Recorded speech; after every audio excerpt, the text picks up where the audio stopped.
emergency item resolution and condemn the war of aggression that Russia is waging against Ukraine, but also against the framework of defense and security as we know it today in the world. It is our responsibility as parliamentarians towards our own people to keep them safe and sound.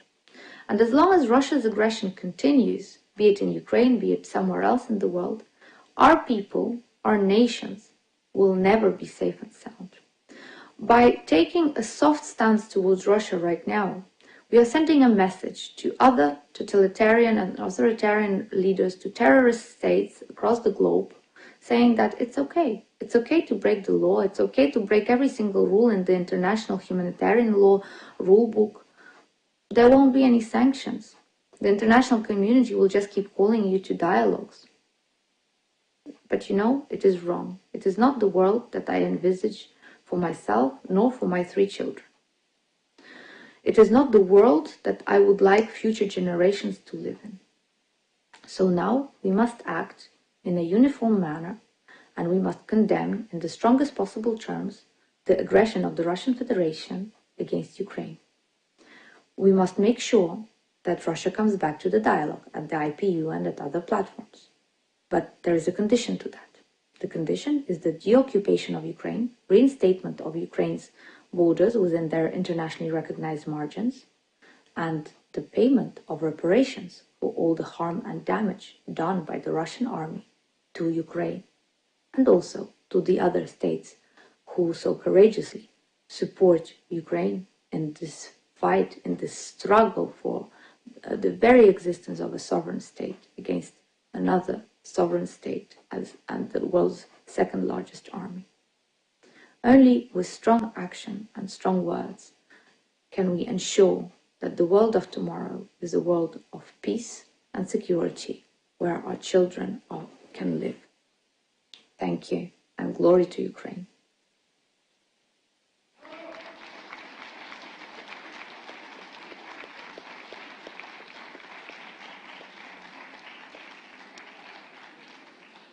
Thank you. The next video is a video message from Mr. Koschevu, Deputy Speaker of the Federal Council of the Russian Federation. Dear colleagues, to our regret, the Russian parliamentary delegation for the first time ever does not take part in this assembly. That's our reaction on the biased statement issued by IPU Executive Committee on Ukraine on February 26, before any free and open discussion could take place in the IPU as a whole. The problem is too important to be presented just from the point of view of a certain geopolitical group. This is why we want to address everyone, including those present in this hall, who perhaps would prefer to avoid the whole truth. What's happening in Ukraine is a great and common tragedy for all of us. We understand completely the emotions of those of you who are horrified by a war. But the truth is that the war in Ukraine didn't start now. It has been going on since February 2014, when nationalists seized power in Kiev and set out the policy aiming to genocide the Russian-speaking population of Ukraine. Imagine if your home, where you and your ancestors before you used to live for centuries, was occupied by force, and the newcomers would insist on preventing you from using your native tongue, teaching it to your children, and following your people's customs. That's what have been happening in the eastern Ukraine all those years. Back then, in 2014, 3.5 million of Donbas people rejected the unlawful coup.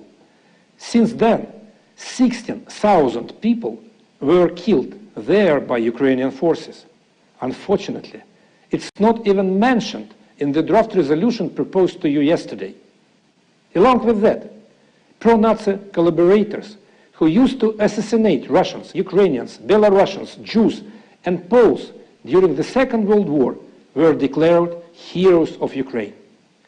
Russian and other non-native languages were persecuted. Opposition parties and mass media were banned. The Ukrainian territory is being mastered in military terms, including USA-sponsored experimental biological substances that are to be spread over neighboring countries by migrating birds, bats, and insects. All this is not mentioned in the draft resolution either. The aim of this draft is to justify one side and to put the whole responsibility on the other, pretending that nothing had happened before. Because what had happened before is partially the responsibility of the West, which is now trying to avoid responsibility by misleading the debate. The government of Ukraine has been for 8 years sabotaging the Minsk agreements. And at the start of this year, Kyiv decided to pacify Donbass with military force, deploying up to 150,000 troops at the delimitation line. If that operation had been a success, the human cost of it would be incomparably higher, with a very clear possibility of the conflict expanding to the international or even global level. They have been trying to prevent the war in 8 years, up to December 2021, when Russia made a security guarantee proposal, including the one for Ukraine. There was no reaction from the NATO countries, and today those countries try to present the Ukrainian case as something unprecedented. They wouldn't tell you how they threatened other countries and people so many times. But unlike the countries that form NATO now, which bombed Hiroshima and Nagasaki, Hanoi and Vientiane, Belgrade and Baghdad, Tripoli and Damascus, the Russian special operation does not target cities or the civilian population. And unlike the Ukrainian army, that has been for 8 years specifically targeting population centers in the southeast with numerous air and artillery strikes. Now, the Western mass media are trying to pass the horrifying footage made in Donetsk, where a missile strike recently killed over 20 civilians and wounded dozens more for the shots from Kyiv or Mariupol, because they have nothing else from these places. The information warfare uses fakes, manipulations, and staged footage of the sort that has been used repeatedly by the West in Syria and Afghanistan. Unlike the aggressive actions of the West, Russia is just bringing back security to its people. Occupation or seizing resources are not our goals, and casualties among civil populations are extremely high in the eastern Ukraine, but they are sufficiently lower in the areas where Russian special operation is conducted. It is never mentioned in this draft resolution. Today's events are the agony of the monopolar NATO-centric world. The sooner the world becomes truly democratic and not managed by exceptional nations or blocs, the less conflict and war will be in it.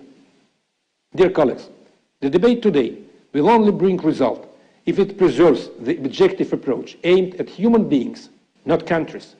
Your contribution may be or may not be a chance to calm down emotions and to stop bloodshed in the interests of people who are now in the conflict zone. The neutral approach has always been strength and capability to our interparliamentary union. We also believe in the wisdom of the parliamentary community, and that is how it should be. On behalf of the Russian delegation, thank you for your time and good luck.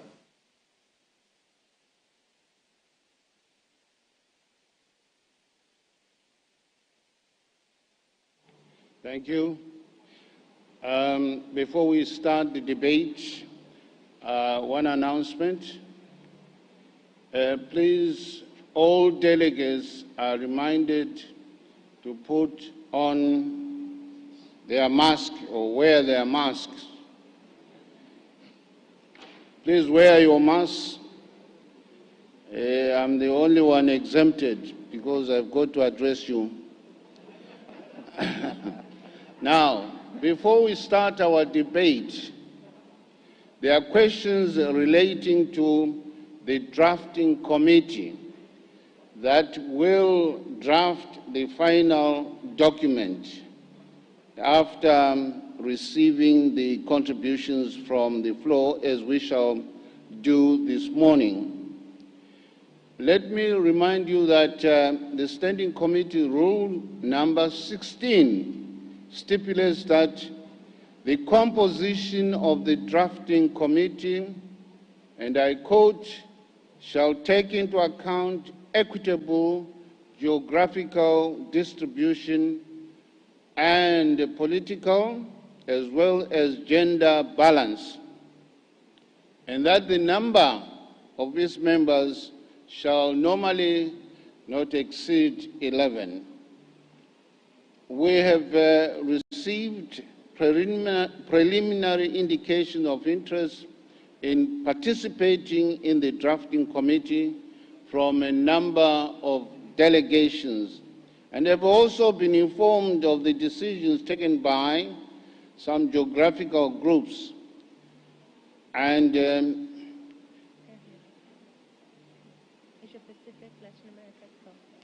these are Asia Pacific, Eurasia,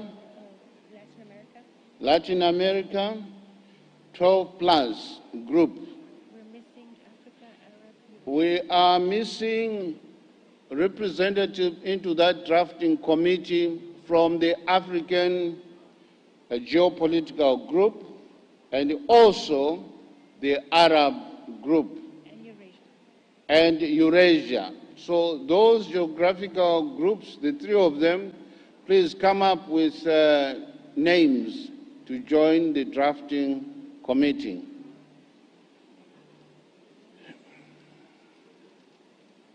Now, members of the drafting committee are requested to note that they will meet today from 2:30 p.m. to 6:30 p.m. in Hall Fragipani ground floor, Bali International Convention Center. At this point, we have, how many? 26. We have 26 delegates who would like to speak. Can we start with? The first speaker is from the United Arab Emirates, followed by Switzerland and Vietnam. Please, Switzerland and Vietnam, come up the front there so that we don't waste time.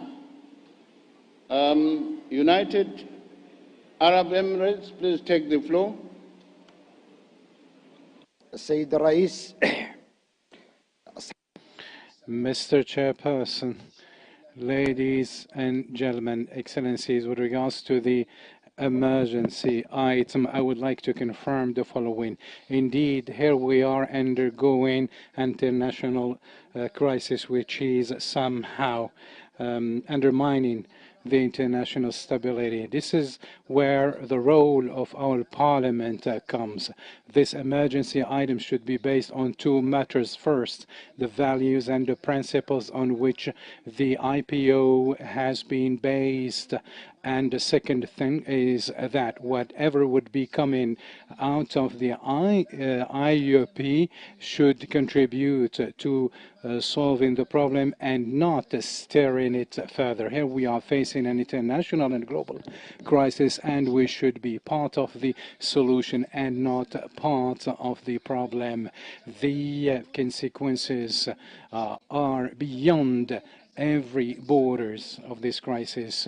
In crisis time, it's not a matter of having a statement that would be somehow light or strong, but we should have a statement that would be opening dialogue and would be helping carrying out further steps towards a solution. And we know that in every crisis, victims are not victims that would be coming from the war, but there are collateral victims. Let me remind you that in Iraq, there are those who were victims before the war because of the blockade. Now there are victims of Afghanistan because the crisis was not solved. We need to assume an attitude that would contribute to solving the problem of the Russian and Ukrainian crisis and not to stir it further. And thank you, Mr. Chairperson.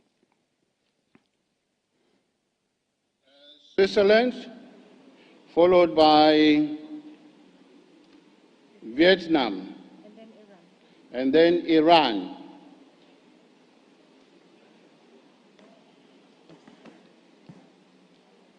Merci. Thank you, Mr. Chair. Dear colleagues, parliamentarians, on February 24th, the day Vladimir Putin's Russia launched the attack on Ukraine, the world, and in particular the European countries, were confronted with the tragic reality. A reality that was recalled to us by a Ukrainian colleague. As some have recalled during the debate on the draft resolution, this is not an ordinary conflict, an act of aggression against an independent state. This aggression is a serious violation of international law. It tramples on the principles and values of self-determination of people's peaceful coexistence, freedom, democracy, and respect for human rights of the United Nations Charter. This invasion, justified by the head of the Kremlin with fallacious arguments, has already caused thousands of victims, many of them civilians. Its consequences are hard to feel.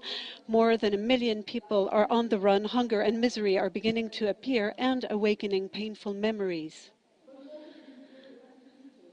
Thousands of pacifists, of Russian and Belarusian pacifists, are also demonstrating their opposition to the war in Ukraine, sacrificing their freedom and sometimes risking their lives.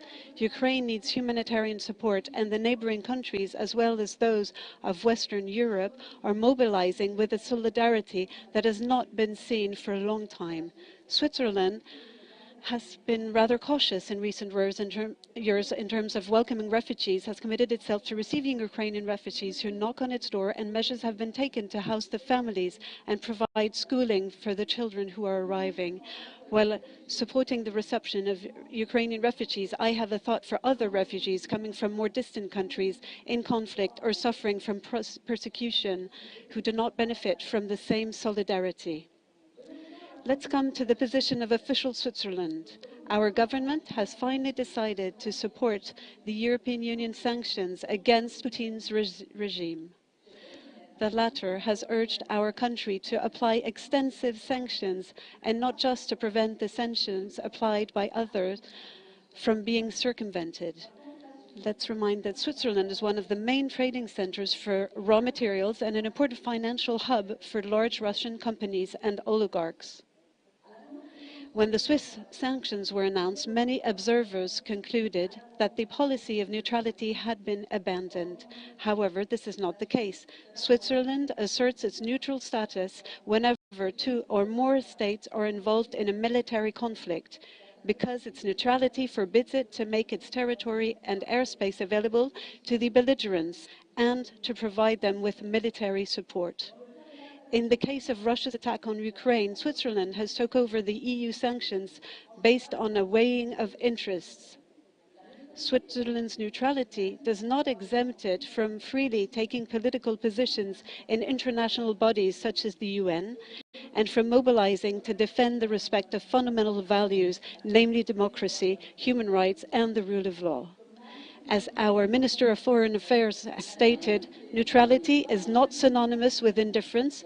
It does not mean letting the unacceptable happen. Thank you very much for your attention.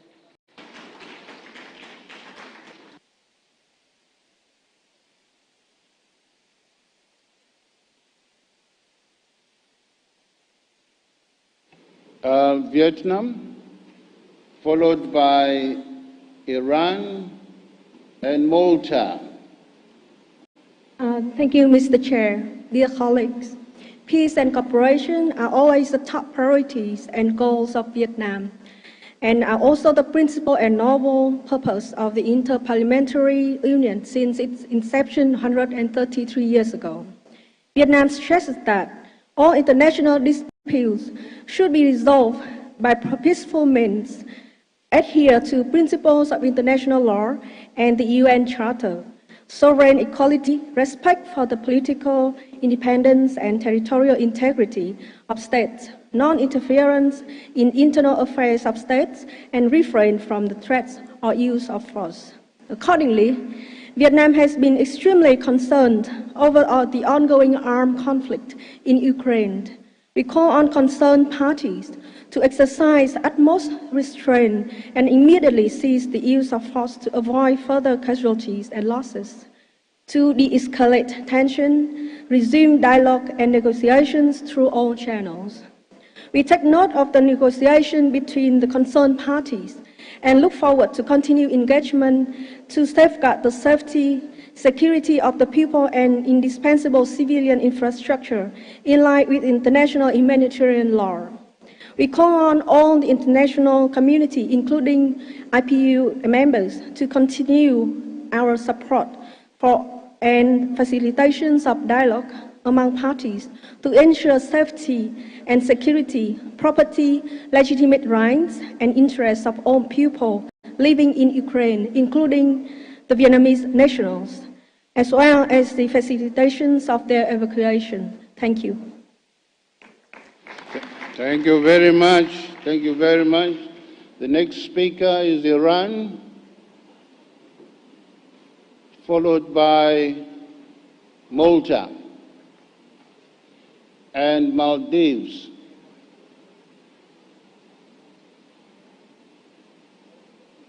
Bismillah ar-Rahman ar-Rahim. Mr. President, distinguished speakers, ladies and gentlemen, the unwavering position of Islamic Republic of Iran is always opposition to the war and destruction of its infrastructures in all regions of the world. The Ukraine crisis is rooted in political and militaristic decisions of U.S. administration. Double standard policy is not a proper solution to deal with the war in the world, whether in Yemen or Ukraine. We emphasize on ceasefire and peaceful resolution of the war in Ukraine. Security concerns and the NATO's expansion toward the east cannot be justified for independent states. So it's necessary to adhere to international law and humanitarian law and dialogue based on diplomacy to stop the war. Islamic Republic of Iran invites two sides to stop the war and start immediate negotiation to tackle the crisis. Thank you. Thank you very much. Malta.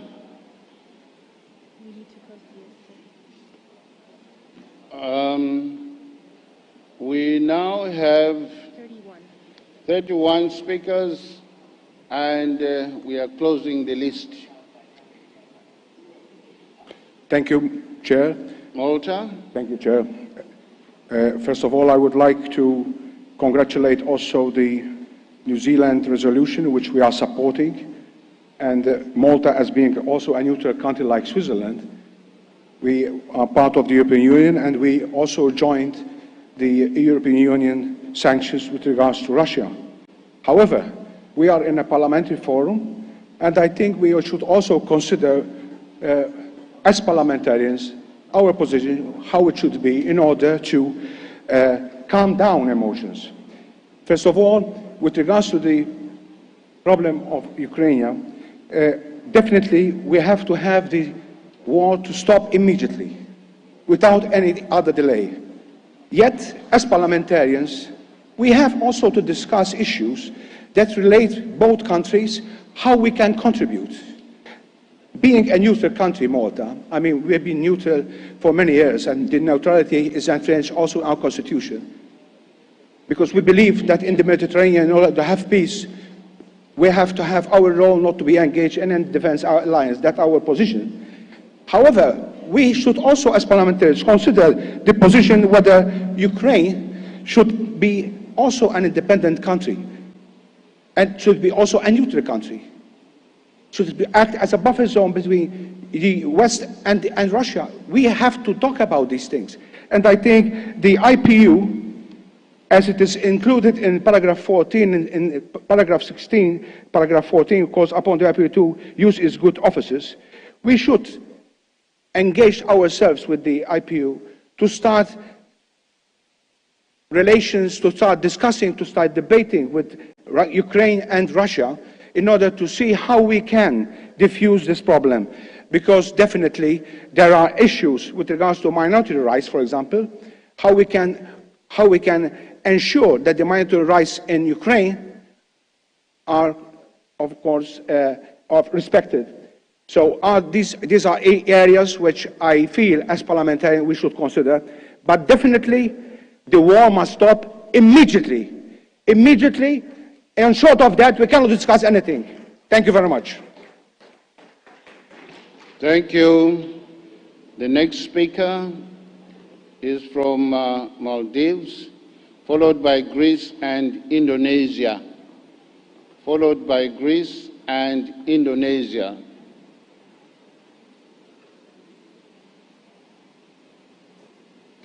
Bismillahirrahmanirrahim. Your Excellencies and dear colleagues, Assalamu alaikum. Maldives applauds the IPU member states present here today for endorsing and supporting this emergency item. I would like to begin by reiterating that in no sense is this aggression of Russia on Ukraine a conflict, and that it is in its entirety a violation of the territorial integrity of a sovereign country. And hence the Maldives stand in support of respect of the UN Charter, the international human rights and humanitarian law, and peaceful resolution of this war. As of 16th March 2022, the UNFPA estimates 6.48 million people to have been displaced inside of Ukraine, of which 80,000 women are expected to give birth and deliver babies in the next 3 months. Thus, it is horrifying that the maternity wards and medical units have been bombed and destroyed. History is witness to the fact that war intensifies violence and abuse of women and children, as we just heard from our colleague in Ukraine. Medical units are both a safe sanctuary and also the only available responder in most situations of this vulnerable group, rendered even more at risk by war. It goes without saying that amidst an ongoing pandemic, the response to it cannot be allowed to be disrupted any more than it already has been, with the destruction of medical facilities and attacks on medical personnel. As Provision 6 of Article 16 of the current draft resolution only asks to consider attacks on medical units as a violation of international humanitarian law, which I'm afraid is insufficient in response to the life-threatening risks women face in accessing and receiving life-saving reproductive and sexual health care, the Maldives would like to propose an amendment to the draft resolution to include an appeal to all IPU member states to engage immediately to join UNFPA, UNICEF, and the World Health Organization in calling for an immediate cessation of all attacks on healthcare units in Ukraine and facilitate the safe passage of humanitarian support and aid to Ukraine. The Maldives Parliament also stands in full support of Article 8 of the preamble of the resolution, recalling the UN Security Council Resolution 13251, Women, Peace and Security, addressing the impact of war on women and the importance of women's full and equal participation in conflict resolution, peace building, peacekeeping, humanitarian response, and post-conflict reconstruction. However, there seems to be an absence of a corresponding action point in the operative section of the resolution on the same. We urge parliaments to use this undeniable power in preventing violent conflict and shaping conditions of sustainable and gender-responsive peace, and therefore consider including an operative article under Article 16 of the resolution. Thank you. Your time is up. Thank you. Greece, followed by Indonesia and Belarus.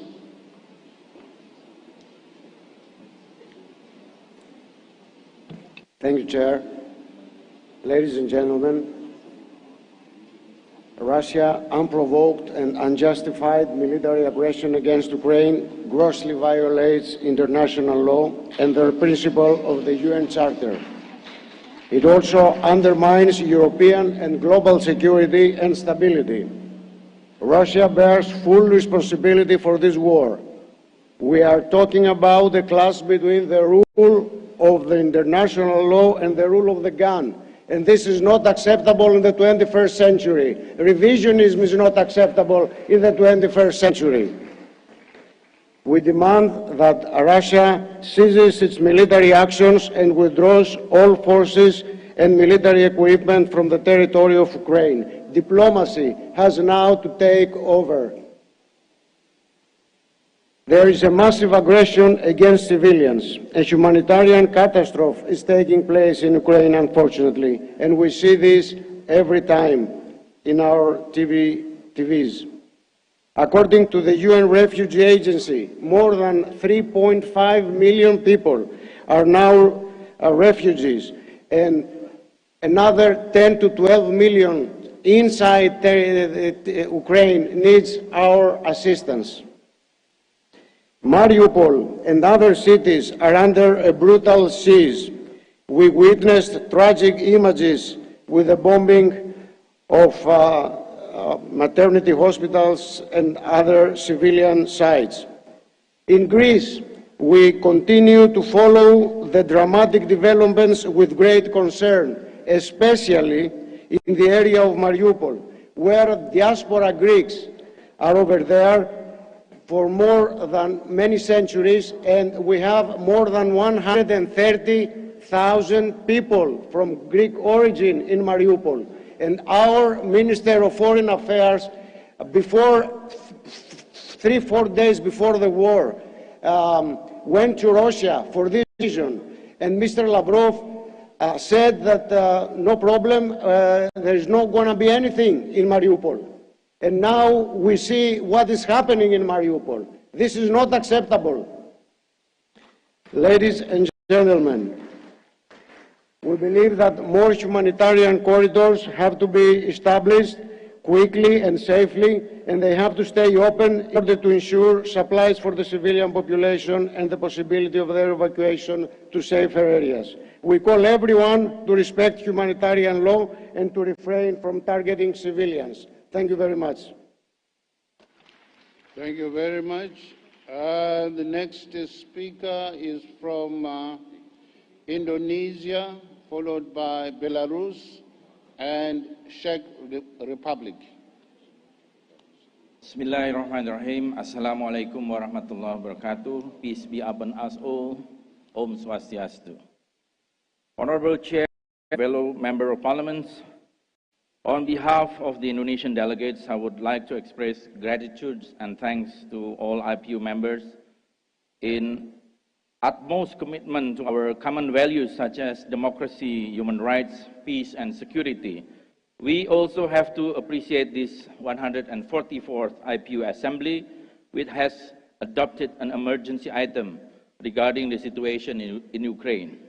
Although our emergency item proposal was not getting enough support, we stand on some basic values such as international law, UN Charter, and territorial integrity. However, we intend to suggest some points to be accommodated in the emergency item. First, we need to have a resolution which emphasizes the historical context as parliamentary organization with the purpose of maintaining peace. The resolution should also be acceptable to all parties and come as objective as possible. Second, the role of Parliament as essential nature of the IPU must be at the center of any effort towards peaceful solution on Russia-Ukraine matters. In this regard, it is important for the global parliamentary community to support efforts in stopping the war, de-escalating the situation, and ensuring a peaceful resolution to the conflict. And third, dialogue and diplomacy should be the main approach in resolving any conflicts and to foster lasting peace. IPU is the cornerstone of parliamentary diplomacy, which has the nature to put forward flexible and soft diplomacy. Fourth, the safety of Ukrainian people should be prioritized through immediate implementation of humanitarian corridors to ensure safe passage to all civilians. Humanitarian assistance cannot be postponed and must be conducted goes hand in hand with stopping the war. Fifth, as we recommend before, we suggest the IPU establish a special task force in addressing the Russia-Ukrainian conflict. It is quite imperative for the IPU to make concrete measure and collective action beyond this emergency item. I hope that the resolution can be our powerful base to move forward our parliamentary act as part of maintaining international law, human rights, peace, and democracy. Thank you. Thank you very much. Now call upon Belarus, followed by Czech Republic and China. Okay. Honorable Mr. Chairman, honorable parliamentarians, I would like to highlight several points. First point, I should remind you that the war in Ukraine has started 8 years ago. To stop this war, Minsk agreements were signed. The UN Security Council took a corresponding resolution, but the Ukrainian government failed to implement these agreements. Just before the current conflict, they officially declared that they do not them at all. At the same time, there were preparations for the massive military attack of Ukrainian army against these two republics. More than 120,000 soldiers were concentrated near Donetsk and Lugansk with offensive weapons.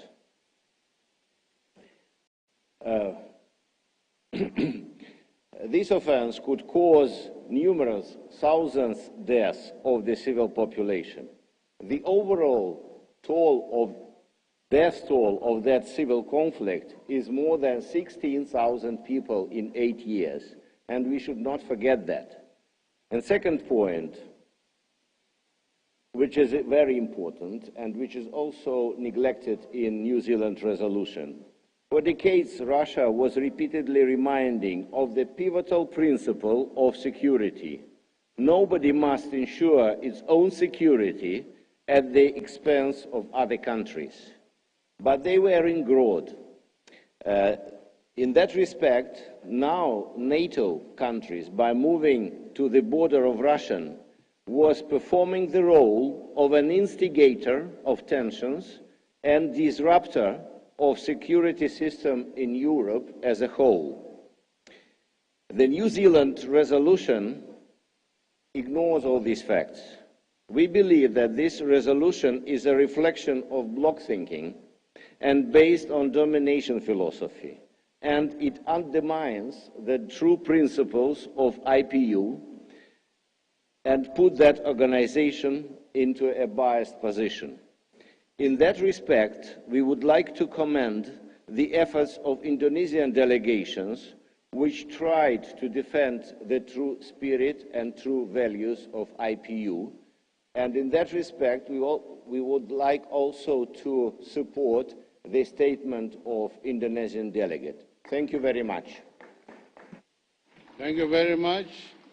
The next speaker is from the Czech Republic, followed by China and Paraguay.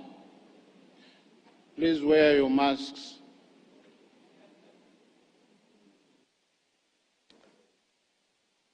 Mr. Chairman, ladies and gentlemen, I would like to present the position of the Czech Republic from the parliamentarian perspective.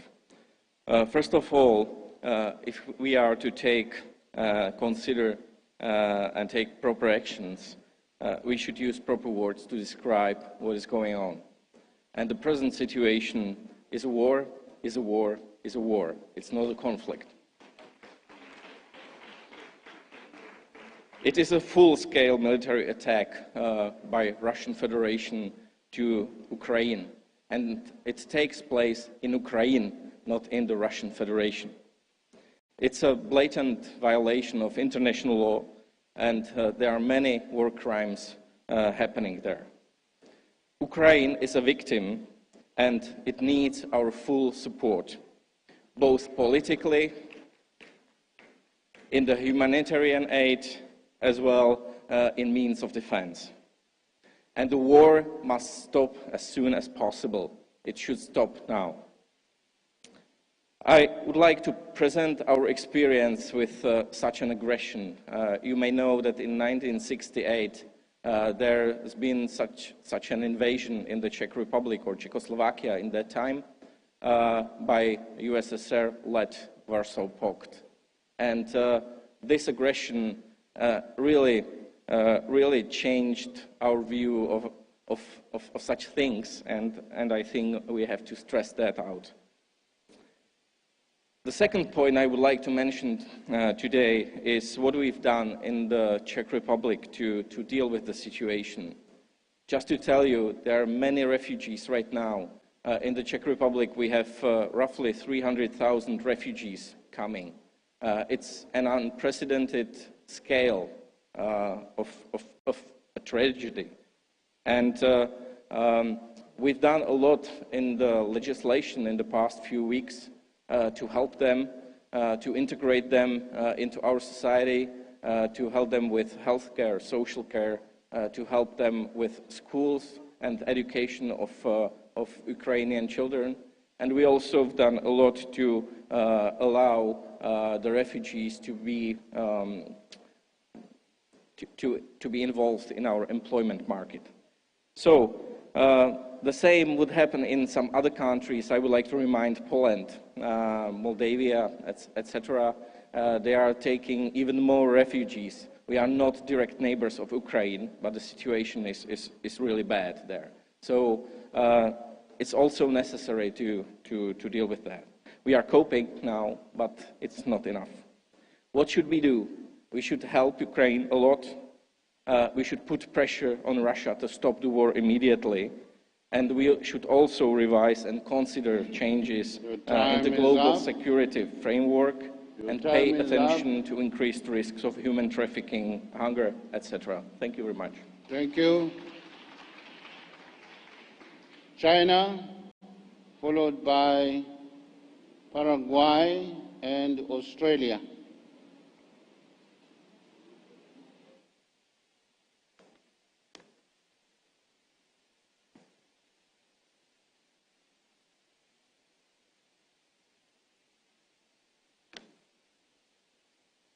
Honorable Chair, dear colleagues, yesterday's vote tells us we need more to be co-mandate and rational.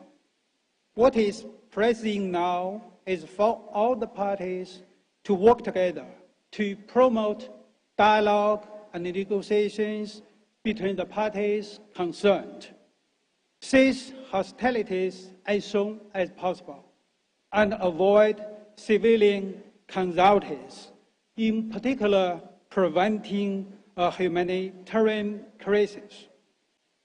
What we are doing should be conducive to the lasting political settlement to the Ukraine issue. This issue has not come to this point by accident.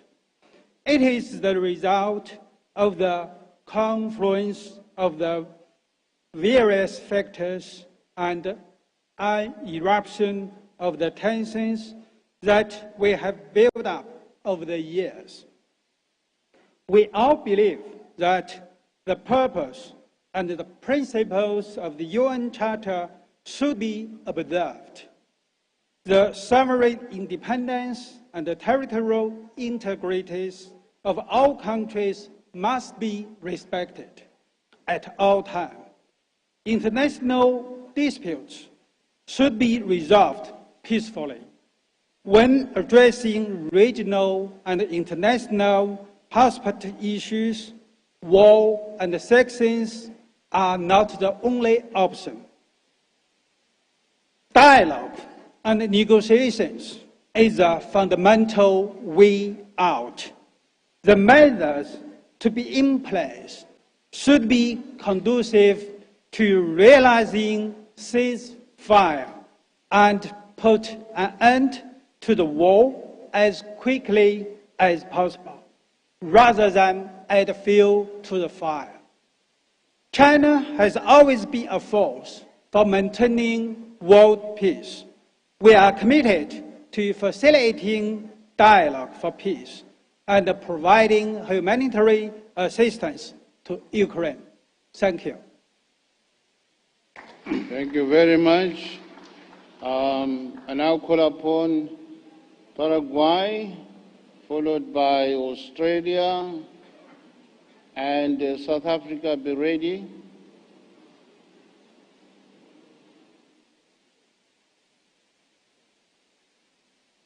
Una guerra internacional. An international war in the heart of Europe. Chair, parliamentarians, colleagues. The Republic of Paraguay is following this war and this aggression against a sovereign state with great concern. In all international forums, in particular the main fora of the United Nations, my country, Paraguay, is acting in favour of peace, condemning the attacks from Russia,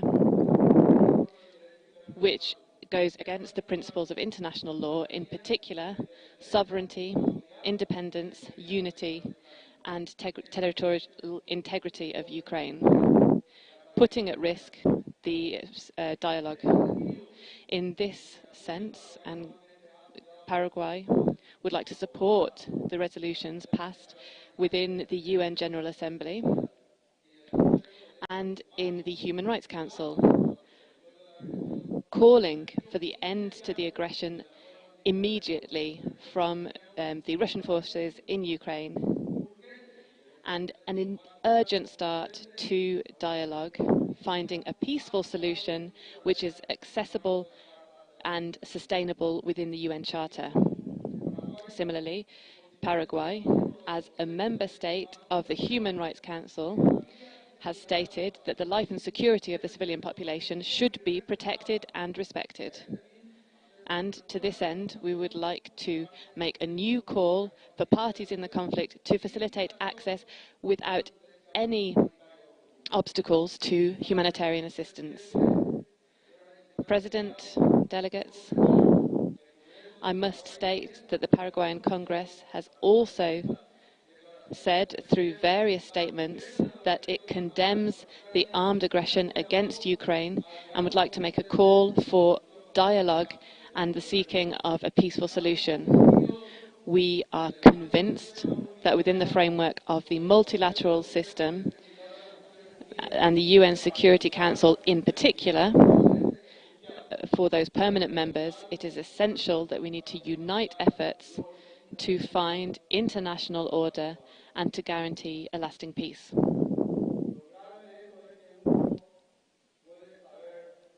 Achieving this is essential because we know how violence starts, but it's impossible to know how it will end. Thank you. Next speaker is from Australia, followed by South Africa. The Netherlands, please be ready. Australia. Thank you, Chair.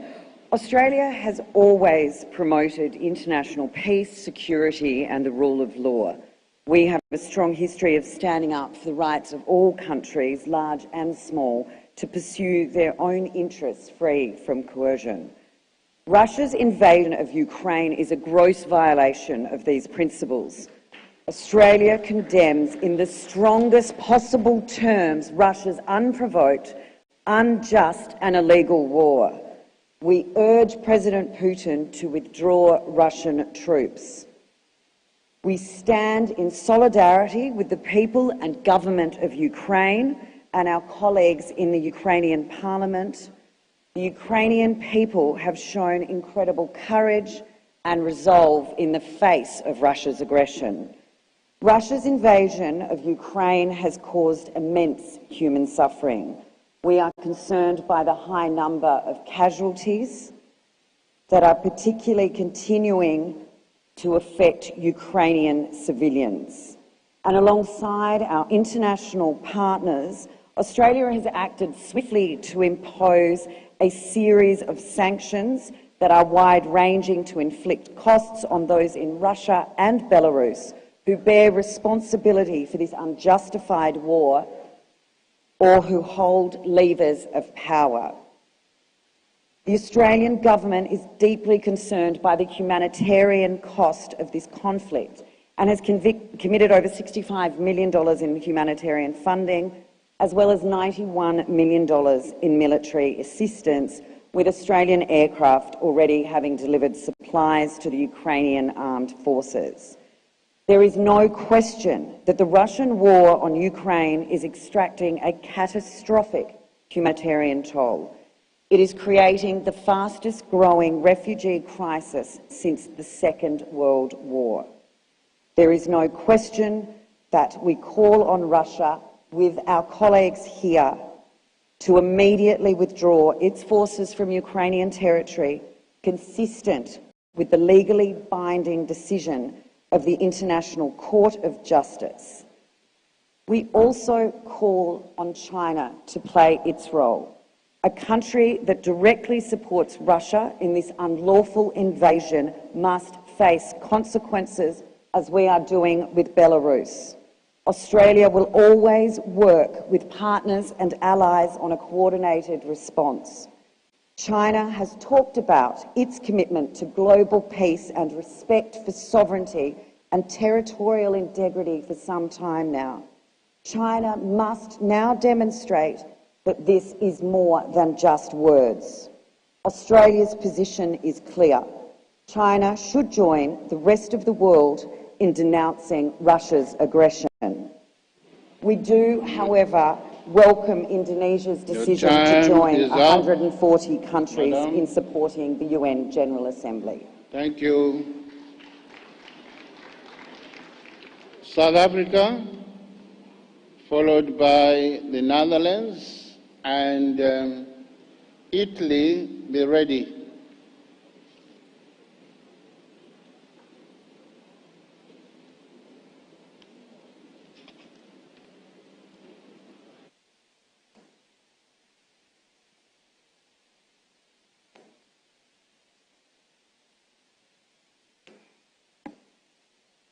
I thank you, Mr. President. South Africa stands to support the motion by Indonesia.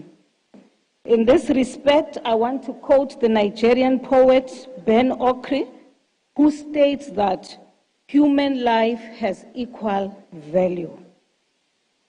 Mr. President, we join millions of global citizens to call for cessation of hostilities and allow peaceful mediation efforts between Ukraine and Russia.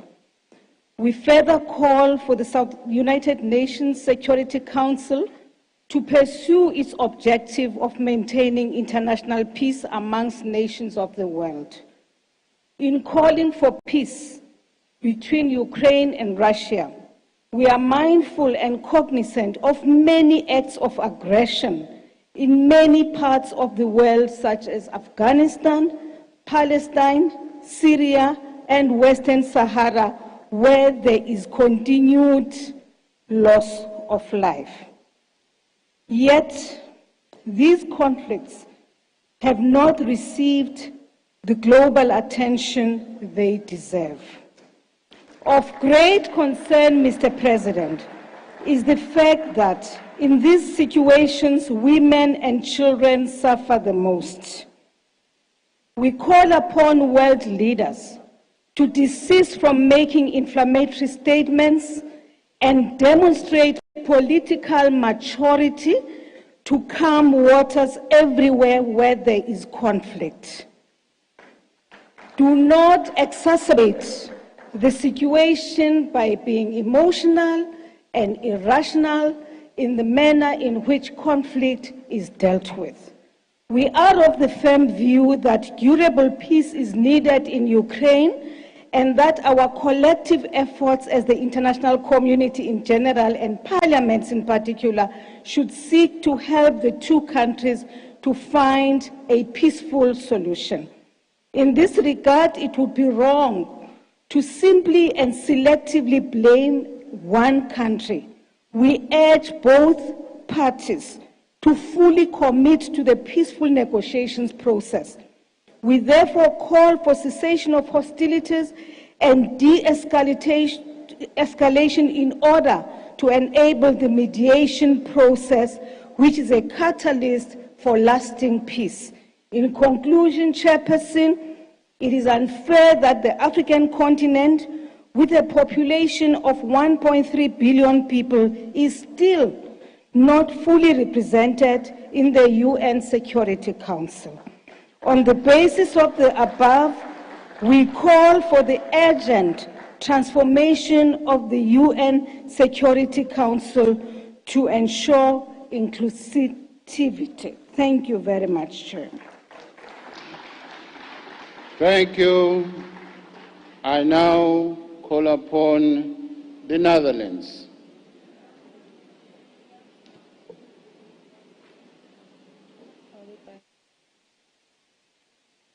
Followed by UK. Italy has withdrawn. Thank you, Indonesia, for hosting this IPU event. And thank you also, Indonesia, for giving time for this important matter that we discussed today. The Netherlands would also like to thank New Zealand for the emergency item and the positive vote that was casted by all of you yesterday. The Netherlands supports the brave citizens of Ukraine, and the courage and wisdom of President Zelensky give hope. The way his leadership is being dealt with is dignified and worthy. And unfortunately, the contrast with Putin could not be bigger. This is Putin's war, and Putin's war is illegal because he chooses for power over justice, rule of law, and peace, because there was no threat coming from Ukraine. Genocide and denazification, they are false assumptions without any form of proof whatsoever. And with the war, the act of aggression from Putin against a sovereign state, this is a violation of international law. Also, unfortunately, by the colleagues from Belarus. And in the draft resolutions, the Netherlands would like to have the vote of the UN, which was really clear, and also the EXCOM statement, which was clear as well. And we would like to have a clear reference to these words from the UN and the IPU. I would like to share the view of South Africa on the women and children. They suffer the most. I agree with them, and I agree with the colleagues who ask also China to play a peaceful role, as is the case for the colleagues of Turkey, as is the case for Israel. We need to have the dialogue and to end this war. And as Antonio Guterres says, the war in Ukraine is already disrupting supply chains and causes prices of fuel and food and transport to skyrocket. We must do everything possible to avert these effects. We need it for all of our citizens today in the world. We need to make the change. We need to stop this war today. We need to stop the human trafficking, which is taking place now in our region, as so many regions have suffered from so many wars before going on. So let's stop it today. Let's stop it now. Thank you. Thank you very much. The UK, United Kingdom, followed by Zimbabwe and Portugal. Be on standby.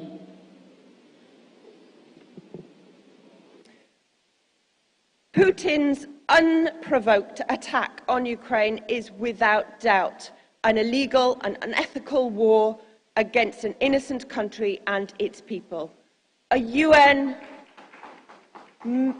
sovereign member state invading another, murdering innocent civilians, spreading misinformation and lies to attempt to make the world accept its crimes. And the fact that Russia was given a platform here to spread its misinformation and lies is an outrage, and not the job of this forum to give a platform for Putin's heinous crimes against democracy itself. This invasion is a violation of international law. Women and children being gunned down, targeted as they queue for bread or shelter from bombs, indiscriminate attacks on civilians, homes being destroyed, dead bodies left on the street, women raped and murdered, grandparents and children shot as they attempt to flee, and children forced to see their parents left to bleed out as no medical aid can get to them. The world must wake up and recognize that this is not a conflict in some far-off place. This is an illegal war, and it is going to impact every single one of us, wherever we are in the world. And while we open our doors to millions of frightened and fleeing Ukrainian refugees, many neighboring countries wonder if they will be next.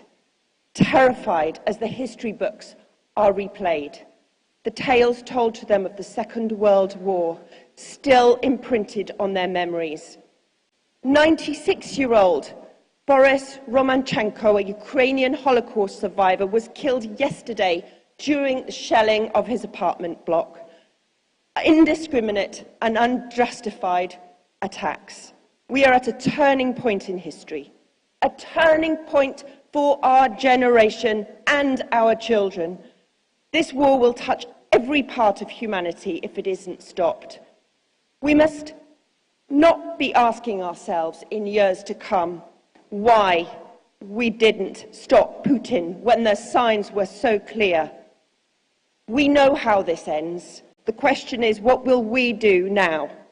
We stand in solidarity with Ukraine and its people, and as parliamentarians come together to do all we can to stop this invasion. Do not be on the wrong side of history. Thank you very much. Right on time. Next country is Zimbabwe, followed by Portugal, and Poland. Be on standby.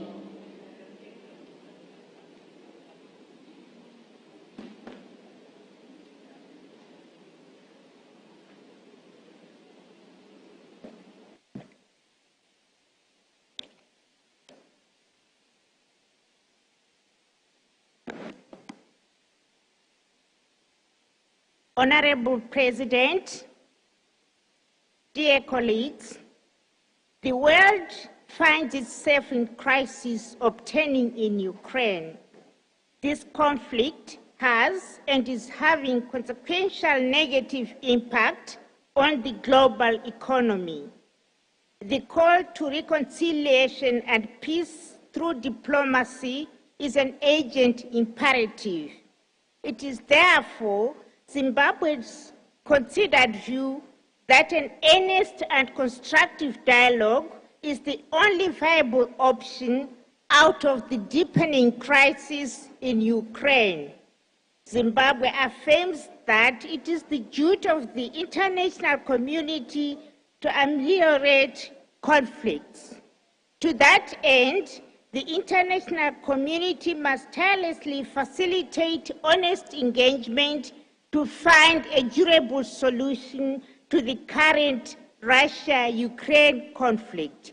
It is commendable that the Russian Federation and Ukraine have already initiated dialogue seeking an expeditious and peaceful resolution to the conflict.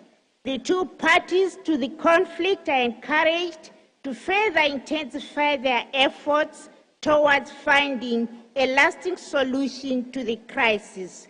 Diplomacy through dialogue can only succeed where there is a mutual realization that states have a duty to exercise their sovereignty in a spirit of coexistence and without inadvertently and duly raising existential security concerns of other foreign states. Given the obtaining historical and geopolitical paradigms, while it is accepted that, in line with the UN Charter, every state has the right to associate with any other state on the basis of the sovereign equality of nations, each state has also a sacrosanct responsibility to avoid, overt, and covert threats towards other states.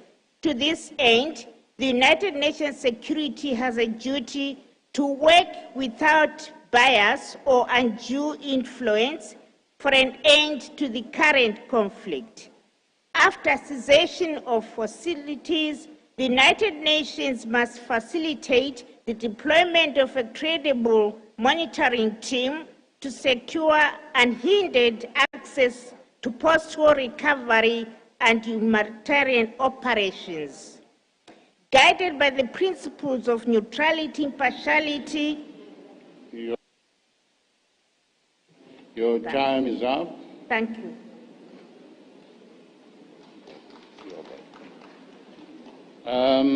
We now call upon Portugal, followed by Poland and Suriname.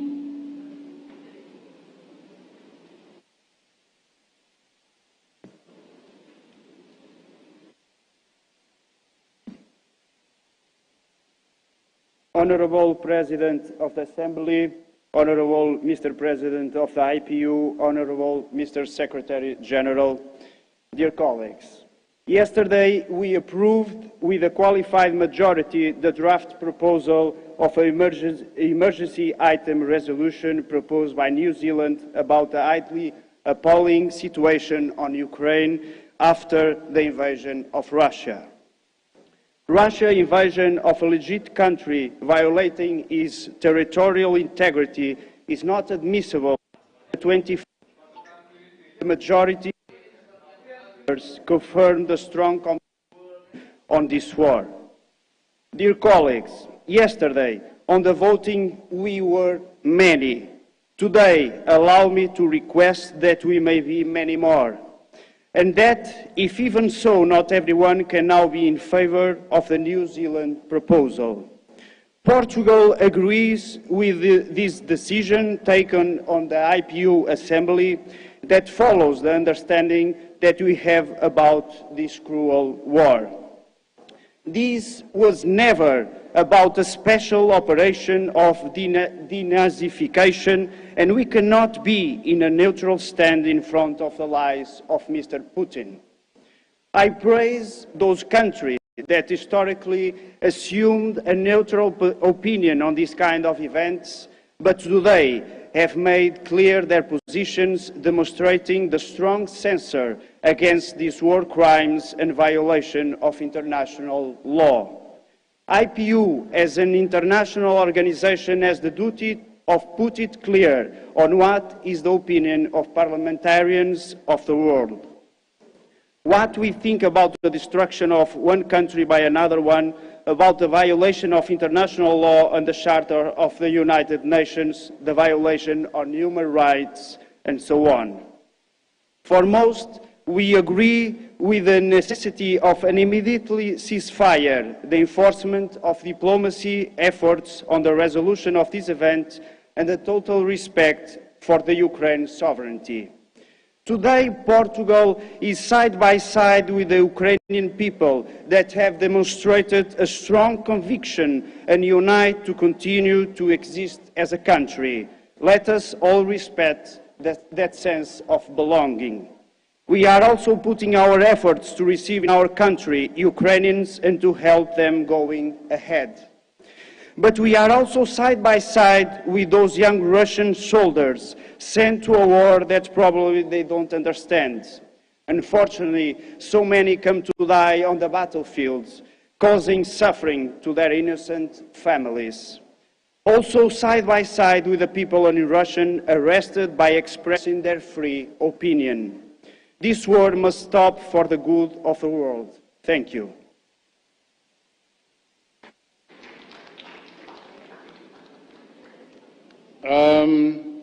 The next speaker is from Poland.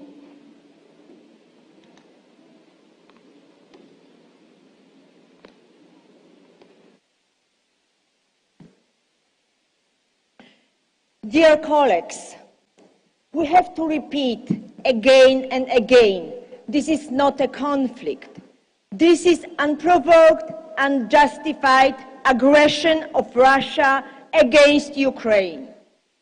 Russia has violated a number of international obligations and fundamental principles of international law. This war has fundamentally changed the security situation in Europe and in the world. The rule-based order established after World War II was designed to prevent conflict, to resolve disputes through diplomacy. If we allow one superpower to crush another country, no nation can feel secure anymore. We have to call on all nations committed to the principles of sovereignty and territorial integrity to condemn in the strongest possible terms the Russian invasion of Ukraine. We heard Russian representative statement. I will say it loudly. This is disinformation and propaganda which uses the Kremlin to justify this brutal aggression, to bombing houses, hospitals, kindergartens, schools, and killing civilians. If you want to know the truth, come to Poland and tell and speak with people who are in our houses, in our offices, in our railway stations, everywhere. Speak with them and know the truth. Russian delegates said about nuclear threat, but the truth is that a nuclear weapon state with the status of the second most powerful army in the world launched a brutal attack in the non-nuclear weapon state, which in 1994 voluntarily gave up the nuclear arsenal in exchange for guarantees of its sovereignty and territorial integrity. Russia was the guarantor of this. The consequences of this war are destroyed cities, and almost 3 million refugees have already left Ukraine. More than 2 million have already arrived in Poland. This is the biggest and the most extensive humanitarian crisis in Europe since World War II. Minsk support for Moscow-initiated military actions, the territory of third countries currently in Ukraine, previously in Kazakhstan and also Syria, poses a multidimensional threat to the Euro-Asian region. And we have to tell about it loudly. We call for support for Ukrainians in their heroic efforts to defend their homeland. We must manifest our unity and solidarity. Thank you. Thank you. Next speaker is from Surimani, followed by Timor, and India. Be on standby.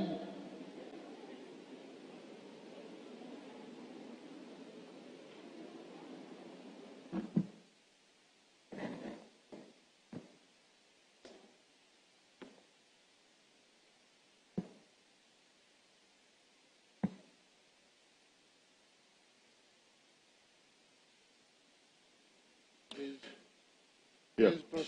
Dear Mr. President, dear colleagues, ladies and gentlemen, let me at first relate to our work as Interparliamentary Union as the global organization of national parliaments working for peace, democracy, and human rights. I therefore welcome this debate and the position that we as member states take towards the threat of our principles in a conflict between two of our member countries. In this context, Suriname supports the principle of universal respect and adherence to the norms and principles of international law that are fundamental to the maintenance of the international system of global peace and security, which we also reaffirm as a member of the CARICOM, the Caribbean Community, at our last meeting. This relates to the many conflicts also in the world. In according, the hostilities against Ukraine, as several others, go counter to the principles of the IPU and the UN Charter, which includes peace by dialogue, respect for sovereignty, and non-interference, which are also the bedrock of the CARICOM and my country, Suriname. We, ladies and gentlemen, therefore, support the message and the recent General Assembly resolution that is loud and clear, I echo, end the hostilities in Ukraine now, silence the guns now, open the door for dialogue and diplomacy now. Dear colleagues, to maintain peace and security worldwide, we support the concerns which relates to this emergency item.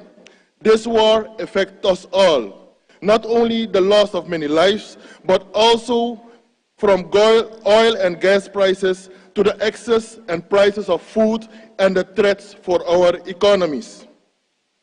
Dear colleagues, Mr. President, we cannot, and I repeat, we cannot afford another global crisis besides our struggles with the climate change disasters and the COVID-19 pandemic, which still affects huge parts of the world and our people. Dear members of the IPU, dear colleagues, peace, dialogue, and international cooperation are at least what we need to face today's global challenges. In conclusion, I call upon all of us to adopt the proposed and amended resolution, which expresses the voices of many here and the ones we represent. I also encourage us all to take leadership on national, regional, and international level to end this terrible episode and save our world. May God be with us. I thank you. Thank you very much. I now call upon Timo, represented speaker, followed by India, Austria, be on standby.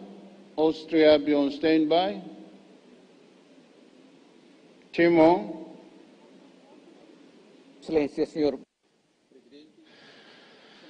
Thank you, President. Your Excellencies, the ongoing military offensive of the Russian Federation makes no sense, considering the universal values of humanity. More than 100 countries have already positioned themselves and voted the resolution on the war in Ukraine in the UN General Assembly, by which they condemn Russia's military aggression. East Timor, or Timor-Leste, was one of the promoters of this resolution, adopted on March the 2nd and approved with a large majority in the UN General Assembly. In this regard, I once again reiterate the condemnation by the international community and the UN General Assembly of the use of force by the Russian Federation against Ukraine.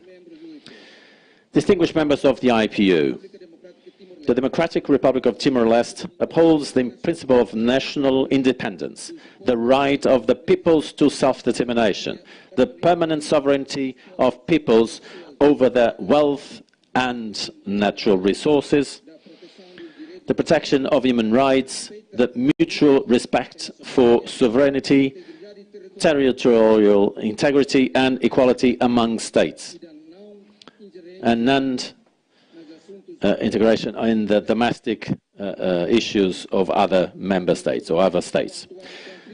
The conflict is a violation of what we defended in the United Nations and what it represents. On March the 3rd, the Prime Minister of Timor-Leste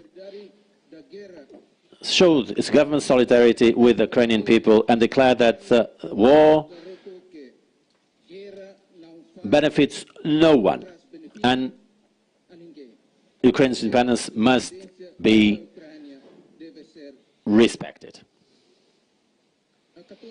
On March 14th, in an act of national consultation, Timor-Leste decided to make a donation of $1.5 million to contribute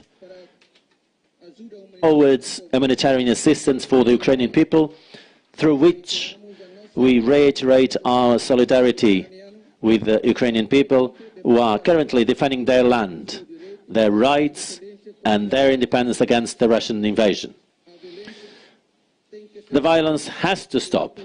Humanitarian law must be respected, and diplomacy and dialogue between Russians and Ukrainians must prevail.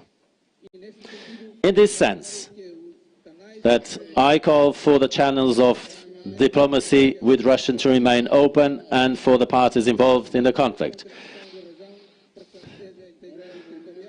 We need to restrain and reason. We need well, we have to end. India, followed by Zambia and Finland. Be on standby. Sorry, after India is Austria, followed by Zambia. Mr. President of the Assembly, distinguished friends, India continues to remain deeply concerned at the ongoing situation, which has progressively deteriorated since the beginning of the hostilities. The conflict has resulted in death of civilians, displacement of thousands of people internally, and outflow of more than 3 million refugees to neighboring countries. The humanitarian situation has worsened, particularly in the conflict zones. There is an urgent need, therefore, to address the humanitarian needs of the affected population. In this regard, we support the initiatives of the United Nations and its agencies who have mobilized whatever is possible in the shortest possible time frame. We hope the international community will continue to respond positively to the humanitarian needs of the people of Ukraine, including through extending generous support to the Secretary General's flash appeal and the Regional Refugee Response Plan on Ukraine. Keeping in view the dire humanitarian situation unfolding in Ukraine, India has already sent over 90 tons of humanitarian supplies to Ukraine and its neighbors. As part of 9 separate tranches of humanitarian assistance delivered thus far since 1st March this year. These supplies have included medicines and other essential relief materials. We are in the process of identifying other such requirements and sending further supplies in the coming days. India has ensured the safe return of about 22,500 Indians from Ukraine. We have also assisted nationals from 18 other countries in that process. We are deeply appreciative of the facilitation rendered by the authorities of Ukraine and its neighboring countries in ensuring their safe return. Allow me to underscore that it is important that humanitarian action is always guided by the principles of humanitarian assistance, that is humanity, neutrality, impartiality, and independence. These measures should not be politicized. We reiterate our call for immediate cessation of hostilities across Ukraine. We stand ready to continue to engage in these objectives at the multilateral forum, as well as with the parties in the coming days. We continue to underline the need to respect the UN Charter, international law, and the sovereignty and territorial integrity of states. I thank you, Mr. President. Thank you very much. I am now Before Austria speaks, I want to ask the Eurasia group.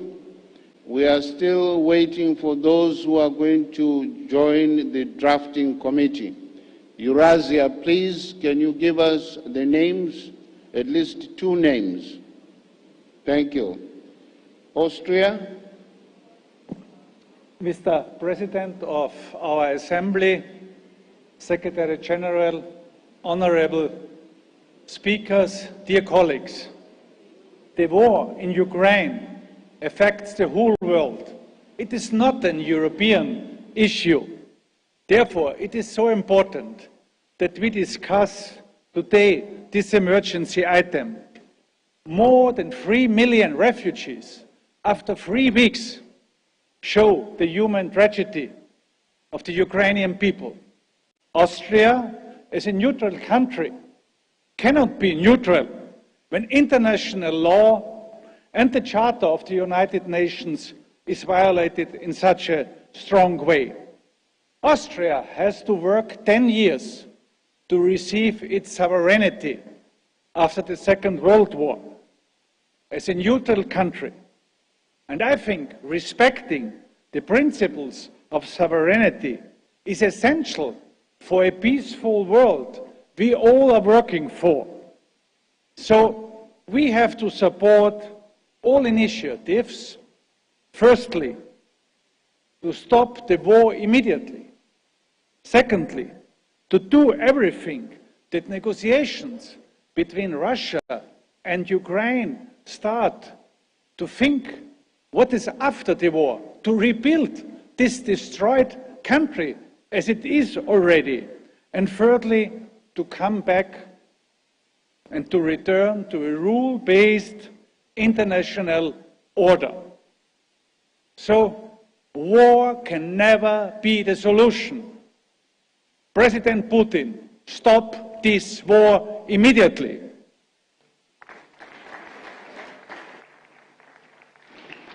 Thank you very much, Austria.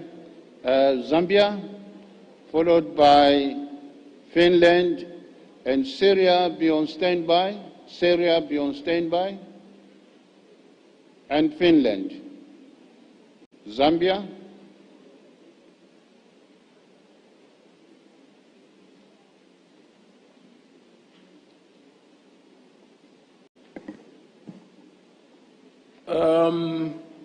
Good morning, Mr. President, the Secretary General, and all the protocols observed.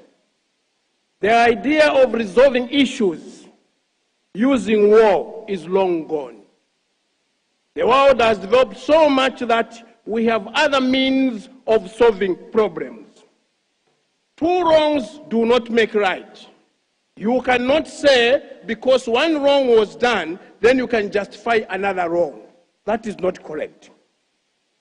All we need to do is, in the end, whether you have war or not, in the end, you still have to come to the table to resolve your issues. And this is why now, in the modern era, the best way of resolving issues is diplomacy and peaceful resolutions. Each country, no matter how small it is, it has got the right to plan its own destiny.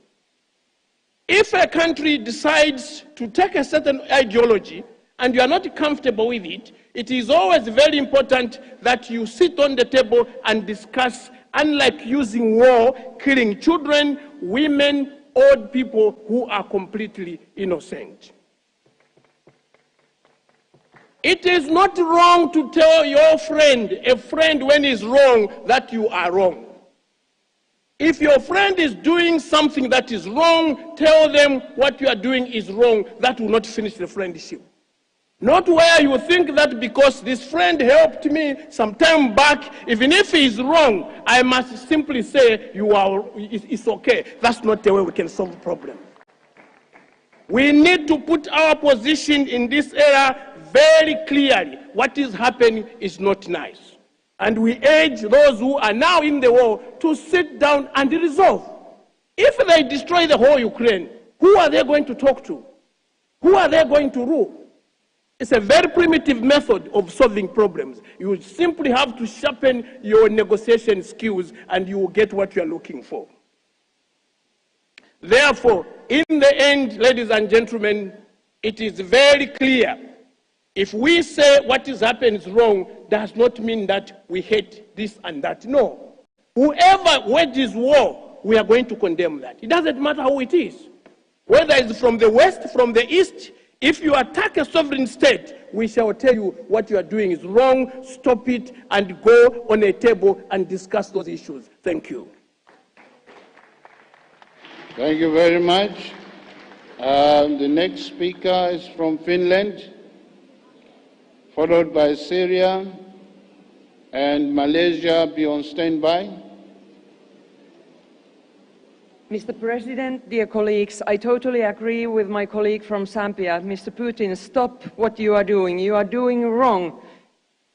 Russia's horrific and completely unjustified attack with the help of Belarus on an independent country, Ukraine, almost 4 weeks ago has meant a big change for all of us. It has brought war to Europe for the first time since World War II. The war will re-establish the Iron Curtain on the east-west border and affect the world economy all the way to Africa and Asia.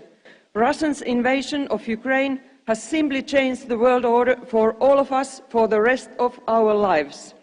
For us Finns, the question is nothing less than simply about our future and our lives. It's clear that at the time Russia is increasingly becoming a country like North Korea. For me, the change is also very personal. My family lives very near the Russian border in eastern Finland. My father was a World War II veteran who, despite his experiences in war, wanted to promote peace with his life. He raised us children to respect and appreciate other cultures and people, including his former enemies in Russia. We invited Russians to our home, we visited them, we appreciated the interaction. Although this shocking Russian invasion of Ukraine is not the fault of ordinary Russians or Russians living abroad, all this cooperation has been thrown in a rubbish bin. In the heart, it feels like the only thing left from the cooperation is a 1,300-kilometer border we must live with, whether we like it or not. Now all the thoughts are on the side of Ukraine and the people of Ukraine. Ukraine's entire economy is now a war economy. It must live on international support. Fortunately, tens of billions have already come in support and more is needed. Even Finland has donated millions of euros and large amount of medicines, clothes and other supplies. Finland has also donated military equipment for the first time in history. War is also information war. Russia has banned its people from telling the truth under the threat of long prison sentences. That's why it's important that we also have Russian language news on TV in Finland, which is also watched a lot on the other side of the border. For the same reason, it's valuable that many Nordic newspapers have decided to start writing news in Russian as well. Большая красиво. Other countries neighboring Russia, do you already or could you broadcast the news in Russian language? Now all the support for Ukraine and the Ukrainians, we can't and must leave them alone, for they are indeed fighting for all of us. Thank you. Thank you very much. The next speaker is from Syria, followed by Malaysia, and Turkey be on standby as well.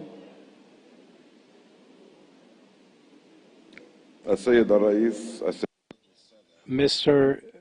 President, ladies and gentlemen, in principle, we refused the the New Zealand proposal because it's lacking in the balance that the Indonesian proposal was made, especially that it held responsible one side, and its language is not balanced in this draft resolution, especially paragraph 3 and 4 of this draft that are including some accusations against Russia of committing some war crimes. This is not something that would solve this crisis or would actually let us find an outlet to peace. It is not taking into consideration the legitimate concerns of the Russians in order to give guarantees to all the parties with regards to the collective peace. And on the basis of what was said, the New Zealand draft resolution is not neutral and not objective. And thank you for listening. Thank you very much. Next speaker is from Malaysia, followed by Turkey. Jordan, be on standby as well.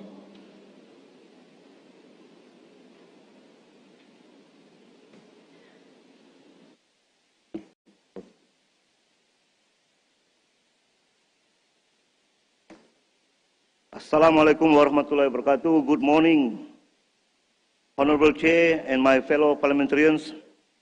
Thank you for bringing this critical emergency item to our attention and stating our commitment to finding a resolution. Malaysia is deeply worried by the escalation of the war in Ukraine and strongly urge all parties involved to take immediate action to escalate the situation and prevent further deaths and devastation. At this juncture, all effort must be vigorously pursued and accelerated to seek a peaceful and amicable solution to the conflict. In this regard, Malaysia strongly supports dialogue and negotiations based on international law and Charter of the United Nations towards reconciliation and peace. We believe an amicable solution and end of conflict in Ukraine. Malaysia continues to support such efforts in the interest of maintaining regional and international peace and security. These are the principles that underpin our peaceful coexistence. Malaysia urges all parties to exercise restraint, take concrete steps to de-escalate and pursue dialogue to resolve the conflict peacefully. Malaysia therefore welcomes the direct talks between Ukraine and Russia and hope that peaceful talks between the two countries would continue to bring about speedy resolution to the conflict and prevent further loss of lives and devastation. Malaysia also calls on all parties to avoid unilateral acts that might increase tension and have far-reaching regional and global ramifications. Malaysia calls for all access to humanitarian assistance and safe passage to be made available to innocent civilians seeking refuge. We stress the urgent need for the establishment of a conducive situation for smooth delivery of humanitarian assistance. Efforts must be taken to protect vulnerable groups, especially children, women, and the elderly, and those with disabilities. This must be our immediate priority. In this context, we call all parties to adhere to the applicable norms of international humanitarian and human rights law, as well as to respect and earnestly implement UN resolution. Finally, as a member of the non-aligned movement, NAM, Malaysia practice in accordance to 10 Bandung Principle of 1955, among others. Malaysia refrains itself from displaying acts of intervention and interference in the internal affairs of another country. Thank you. Thank you very much, Malaysia. Next speaker is from Turkey, followed by Jordan and Nigeria. Be on standby.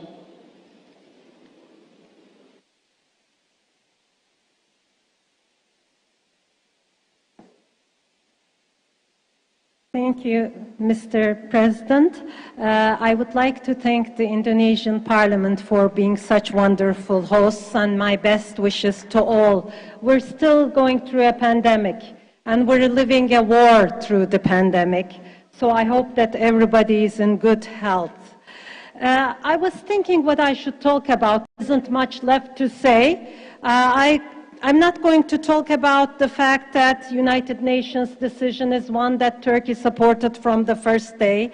I'm not going to talk about the fact that Grand National Assembly of Turkey, where 5 political parties have groups, decided that this war is not acceptable, and we had special sessions on it. I'm not going to talk about the fact that the Turkish Red Crescent is in the area with all humanitarian aid. I'm not going to talk about the fact that Turkish Disaster and Emergency Management Authority is there to help whoever needs help. And maybe I should mention the Antalya Diplomacy Forum last week, where there was, at the international level, all kinds of diplomatic efforts made to stop this war. There were 17 states, 17 state and government heads, 80 ministers, 39 international organizations from 75 different countries, where there was open dialogue, and the main issue at the table was this war needs to stop. And dialogue is what's important. We're at the IPU. We represent the whole world population. So we have a lot of power. And Turkish President Erdogan, has been in touch with President Zelensky and President Putin, trying to find a way to make sure not a single life is lost, not a single human being is suffering anywhere in the world. But this brings us to this question: what are we going to do next? Are we going to take the same position everywhere where there's suffering, in all 7 continents, without paying attention to the eye color, the skin color, the ethnicity, or the language people speak? Are we going to take that position for the globe?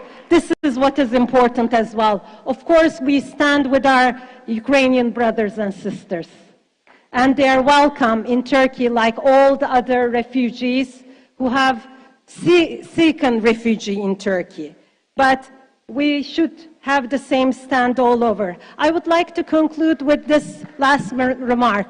This brings us to the fact that UN Security Council needs immediate reform. Your time is up. Of course. Your 5 countries cannot decide for the rest of the world, and the world can be a fairer place. Thank you so much. Thank you. Thank you. Jordan, followed by Nigeria. Has Spain be on standby?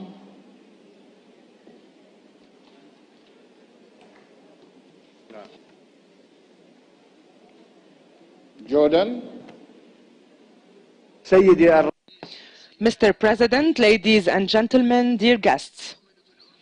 In Jordan, we believe in the importance of the international community and all concerned parties and their utmost efforts in order to settle the Russian conflict, the Russian-Ukrainian conflict.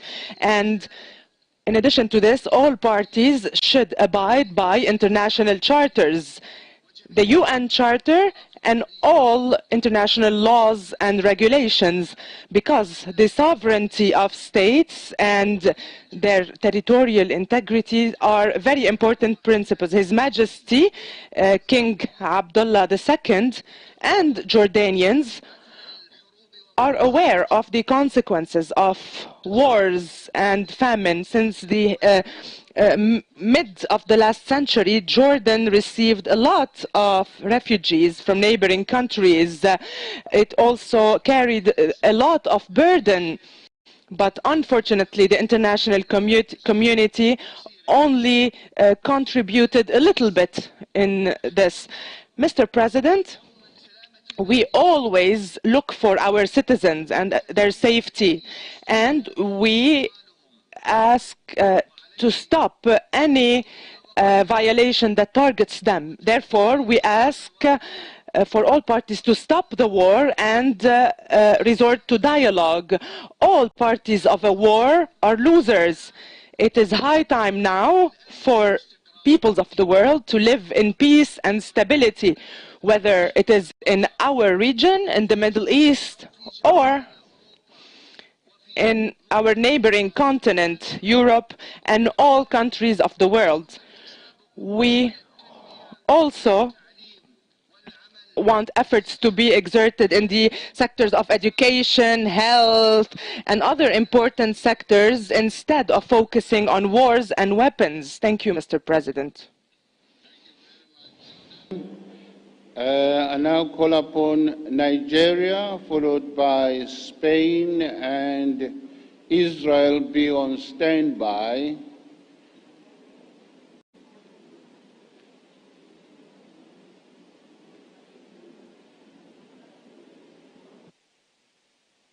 Thank you, Mr. President. Distinguished colleagues, Nigeria is for peace, as proposed by the Indonesian delegation. However, Mr. President, the war in Ukraine is a proxy war between Russia and Western nations, the same nations that attacked Libya, killed the president, leader of Libya, and endangered the entire security of the Sahel region. As I speak to you, Mr. President, Nigeria, Chad, Burkina Faso, Mali, Niger, are all in danger of terrorists as a result of the decimation of the Libyan leadership. The same countries also attacked Iraq, decimated the Iraqi armed forces, killed the Iraqi leader and Iraqi children and women. Ukraine participated actively in the attack against Ukrainian women and children. The same countries also attacked Syria.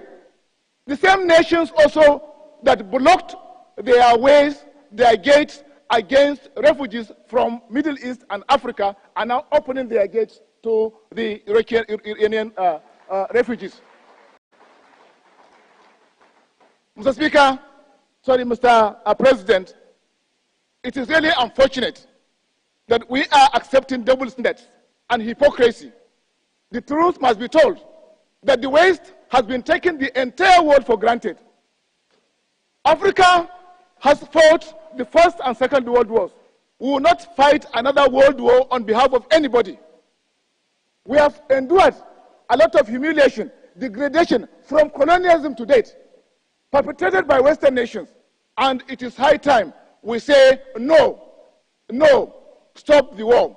Stop taking the war for granted. Thank you, Mr. President.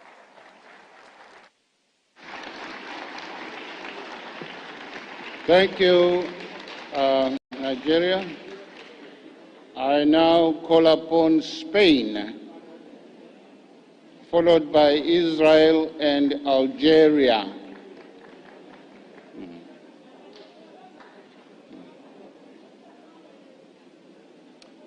Mr. Speaker, Señorías. Ladies and gentlemen, the Spanish delegation would like to share here and now the agreements in the IPU that all political forces have adopted certain agreements in the Congress and Senate of Spain. First of all, we would like to repudiate as firmly as possible the military actions carried out by the Russian Federation, which are a grave violation of international law, an unjustified aggression which undermines European, but not only European, but also global security and stability. We would like to call for the immediate cessation to all hostilities and the complete withdrawal of the Russian army from Ukraine. We would like to reiterate our support and full respect for sovereignty and territorial integrity of Ukraine. We would like to demonstrate to Ukraine and to its whole people that we stand in solidarity with them, but we would also like to deplore the loss of life, whichever lives they be, and express our profound sympathy to all victims and for the suffering, the unnecessary suffering of the whole civilian population.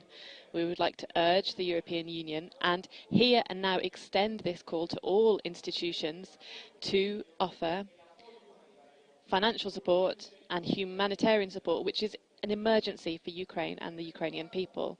We would also like to remind Russia, and this is the most important thing, of their obligation to respect international humanitarian law and to do that now.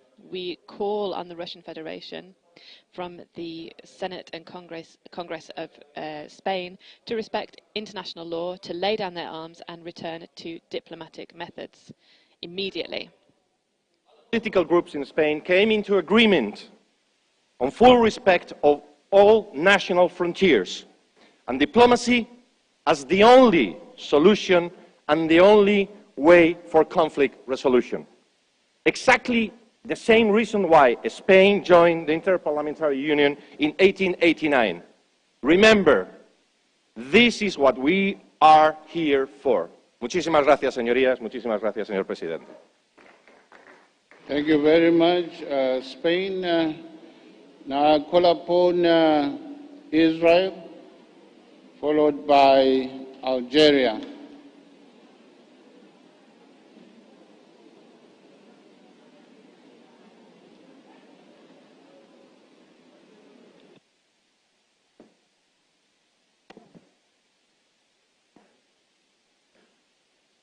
Mr. President, dear colleagues from all over the world, while we are sitting here now, I'm delighted to update you that today Israel is opening the first field hospital in the west side of the Ukraine. 17 tons of products, dozens of staff members. This hospital has a manager, Professor Dagan. This hospital has a name, Shining Star, and we hope that this hospital will be just the beginning, the early bird, to help the Ukrainian citizens, the Ukrainian injured people that needed to be treated at the best way that we can supply them today in the chaotic situation now in Ukraine. We are 179 countries in the IPU, and unfortunately not many countries are relevant to mediate between the two sides in the Ukraine and Russia. Thank God the Prime Minister of Israel is trying to mediate, and I know that some other leaders from other countries. But we are 179 countries that we can help the Ukrainian citizens, the Ukrainian injured people, and we can help them by sending humanitarian aid. Today, humanitarian aid now. They need it, and we can supply it to them. So I urge each one of us, each one of you, when you go back to your countries, do what has to be done towards the governments, towards the parliaments, towards the people. The Ukrainian people need help now. Thank you very much. Thank you, Israel. Algeria.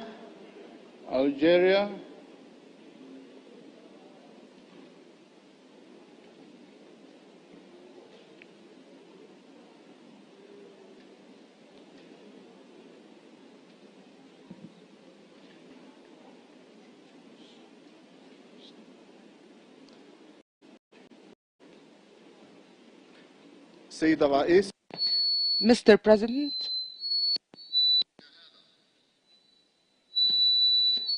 the microphone is not working.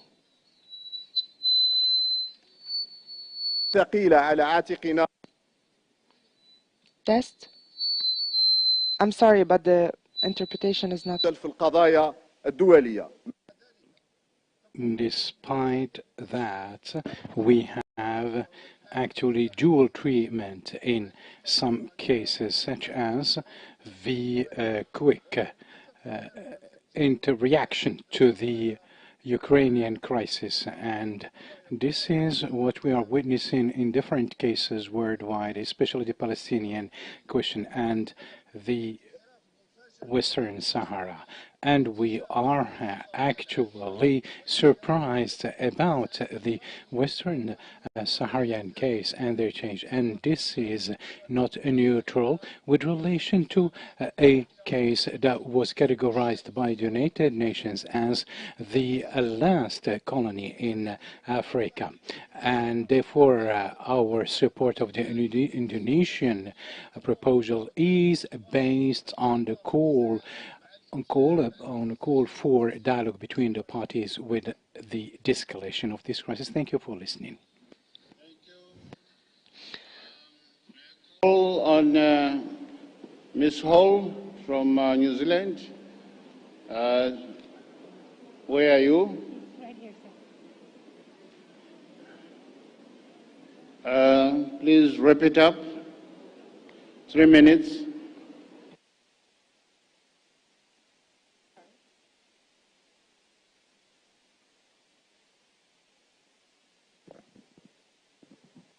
Assalamu alaikum, tēnā koutou katoa.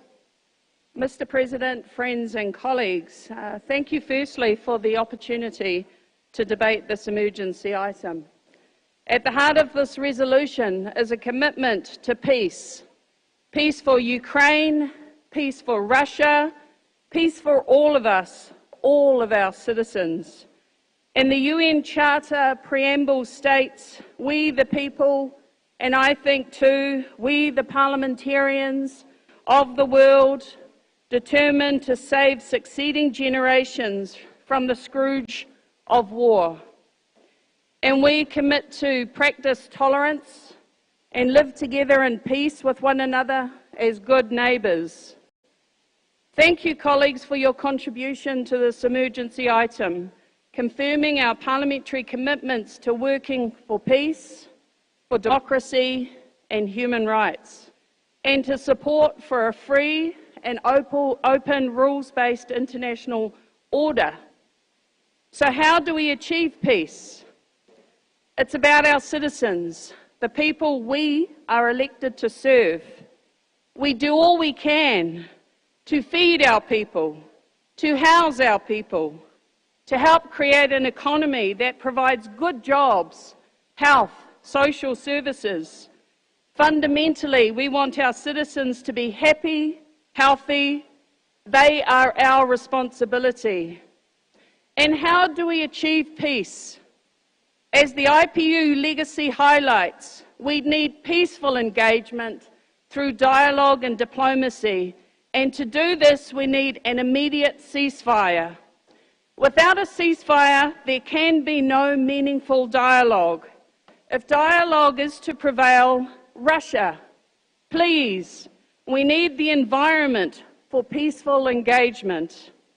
To the drafters, I thank you in advance for your collective work that will ensure we as parliamentarians here at this 144th IPU Assembly stand united, stand together.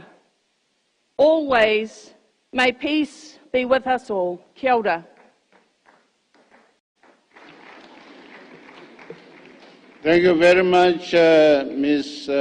Hall, for your rounding up of response. Ladies and gentlemen, I still call upon Eurasia. Can we have at least 2 drafters from that group? And we expect those 2 names by 1 o'clock. By 1 o'clock. Can we have those names, please? Let me take this, the names of those that have agreed to be involved in the final draft of the emergency item resolution are as follows. The Africa Group is Vikenge from the DRC and Magama from Tanzania. Arab Group, we have Obeid Al-Wasmai from Kuwait, You'll pardon me if I don't pronounce your name properly. Asia Pacific, we have fourthly Zone, Indonesia, and Jihan Mahmoud. Latin America, we have Ms. Marcela Guerra from Mexico and Mr. Raul Lozano from Uruguay. 12 plus group, we have Ms. Cabrera Morawiecka Staneka from Poland and Ms. Broadley from the United Kingdom.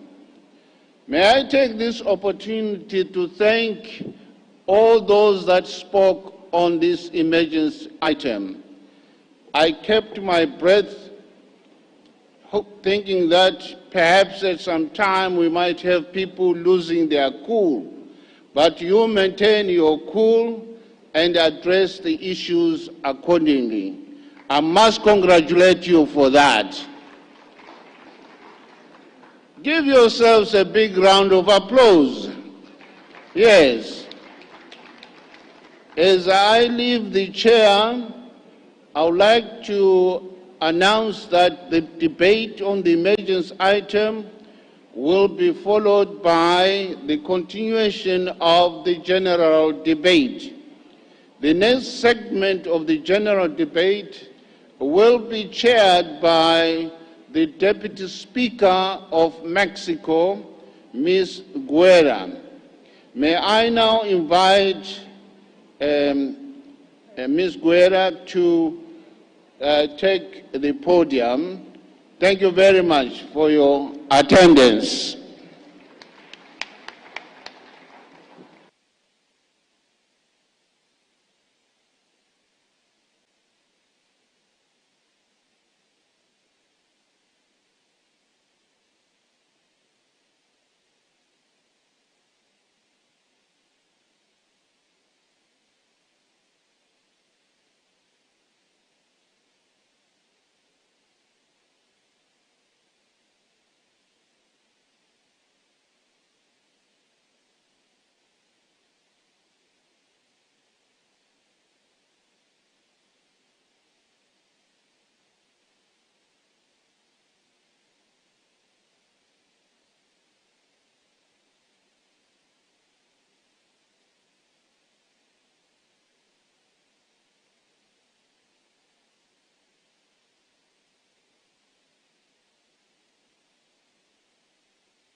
compañeras y compañeros parlamentarios, muy buenos días todas y todos.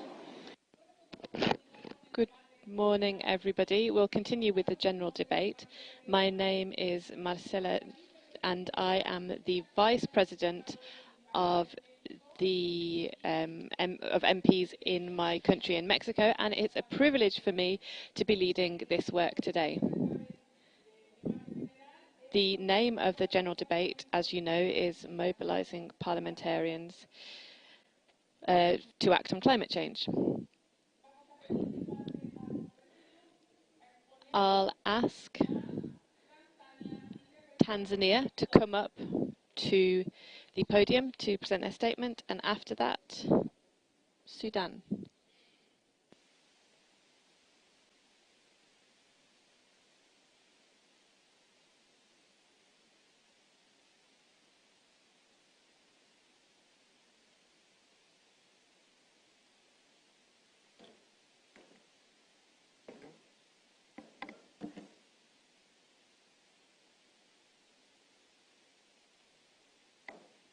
Madam Vice President from Mexico, and now the chair for this session, honorable speakers, members of parliament, and dear colleagues and friends.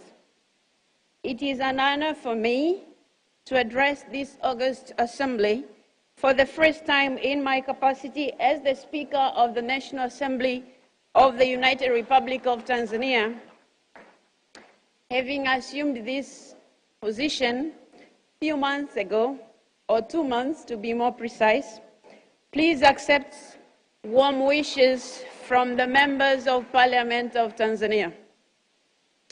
We are gathered here today at a time when the planet Earth stands at a perilous point. This August Assembly comes just a few months after the critical meeting of COP26 in Glasgow. The world is reeling from the devastating effects of COVID-19 pandemic. All these come in the backdrop of the climate crisis that has spared no part of the globe. As we reflect on how we can together build back better, let us seize this moment to discuss the critical role of parliaments to support governments in achieving net zero to save the planet. Madam Chair, honorable speakers, members of parliament, dear colleagues and friends. 7 years ago, in the landmark Paris Agreement, countries made commitments to address the vagaries of climate change through various measures: adaptation, mitigation, loss and damage, financing, and developing nationally determined contributions. Since then, some milestones have been achieved. However, the threat to planet Earth remains huge and real. As fast as the click of the clock, we have witnessed the surging of the consequences of the climate crisis: severe floods, prolonged droughts, sea level rise, declining crop yield, food insecurity, all of which have adversely affected human lives. It was against this backdrop that COP26 was held in Glasgow. Given the importance of that meeting, the United Republic of Tanzania was represented at the highest level by Her Excellency, the President, Madam Samia Suluhu Hassan. The President shared Tanzania's efforts in addressing climate crisis and reaffirmed our country's commitment to attain net zero. Speaking to the urgency of the matter, President Samia Suluhu Hassan called on other world leaders to take action without any further delay. Indeed, in that meeting, it became crystal clear the world is at a tipping point. Our failure to act timely means failure to preserve planet Earth for our generations, but also future generations. Madam Chair, honorable speakers, members of parliament, and colleagues. One of the areas that are still lagging behind to attain our set objectives is climate financing. At this point in time, parliaments have to take their rightful position, particularly in achieving net zero. Priority has to be given to support enactment of budgets that aim at curbing greenhouse gas emissions. In my own native country of Tanzania, the Parliament has undertaken an historic position in approving the construction of a huge hydropower dam to meet the country's energy needs sustainably. It has also approved budgets for the development of a rapid transport system and construction of a standard gauge railway, all of which enhance the country's commitment to using clean energy to reach the long-term objective of attaining net zero. There is no doubt that national parliaments have a huge role to play in their own countries in combating climate change. Additionally, international partnership will be absolutely critical. To fully address the climate crisis of our time, we need to bring disjointed efforts together and forge new partnerships. In our unity, Parliament should support governments to fulfill their targets and goals of the 2030 Agenda to combat climate change and its impact. In particular, we have to urge in one voice developed countries to keep their promise of providing $100 billion per year for climate action by 2023, a goal that could not be fulfilled by 2020. Madam Chair, honorable speakers, dear friends, at this juncture, I would like to call on all parliaments to fully exercise our oversight role in ensuring that our governments meet their commitment of addressing climate change by providing sustainable solutions. Getting to net zero can be done.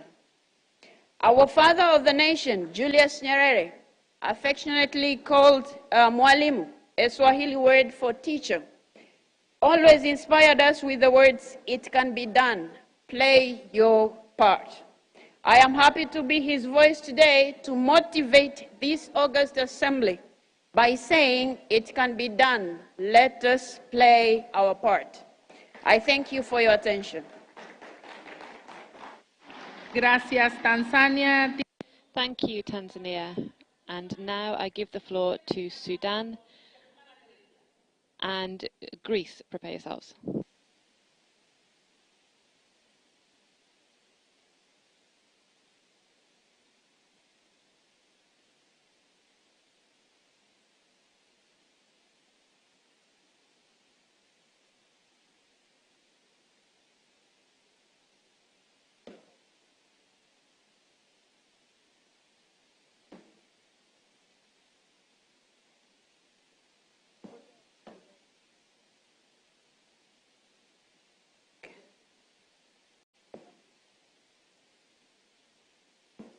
Thank you, Madam President, Right Honorable Speakers, Members of Parliament. On the onset, I would like to take this opportunity to convey the greetings and best wishes of my President, His Excellency Salva Kiir Mayardit, President of the Republic of South Sudan. I also wish to thank the people and government of Indonesia for the excellent hospitality according to my delegation and I, and for hosting the 144th session of the IPU General Assembly in the beautiful city of Nusa Dua. Madam President, distinguished members of the Assembly, I believe that it's a common knowledge to all of us here that we should admit the fact that every nation on this planet is directly or indirectly affected by climate change. As representatives of the people who are responsible for this damage, we are obliged to fight the impact of our own negligence, as a result of which we daily witness sea level rise, changes in weather, droughts, deforestation, and floods.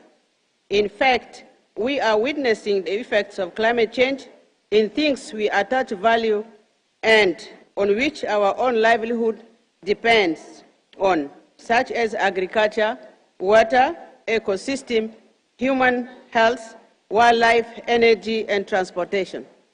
Like many countries whose representatives are here today, South Sudan signed and ratified the Paris Agreement. And since 2016 to date, we are still grappling with the development of the Paris Rule Book while the climate crisis is worsening. As I speak, 5 out of 10 states in South Sudan were flooded, and over 800,000 have lost their livelihoods and are living under dire conditions. Besides the floods, droughts, excessive heat, heat waves, haphazard rain patterns is resulting in crop failure and impacting the livelihood of our people. Madam President, colleagues, distinguished members, though South Sudan's emissions are negligible, South Sudan has submitted an ambitious second nationally determined contributions, NDC, and its first national adaptation plan, NAP, to the UNFCCC. The implementation of these strategies and plans will only be realized with the provision of climate finance by the developed countries' parties. We are dismayed that the US $100 billion pledged for 2020 has not been realized, and now 2023 is the new date for this amount to be raised. Madam President, honorable members, South Sudan would like to underscore the importance of adaptation. A balance between mitigation and adaptation has to be adopted. Therefore, 50% of the funds raised has to be earmarked for adaptation projects. On finance, South Sudan believes that the $100 billion that was arbitrarily set is not longer sufficient. This amount is to be revised upwards. We therefore appeal to the developed countries to fulfill their pledges. We would like to underscore that the means of implementation is to be provided as grants and not loans. Madam President, honorable members, on the emission gap, we appeal to all parties that have not submitted their ambitious NDCs to do so urgently, such that we keep the 1.5 degrees goal alive. South Sudan commends the Glasgow Declaration on Deforestation and Land Use and hopes that it will access funding for the planting of 100 million trees in 10 years. Indeed, since 99.9% of the population of South Sudan depend on forest as the sole source of energy, a transition to clean and renewable energy will alleviate the pressure on forests. Thus, South Sudan intends to generate 3,000 megawatts of power from hydro, solar, wind, geothermal, and natural gas, as this will require financial support, capacity building, and technology transfer. Madam President, members of the Assembly, the onus is now on the big emitters to increase their ambitions and drastically cut their carbon emissions and fulfill their pledges of availing adequate, predictable funding to the developing countries to implement their mitigation and adaptation projects to reverse the dangerous trend of climate change. Last and not least, South Sudan will play its role in assuring that this planet that we call home will continue to be home to our children and the generations to come. Madam President, I thank you. Gracias, Sudan. Thank you, South Sudan. And now I give the floor to Poland. But I would like to make a call on the President of the Indonesian Parliament, who is here with us today to do us the honour of presiding over this session. It would be an honour and a privilege for you to do that, Madam President.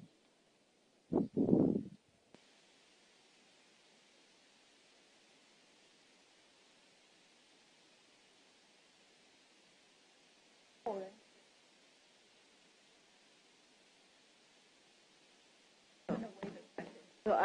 okay. Of Indonesia. Oh, I have 7. Okay. So I have.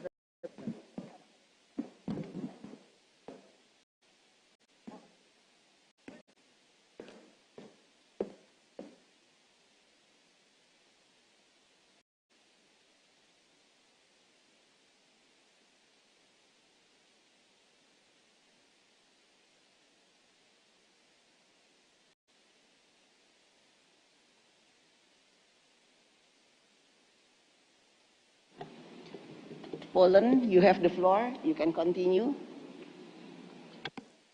Madam President, honorable members of Parliament, honorable guests, ladies and gentlemen.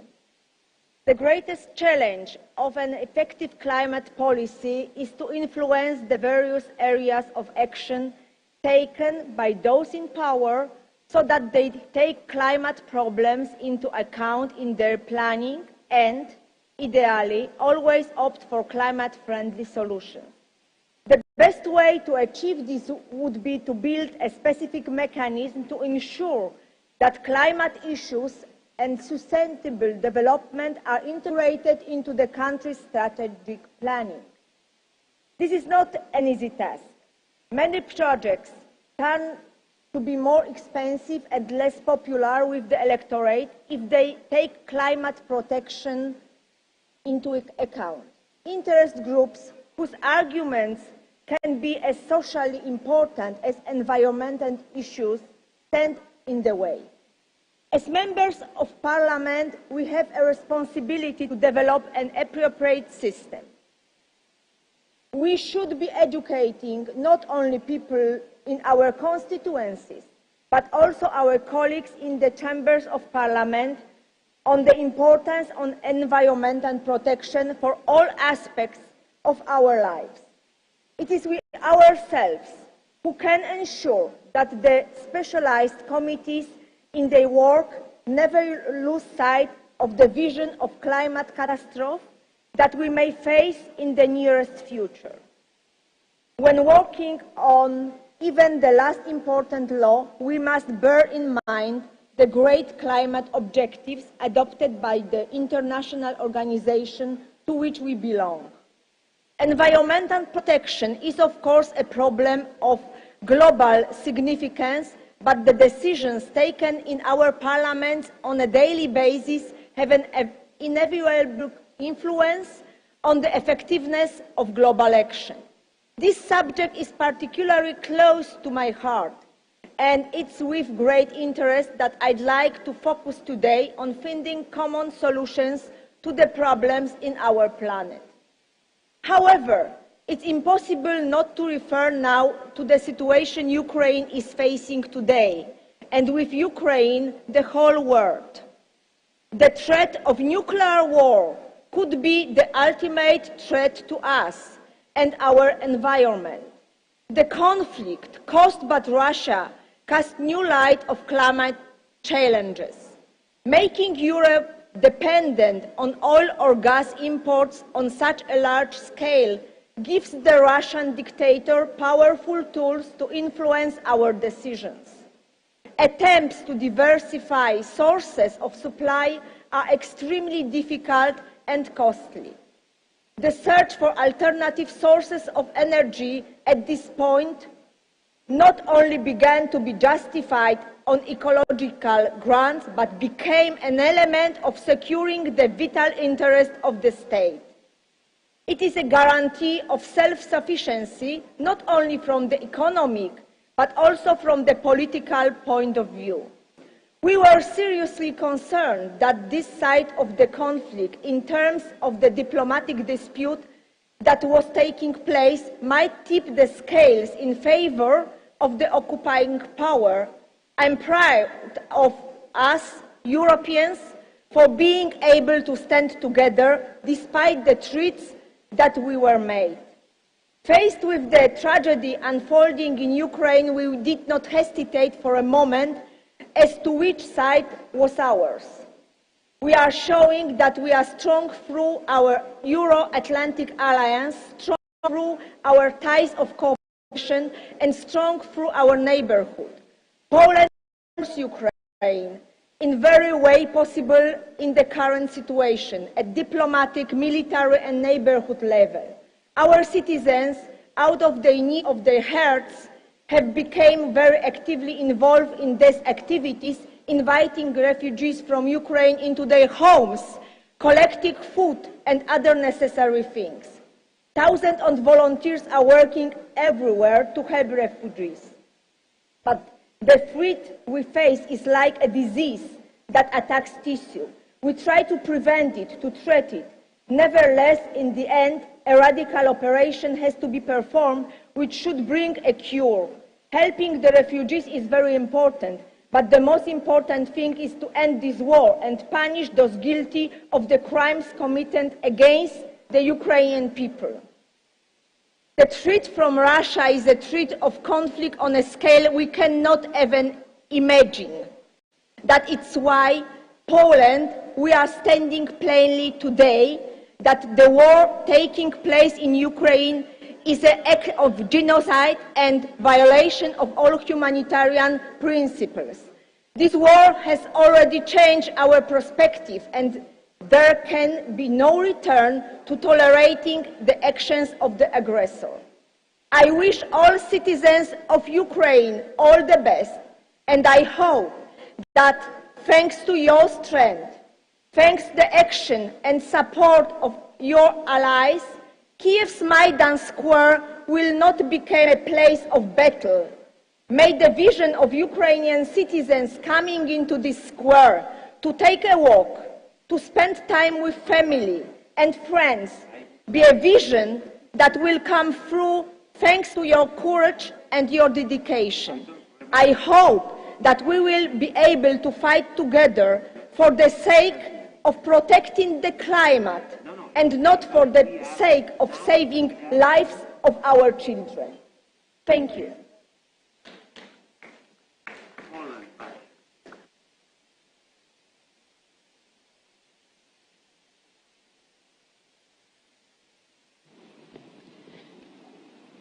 Next is from Oman, Al-Harti, Mr. Al-Harti, to be followed by Iran, Mr. M. Reza Khan. Please be prepared.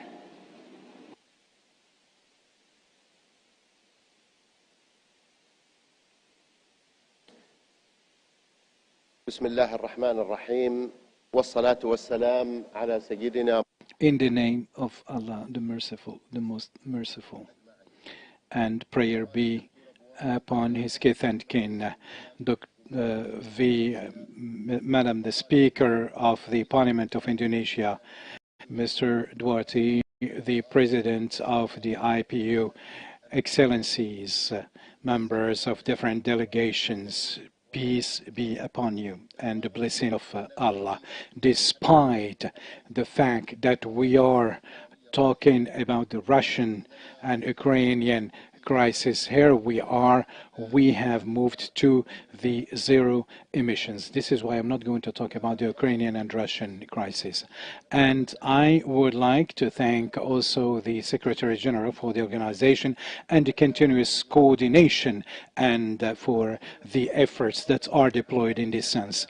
As we say, the world is facing the increase of temperature and the increase of different cyclones, and this is something that Oman has suffered from, and we have suffered very much from different cyclones and different tempests, and the last one was 1 year ago.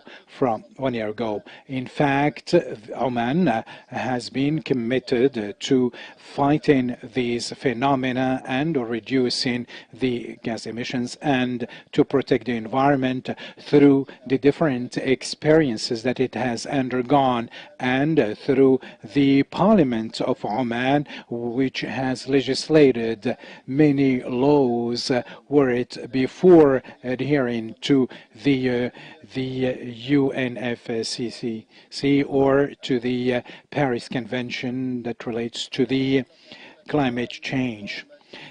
Oman has also set up a balanced vision in order to create this balance between development and the protection of environment.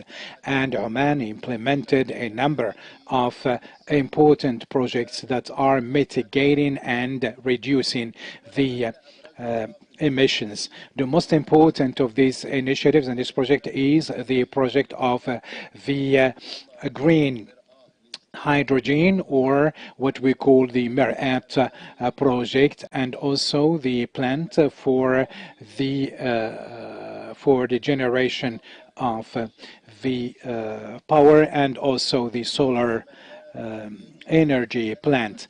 As parliaments, we are supposed to protect the environment from the emissions. And what we notice here is that the main role of this parliament is that some big companies are now relocating in some states where there are some legislative pitfalls and gaps. This is why we call upon all parliaments in order to adopt this position and to call upon different states to issue legislations that would solve this problem or solve this gap. With relation to the media and information. Here I am talked to the youth in Oman for the efforts that they are exerting in the traditional media or in the social media.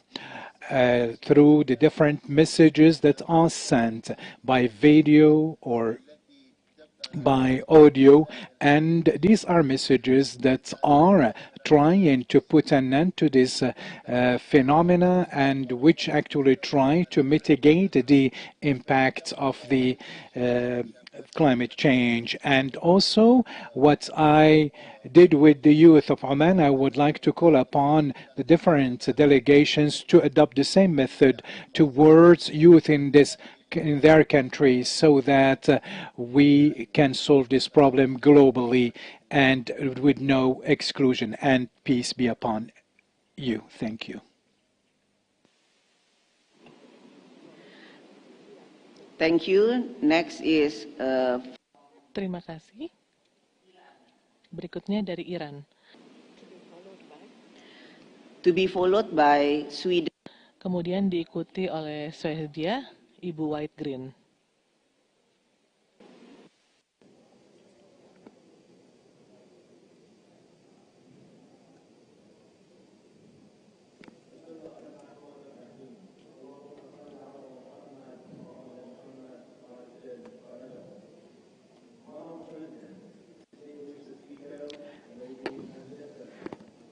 Presiden sidang, para rekan kami hormati, perubahan iklim memiliki konsekuensi yang serius untuk semua negara di seluruh dunia. Kita harus menangani permasalahan effectively. As acknowledged by scientific evidence, the largest share of historical emissions causing concentration of greenhouse gases in the atmosphere have occurred during the Industrial Revolution. Developed countries, however, continue to be hesitant to take the lead. Mitigation gap remains largely due to their unfulfilled, insufficient, and sometimes evaded commitments. Achieving the long-term goals of the Convention and the Paris Agreement highly depends on the cooperation of the parties. Flexibility for developing countries is the key for success in dealing with the major areas such as mitigation, adaptation, and capacity building. The principles of the Convention, particularly the principle of common but differentiated responsibilities and respective capabilities, as well as historical responsibilities of developed countries, should not be ignored. Distinguished colleagues, despite the very profound socio-economic COVID-19 related crisis that we are facing, meeting climate change goals could be achievable through cooperation. The post-COVID-19 recovery plans could pave the way for developing a greener and more sustainable economy. Requirements and conditions for this journey, including financial resources, capacity building, and related technologies should be prepared to make the plans a reality. Cooperative approach in mitigation and adaptation should be inclusive and benefit everyone. No one should be left behind. We should avoid politicizing climate change. This challenge should be addressed from a developed approach. Politicizing this challenge is neither acceptable nor hopeful in combating the problem. Developed countries have committed to take the lead in reducing GHG's emissions and to provide support in the form of financing as well as technology transfer to developing countries. The special situation of developing countries need to be recognized. Provision of adequate, timely, and predictable support to developing countries are critical. Capacity building in developing countries enables them to deepen their engagements in addressing climate change. Ladies and gentlemen, finalizing the rulebook of the Paris Agreement was a good step in a journey towards combating climate change. We hope that as parties decided in Glasgow, new and ambitious goals on climate finance will be set in coming years, and climate finance gaps also be bridged by committed countries, especially in a recovery era from COVID-19. Decarbonizing is very essential for combating climate change. In this regard, low-carbon economy has been considered in our 6th National Development Plan. Nevertheless, transition to zero carbon will not happen overnight. This is especially the case for developing countries that their development goals highly dependent on fossil fuels resources. As highlighted in the United Nations Framework Convention on Climate Change, the special difficulties of developing countries whose economies are particularly dependent on fossil fuel production should be recognized in limiting greenhouse gas emissions. Madam President, an emerging threat to the sustainable development is the emergence and application of economic tourism. Unjustifiable and unfair economic coercive measures that have been imposed upon my country have targeted the well-being and health of our citizens. Among others, such measures have seriously constrained access to and transfer of relevant technologies and equipment necessary for our national mitigation and adaptation efforts, as well as air quality improvements. These coercive measures and unilateral sanctions in explicit contravention to global sustainable development agenda and relevant multilateral agreements have consequences beyond our national context, hence contribute to global warming. In spite of such unlawful pressure, Iran has made significant strides in transforming development to a sustainable path. At the end, I would like to say Happy Nowruz to all of the people that celebrating it. Thank you, Madam President.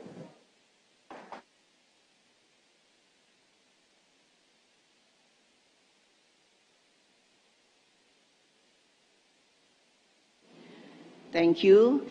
Now, Sweden, floor is yours, followed by Chile, Ms. Mix.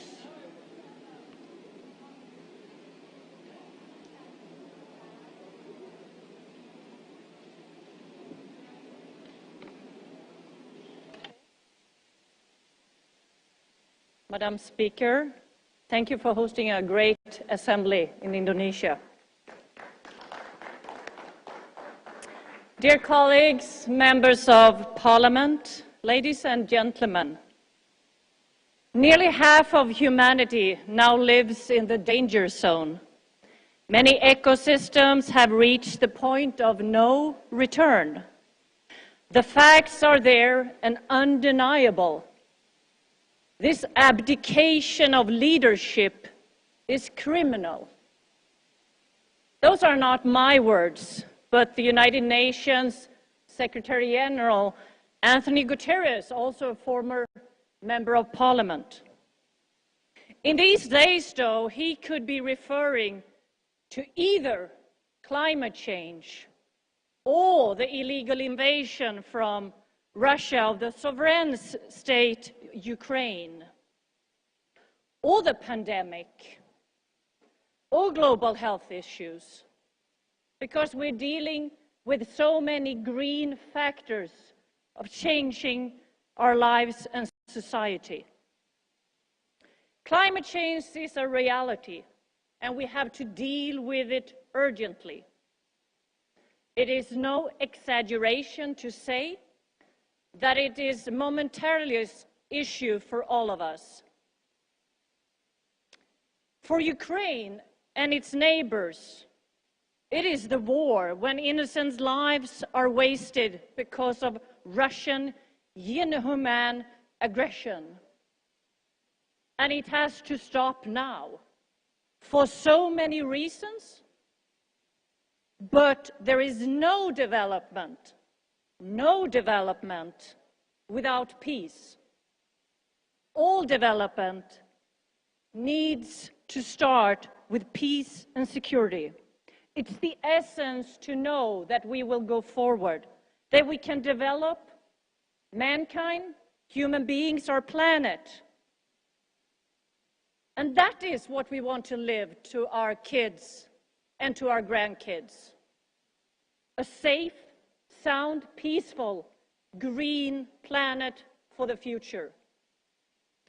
And it's like the UN Charter begins, we the people. Because we need a greener future, a more peaceful future that takes climate change to a totally different level. And it's all up to us, we the people. Since we the people represent each corner of the planet and the society, it is up to us as representatives to take that responsibility. And we have to take it. Mrs. Speaker, it is up to all of us, right here, right now. It is time for a new start, post the pandemic. And that restart could be a green, peaceful new start. We have the chance to do it. No one else has that. We can take that opportunity. 133 years ago, Creamer and Passy started an organization called Interparliamentary Union. You heard of it. You're very much so a part of it.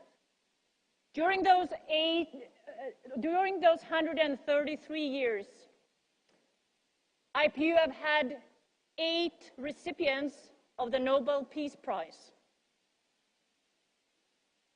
It is really up to us, all of us that are in here, to make sure that the IPU can receive a 9th Nobel Peace Prize. And we can do it by making the world a better place, safer, more stable with peace, but of course also to make it more green. We have the opportunity to do that restart. We can do it, and all, of course, with a new start of the strategy that we all decided on in Madrid for the next 5 years, where we can be a green part of the work of the SDGs for the coming decennium. Members of Parliament, we are needed. United Nations may have put the goal forward for the SDGs until 2030, with 167 indicators. But they are all needed of the stakeholders of the world, and we do represent a clear essence of that. We are the lawmakers, we are the financiers, we also make the contribution of the action plans, the roadmaps for the people that we do represent. Parliamentarians, it is up to all of us to take this possibility of a new start, a restart for a greener, more peaceful world. Thank you.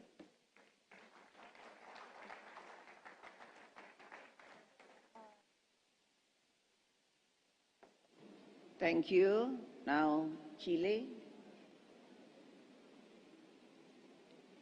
followed by Jordan, Mr. Al-Ziadin.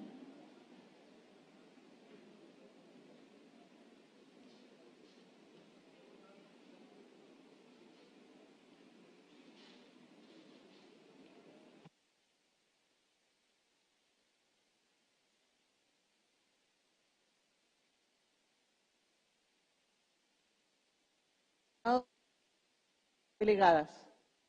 En momentos tan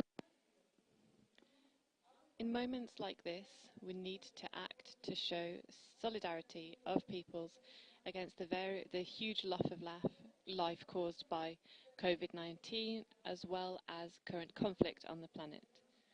And I hope that we can reach agreement that allows all parties to have a peaceful solution to the conflict through honest and profound dialogue. I would also like to point out the strength of the Indonesian Parliament in holding this 144th session of the IPU in such difficult circumstances across the whole world, and I fully trust that the work that we carry out here today will provide a great contribution from a parliamentary point of view. The environmental crisis affects the whole planet, and the situation is really worrying. In the last report of the IPCC, they concluded that if we don't urgently reduce greenhouse gases, we will be unable to limit global warming to 1.5 degrees C or 2 degrees C. And this means we need to change our ways of living, our ways of consuming, and our ways of producing. And we can only do this through cultural change. For example, using biomass fuels such as wood, increasing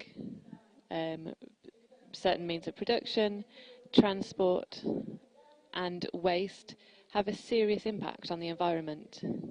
The situation that I'm describing has been discussed in various fora, in lots of different publications, and in lots of significant agreements, such as the Paris Agreement, where the agreement was reached that we needed to limit global warming to 2 degrees C, in line with pre-industrial levels, which has not been achieved, and will not be achieved if we do not take urgent measures to reduce emissions. However, previous agreements have had disappointing results. In the last two COPs, as we've seen by COP26, with the pandemic, which reduced participation to only 36 delegates out of 196. And so we need to include the principle of intergenerational equality, those with disabilities, also deepening our gender perspective, reaching agreement for indigenous peoples, and using the language of human rights to increase the scope of these agreements. We need to urgently take measures. The pandemic has caused a health, economic and social crisis, and as has the Ukraine crisis. Attacks on hospitals and educational institutions, as well as oil reserves and industry, has resulted in thousands of victims, including women, children, elderly people, and a huge wave of migration. This war, in which the threat of nuclear activity has been used, will have an influence on climate change. The effects can be seen in the pollution of the air, water and soils, as well as forest fires, which are already seriously damaging biodiversity. As a consequence of this, there will be consequences on human health, and also the impact on food supply and food prices. And so we parliamentarians need to have an impact on climate change through bills and public policy aimed at with this aim. Chair, dear colleagues, our country has legal instruments to protect the environment, highlighting the banning of plastic goods across the whole country. And I would like to talk about our legislative and governmental efforts made to extend protection for marine ecosystems, which is essential when it comes to reducing temperatures, generating oxygen, and helping the global populations. Over the past few years, Chile has protected various marine areas, and we are using state resources to protect marine life, preserving biodiversity and protecting and preserving thousands of square kilometers of ocean surface, in line with recommendations made under the 2030 Agenda and specifically the SDGs. As said by the UN, currently in our Parliament we are discussing a bill on our energy mix, through a bill as well promoting the generation of renewable energy. In addition, electromobility and using hydrogen. We are also proposing new uses of carbon centres in Chile, as there is great potential for renewable energy, such as solar energy, which we consider to be the best in the world.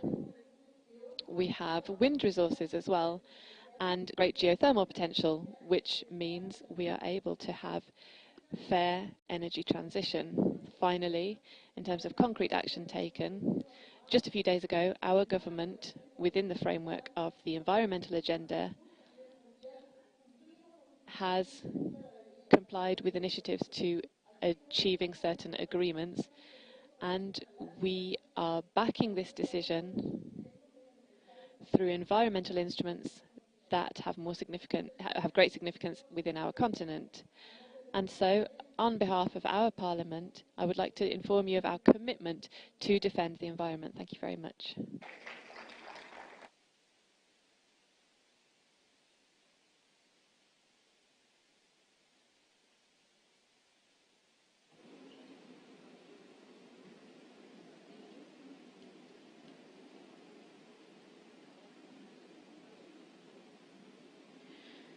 Next is Jordan. Please, Jordan, followed by Bangladesh, Mr. Etha Tuku. Please be prepared, Bangladesh.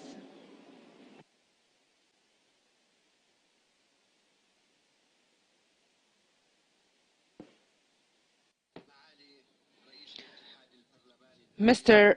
President of the IPU, Head of the General Assembly of the IPU, ladies and gentlemen,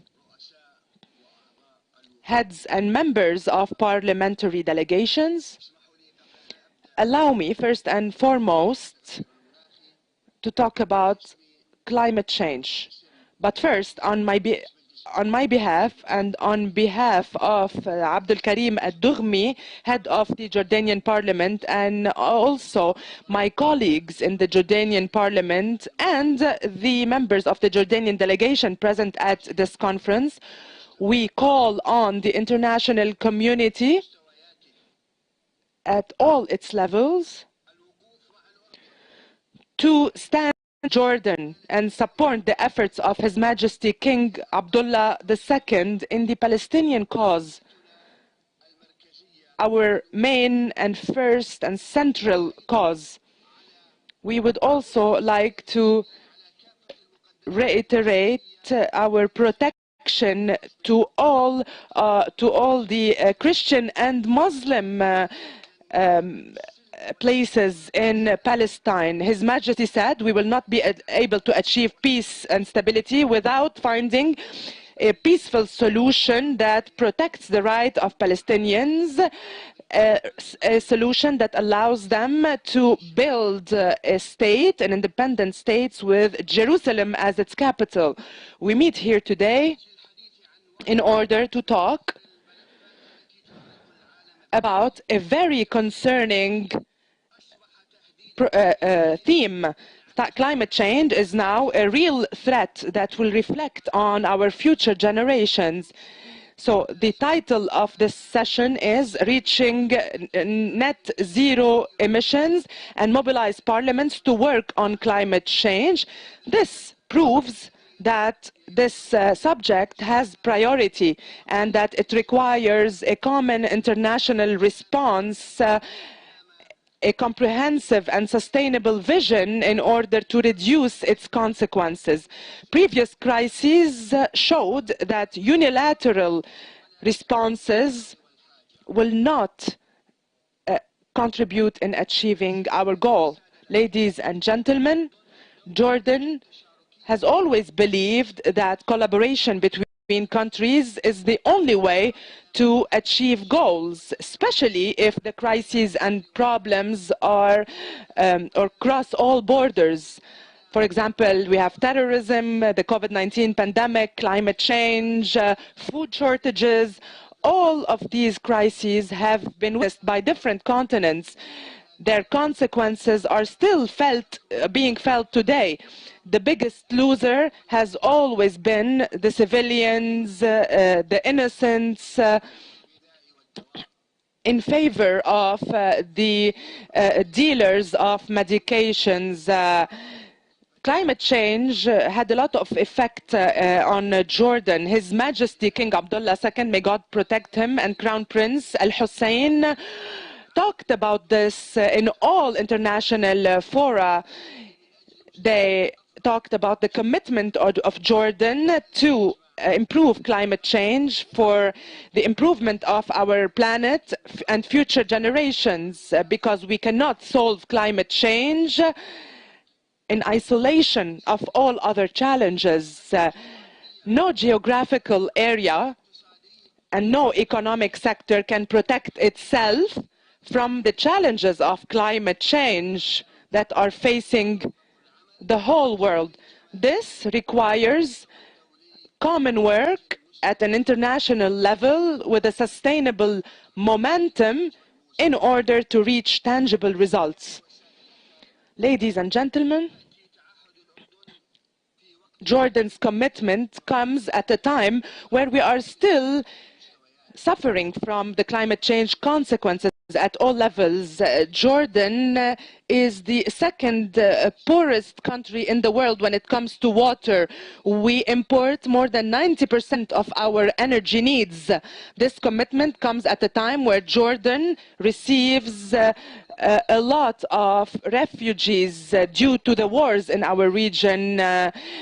We also shared with our brothers and sisters, the refugees, our resources. Therefore, we have scarcity in food, water, resources.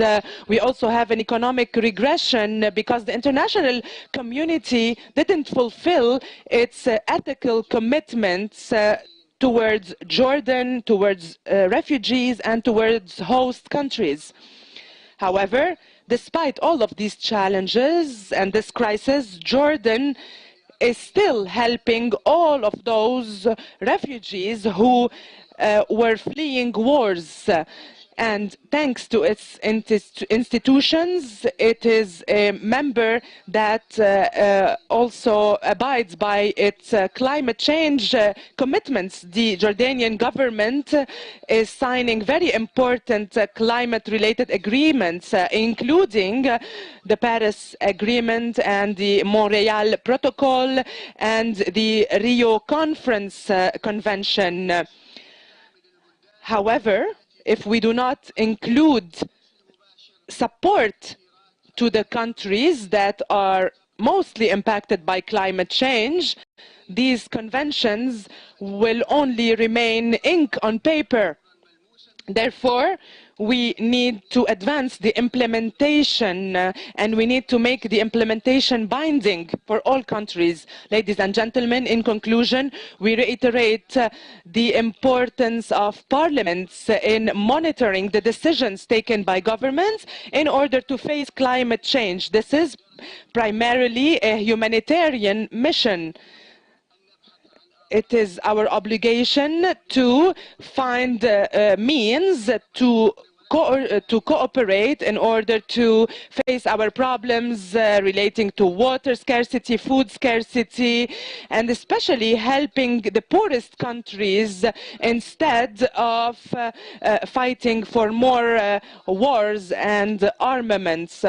I wish you all success in this conference, and hopefully we will reach binding recommendations and decisions to create a promising future for the next generation where they can live in peace, stability, and assurances. Thank you.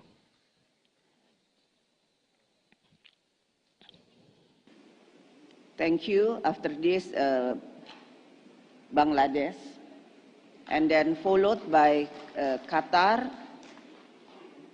Mr. Al-Sulaiti.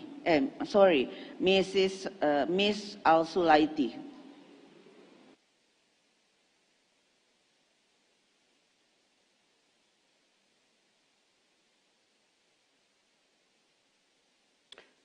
Bismillahirrahmanirrahim. Thank you, Mr. Chair, for giving me the floor. Mr. Chair, honorable members of Parliament, Excellencies, ladies and gentlemen, Assalamu alaikum and good morning, good evening to you all. Very good afternoon to you all. It is indeed a great pleasure to be a part of this assembly and share thoughts with this august audience. I take this privilege to convey my sincere thanks to the Inter-Parliamentary Union for arranging this general debate on this very pertinent issue. Climate change has become a major threat for the human race. Effects of climate change and global warming have posed an undeniable impact on the Earth and its natural resources. It is now a proven fact that human activity on our planet is the primary cause behind this catastrophe. The recent scientific reports, including the IPCC AR61, that unless we take bold and ambitious action to curb the global carbon emissions, there will be grave and devastating consequences. Therefore, for our own survival, making peace with our planet will be the most important task of our time. Bangladesh has a very insignificant carbon footprint. Our per capita carbon dioxide emission is almost zero in comparison to the high emitting countries. However, we are bearing the heavy burden of climate change as the seventh most climate vulnerable countries in the world. Climate change-led extreme events such as erratic rainfall, flood and drought, even more intense tropical cyclones, sea level rise, seasonal variation, riverbank erosion, ocean acidification are causing severe negative impacts on the lives and livelihoods of millions of people in Bangladesh. Studies suggest that from now up to 2050, our annual GDP loss will be 2% because of climate change. And at this rate, by 2100, the loss will be a staggering 9%. 20% of the population lives along the coast and risks displacement with rising sea level. We already have a significant number of displaced population because of river erosion in different places of Bangladesh. And sea level rise in our coastal districts. Climate change is equally threatening our food security.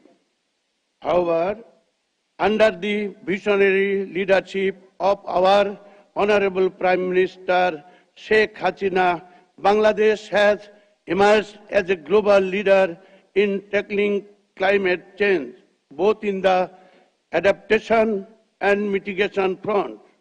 We are the first country from the LDC group to establish a self-financed $450 million Bangladesh Climate Change Trust Fund in 2009. Last year, just before COP26, we submitted an updated nationally determined contribution, NDC, enhancing both unconditional and conditional contribution with ambitious, quantifiable mitigation targets. Furthermore, to realize the targets of NDC, we are scaling up renewable energy production. During COP26, we expressed our ambition to generate up to 40% of our total energy mix from green sources by 2041. We have been able to achieve the remarkable feat of installing 6 million solar home systems, the largest of its kind in the world, providing electricity access to more than 20 million people in remote areas of the country. Bangladesh has recently cancelled the installation of 10 coal-based power plants amounting to foreign direct investment of $12 billion, considering its adverse impacts on global climate. To march towards our vision of a climate resilient future, we have recently formulated the Mujib Climate Prosperity Plan to achieve low-carbon economic growth for optimized prosperity and partnership. Green growth, resilient infrastructure, and renewable energy are key pillars of this prosperity plan. Implementation of this plan will take us to resilience from vulnerability and then to prosperity. Government efforts are well supported by our parliament. In 2019, the Bangladesh parliament passed a motion declaring climate change to be a planetary emergency and calling on the world to work on a war footing to combat it. We are constantly helping our executives by approving the budget for a green transition in the backdrop of the COVID-19 pandemic. The Climate Vulnerable Forum, an organization of 55 climate vulnerable countries under the Bangladesh presidency, has launched CVF Global Parliamentary Group to signal our commitment to finding solutions to the climate emergency to our government and global community. Excuse me, you have passed your speaking time. Can you make it fast? Please, 1-2 minutes more. While government across world can commit to targets and action to tackle the climate emergency, we the parliamentarians can hold them accountable to deliver on those commitments on behalf of the people. We'd like to see positive and robust international climate positions that can reduce the global carbon emission effectively. To this end, today's general debate is extremely important in building cooperation among the parliamentarians of the world to tackle climate emergency. Thank you very much. Best wishes. Terima kasih banyak. Semoga selalu sukses. অসংখ্য ধন্যবাদ। সকলের জন্য শুভকামনা। জয় বাংলা, জয় বঙ্গবন্ধু। আসসালামু আলাইকুম ওয়া রাহমাতুল্লাহি ওয়া বারাকাতুহু। Thank you all. Thank you, terima kasih. Next from Qatar, Ms. Sulaiti, followed to Lao People's Democratic Republic, Mr. S. Prasut. السلام عليكم ورحمة الله وبركاته. بسم الله الرحمن الرحيم. الحمد لله. In the name of Allah, and mercy and prayer be upon the Prophet, his kith and kin.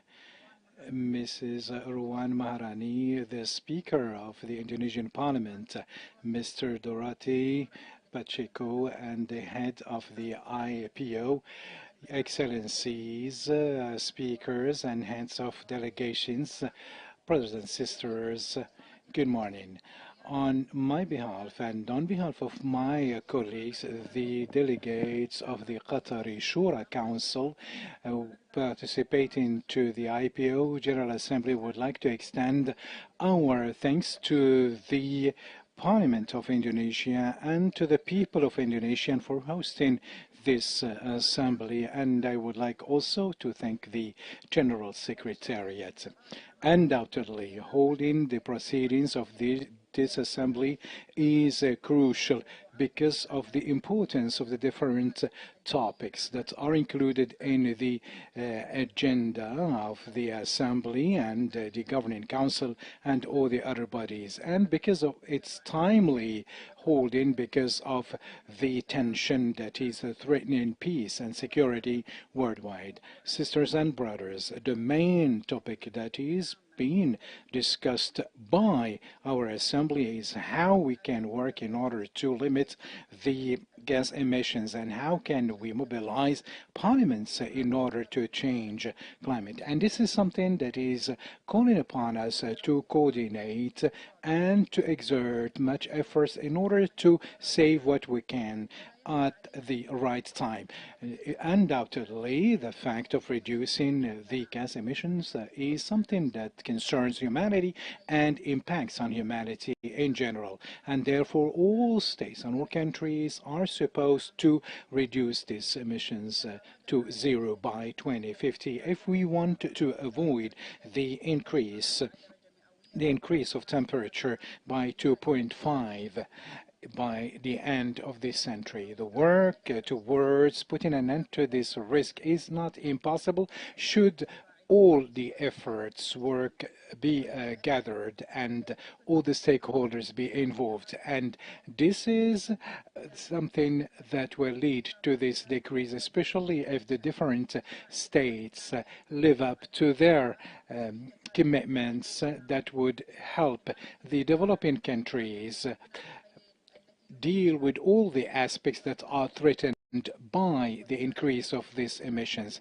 In this framework, I would like to highlight through this important platform, to highlight the wise policy of Tamim bin Hamad Al Thani, the Prince of Qatar, who is giving much importance to the preservation of environment through unprecedented initiatives worldwide, especially the commitment of Qatar to host a sort of the World Cup by 2020, which will be neutral in terms of emissions, that will be carbon neutral, and the Doha is preparing to host hundreds of thousands of fans worldwide in order to watch the different teams competing for the World Cup.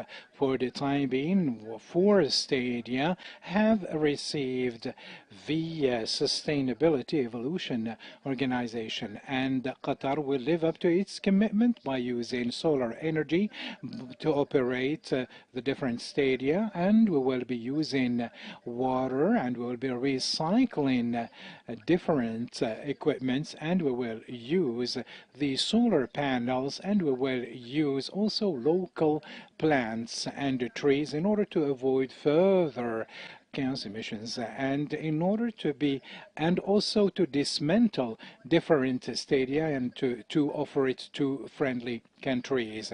The wise policy of our prince is one to combating the climate change. And the speech of His Highness about the commitment of Qatar through the promulgation of the pertinent legislations and the different initiatives of His Highness by declaring that Qatar will contribute up to 100 million USD in order to support the least developed countries in order to deal with the different climate change and to build their capacity in order to face the destructive effects thereof.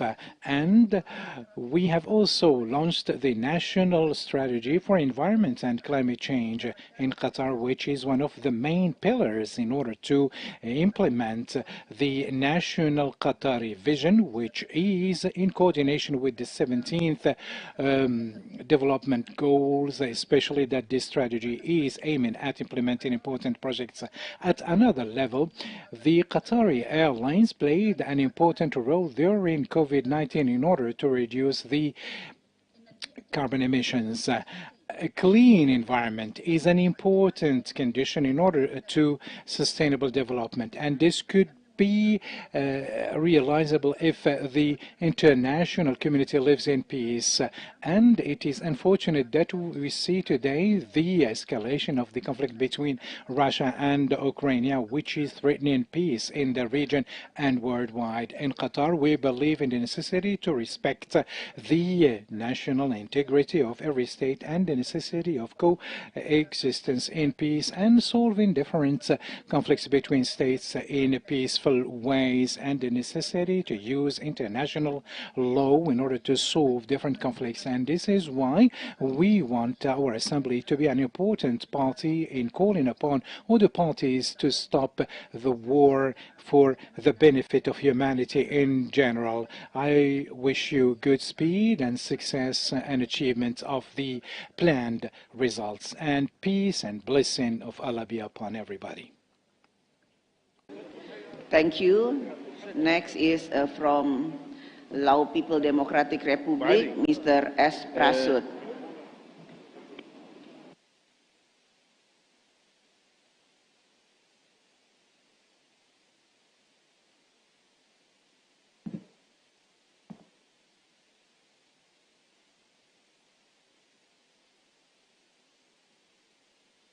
Madam President, Mr. President of IPU, Mr. Secretary General, distinguished parliamentarian, ladies and gentlemen. On behalf of the delegation of the National Assembly of the Lao PDR, I am pleased and honored to give a remark at this 144th IPU Assembly on the theme, Getting to Zero, Mobilizing Parliament to Act on Climate Change, which is a very important topic in line with the current situation in the world at large. And taking this opportunity, I would like to congratulate the Indonesian Parliament for the excellent organizing this important meeting. Madam President, climate change has become a global concern issue, threatening and challenging for all nations as a result of human activities causing global warming as more and more greenhouse gas accumulate in the Earth's crust, which cause global warming, and the melting of glaciers in the North and South Pole has resulted in rising sea levels. Lao PDR is also one of the countries that has been significantly direct and indirectly affected by the climate change, such as flood, drought, which are more frequent and intermittent and more severe each year, in which it has caused various negative effects and had an enormous impact to the economy, environment, and the livelihood of the Lao multi-ethnic people. This impact has become a major long-term challenge for Lao PDR, mainly in tackling, adopting, and controlling greenhouse gas emissions due to the lack of information, funding, technology, expertise, experience, and appropriate mechanism. Madam President, Lao PDR is continuing its effort to prepare a national action plan on climate change adaptation, which is an act of compliance with the International Convention on Climate Change and Kyoto Protocol on Climate Change. A joint agreement has been signed with the World Bank on the project to protect forests and reduce carbon emission. The main objective of the action plan are to address the urgency and adapting to climate change in the Lao PDR, which identify 4 key areas: agriculture, forestry, water resources, and health.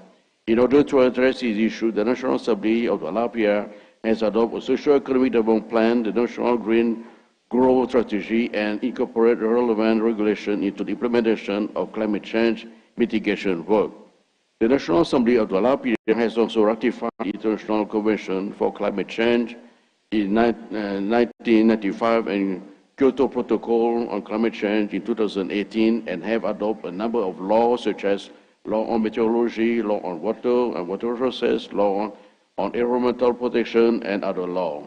At the same time, the National Assembly has monitored the implementation of environmental policy, promote research on renewable energy, reduce pollution and waste from socio-economic development process, as well as raising awareness on climate change issue to encourage people involvement toward achieving net zero emission by 2050. We have also set up lofty goal to achieve reducing the greenhouse gas emission by 60%, increasing forest coverage to 70% of total land area, promoting increased use of renewable and clean energy through 30% share of electric vehicles and 10% biofuel by 2030. Madam President, even though our activities in the past have been successful in various sectors, however, there is still many challenges that has to be addressed in order to cope with the danger of future climate change.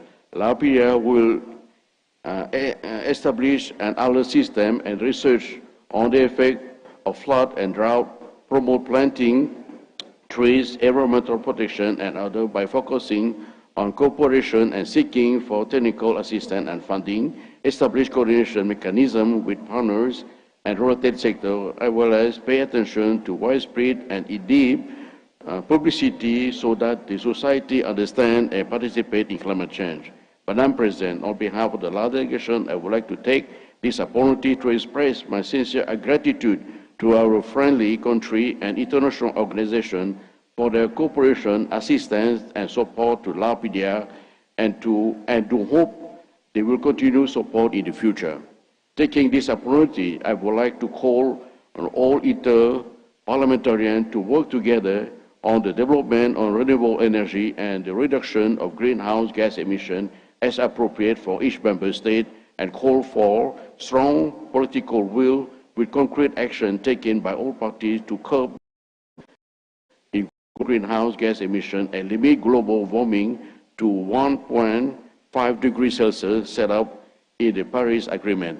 Finally, I'd like to wish the 144th Interparliamentarian General Assembly a fruitful and successful outcome. Thank you. Terima kasih.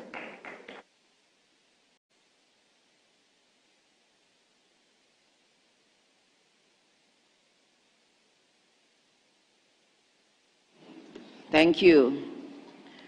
Sebelum memulai sesi selanjutnya, Before we start with the next session, I would like to extend my deepest apology for the delegation and the people of China for the crash of the China Eastern Airline MU5735.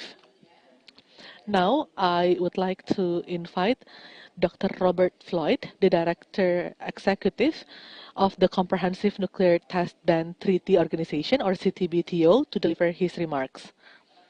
The Comprehensive Nuclear Test Ban Treaty prohibits nuclear test explosions, both for military or civilian purposes anywhere in the world, including on Earth surface, in atmosphere, underwater, or underground. In the Asia-Pacific region, we well know about the impact of nuclear tests and nuclear weapons. The Comprehensive Nuclear Test Ban Treaty enables us to prevent states or countries to develop nuclear weapons for the first time, and for countries that already have nuclear capacity to further develop a more powerful weapons. This treaty also prevents potential major destruction caused by radioactive impact to human animals, or plants. As I have stated before during the inaugural ceremony of the 144th IPU Assembly, we can only address the global challenges, hazards, and uncertainties if we unite, if we cooperate, and if we strengthen the international cooperation. Therefore, I am honored and pleased to invite Dr. Robert Floyd to the podium to share his views and inputs to the 144th IPU General Assembly. Dr. Floyd, the floor is yours, please. Terima kasih banyak Ibu Pimpinan atas pengantarnya. Ibu Pimpinan, Yang Mulia, para hadirin kami hormati. I'm honored to address the 144th Assembly of the Inter-Parliamentary Union today in my capacity as Executive Secretary of the Comprehensive Nuclear Test Ban Treaty Organization, the CTBTO. And I thank Secretary General Chung Ngong for the invitation. It is a pleasure to be speaking with you here in Indonesia. In fact, it is very significant. Indonesia is the most recent ratification of an Annex II state to the CTBT. That is, a state required to ratify the treaty to allow it to enter into force. Indonesia continues to be a strong support for the treaty, and for that I am deeply appreciative. Thank you, Madam Chair. I consider the IPU a strategic partner in the global effort to advance the nuclear disarmament and non-proliferation agenda. I'm particularly grateful for the long-standing support that the IPU has provided for our shared goal of the universality of the CTBT. Ladies and gentlemen, the overarching theme of this Assembly is getting to zero, mobilizing parliaments to act on climate change. However, I feel that the recent events in Ukraine have underscored the urgency of getting to zero in another context, and that is nuclear disarmament. We, ladies and gentlemen, are at a pivotal point in history. The situation in Ukraine is gravely concerning. We've heard of nuclear weapons being put on high alert. Fears that the conflict will further escalate and expand are all too real. These events have put our efforts on nuclear non-proliferation and disarmament into a most sobering context, and caused me to reflect on the poignant statement of the elders, a group of world leaders of great renown. The elders said, as long as a nuclear weapon remains in existence, it is inevitable that they will someday be used, whether by design, accident, or miscalculation. Today, this message is especially resonant, and it is one we should all heed. The road to nuclear zero may be long and winding, but I believe that there are simple steps that we can take now that we lead us to a world free of nuclear weapons. One essential step that will bring us even closer to a world that we all aspire to is universal adherence to the CTBT, which will provide a legally binding and verifiable prohibition on nuclear testing.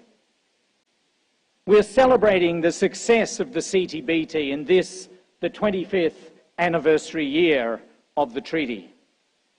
I continue to be inspired by how well the treaty is delivering on its stated object and purpose. One needs only look to the historical record for proof. Since its adoption, the CTBT has created a firm and virtually unchallenged norm against nuclear testing. What I find particularly compelling is the stark contrast between the world before and after the adoption of the CTBT. Less than 12 tests have been conducted since the adoption of the treaty, and that is this century by one state only. Now compare that with the more than 2,000 nuclear tests that were carried out before the treaty's adoption.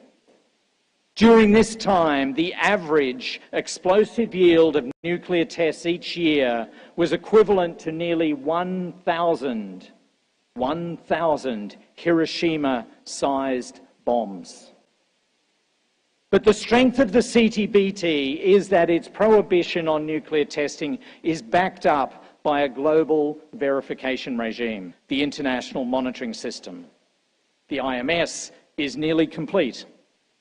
The IMS is a remarkable feat of ingenuity, engineering, and international cooperation. It has proven its ability to meet the verification requirements of the treaty time and time again. And it is not just the global reach and resiliency that so impresses me, and it does. It is also the extraordinary sensitivity of the sensors deployed at the more than 300 international monitoring system stations strategically located all around the globe. This sensitivity allows us to achieve a detection capability far greater than what was once thought possible. Let me illustrate as to how amazing this network is. Many of you would recall in January this year the explosive eruption of Hoanga Tonga Hoanga Ha'ape volcano in Tonga. What you might not be aware of is that that eruption was the largest event that's ever been detected by the International Monitoring System's infrasound network. That's our sensors scattered all around the world that listen for sounds in the atmosphere. And as the pressure waves created by that violent interaction between magma and seawater spread throughout the atmosphere, our infrasound stations all around the world began to light up one by one. Before long, every one of the 53 certified infrasound stations recorded signals from that event. And let me be clear, colleagues, Tonga is deep down in the South Pacific, and some of those stations that were on the other side of the planet heard the noise of that volcano. But what is more amazing, colleagues, is not only did those stations hear it once, but some of them heard it twice, as the sound traveled around the world to those stations, and it kept going and went around a second time. Some of those sound waves traveled 80,000 kilometers and were still detected. I've got to say, that is sensitivity. That is why we are confident we can pick up any nuclear explosion anywhere. This experience also highlights the additional value of the verification regime beyond the core mission of nuclear test monitoring. Be it tsunami early warning, contributing to earthquake detection, or climate change research, the range of applications of this data is astonishing. I believe we're only scratching the surface on how this data can be utilised for the benefit of humanity as a whole. Ladies and gentlemen, with 185 signatures and 170 ratifications, we can be proud of the impressive progress made towards the CTBT's universalisation. I firmly believe that our collective efforts to further increase adherence to the CTBT will continue to strengthen the treaty and the international norm against nuclear testing. In this, the 25th anniversary year of the CTBT, we're undertaking strategic and multi-tracked outreach to advance this goal. I've set a target for us to achieve at least 5 additional ratifications by the end of this anniversary year, this September. These efforts are already bearing results. There are 3 countries that have completed their ratification processes at the national level, and there are actually many more that are making impressive progress towards this end. I expect we'll have much to celebrate at the close of the 25th anniversary year this coming September. Ladies and gentlemen, you understand well, as I do too, that history is not decided by our sentiments, but by our actions. The time has come when words are not enough. We do not want to return to the dark days of the past when we lived in fear of nuclear war. It is true that every country has committed in one way or another to the vision of a nuclear weapons-free world. But until we succeed in that endeavour, the risk of nuclear weapons use will remain. Today, ladies and gentlemen, we teeter on the edge of the precipice of the potential use of nuclear weapons in warfare. There is no doubt that the entry into force and the universalisation of the CTBT will provide much needed momentum for nuclear disarmament. But we need to work together to finish this long-awaited task. Interparliamentary engagement is an incredibly powerful tool. The parliaments of the world speaking in one clear voice. For this reason, I'm asking you today to join this noble cause. Together, we can succeed in universalising the CTBT and thereby putting an end to nuclear explosions by anyone, anywhere, and for all time. We owe it to ourselves, to the next generation, and the generations to come. For the sake of all humanity, we must finish the unfinished business of the CTBT. Terima kasih.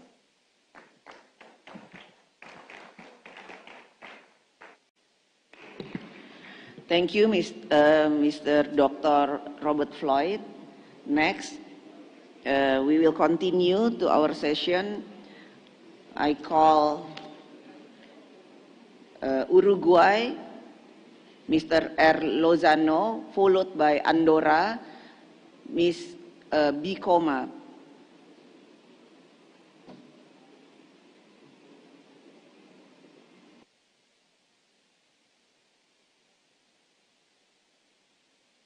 Muchas gracias, señora presidenta. Muchas gracias. Thank you very much, Chair, and thanks to the Parliament of Indonesia and the Indonesian people.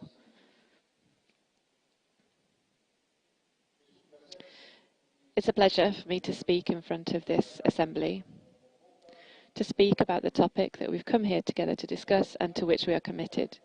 Climate change is affecting all regions of the planet. As parliamentarians, we have the obligation to drive actions to seek solutions that neutralise or reduce the harmful effects of this.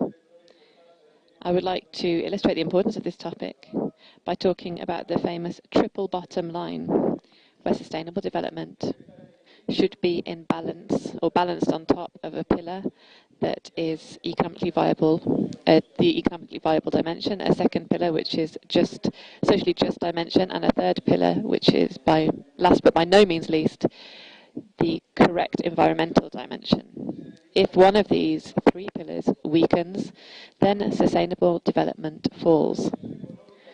With regard to the economic dimension, the world of finance and trade opening up on the global stage, and nobody doubts its relevance and its importance in each one of our countries. As parliamentarians, we must play the role that has been given to us by our citizens, because we consider that we are able to seek solutions and lead people and social justice towards egalitarian justice between men and women, women and old people, and the most vulnerable. The environmental dimension, which is more and more visible, is something that we need to be aware of. Our lives and those of everybody on the planet are all the more interconnected, both on an economic, social and environmental level. With climate change, we need to be aligned with shared policies. We only have one planet. And what we share is what links us. Everything is interrelated. Climate change is a reality, and it is affecting us now with extreme temperatures, drought, rising sea levels, fires, melting ice caps, species extinction, storms that are increasing in frequency and intensity, and acidifying of the oceans. Reports are clear. There is no time to waste.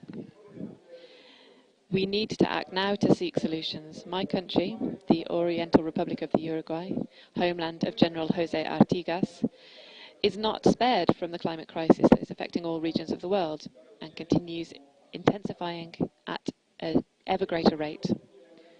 While Uruguay is not a major contributor to climate change, it's very vulnerable to its adverse effects, and it is facing serious future problems to make progress towards sustainable economic and social development.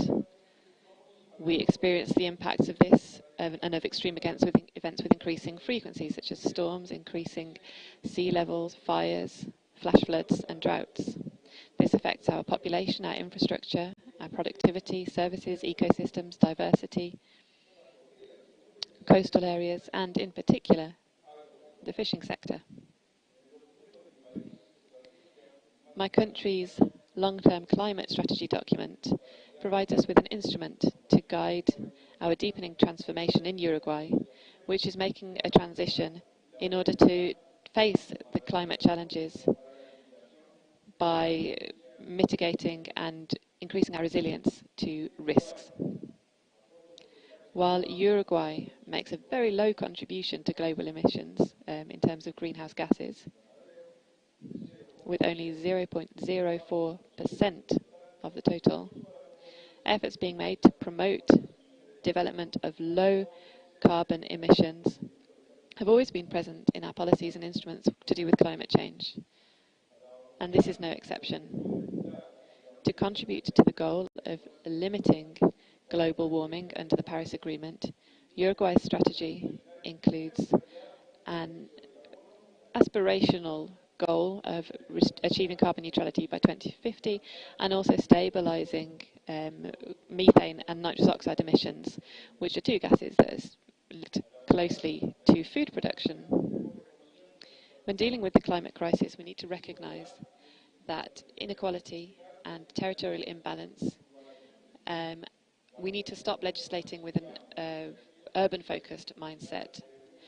There are populations that remain in the countryside, and for those populations often want to migrate. And they should always be at the forefront of our thoughts, because we decide upon their rights, and we need to have a framework that deals with different territorial realities in ensuring that they have access to technological resources, social policy, a dignified way of life, and that they can be protagonists in terms of where they choose to live. In my country, we're concerned at the increasing rural flight and the progressive aging of the population. A healthy environment is a human right. Given a linear economic model, which is greatly responsible for climate change, the circular economy, on the other hand, offers a model that acts in harmony with nature and reduces greenhouse gas emissions. We would promote the progressive adoption of a new economic model that leads to an improved well-being for the people that we represent.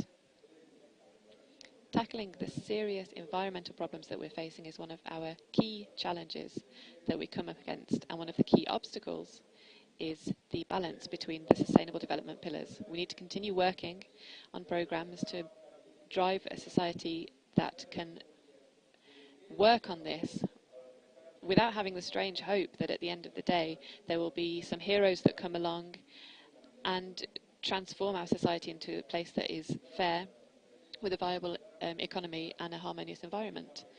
We need an economic balance with nature that gives us a healthy environment for happier populations, which allow us to promote democracy, freedom and peaceful coexistence. Our actions on climate change need to be driven together. Thank you very much. Thank you. Next, From Andorra, Ms. B. Koma, please, to take a floor.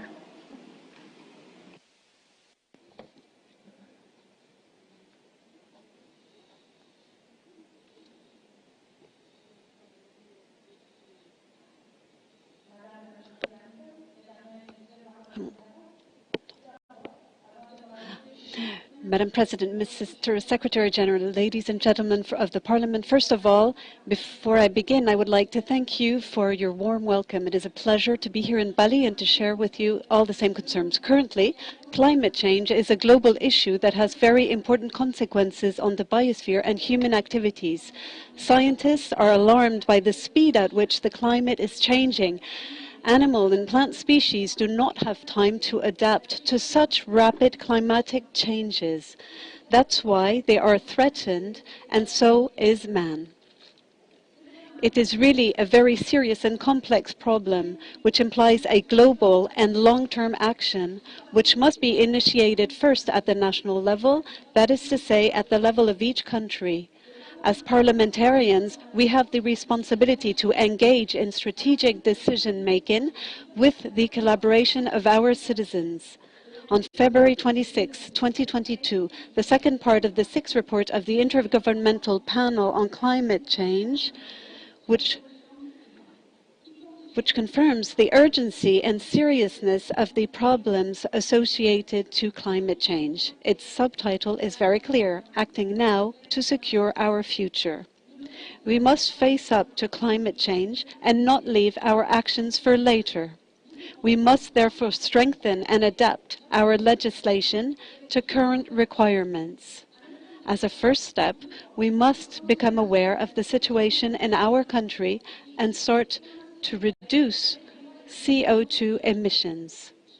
Every half degree counts. Many states, including Andorra, have set themselves the goal of achieving carbon neutrality by the year 2050.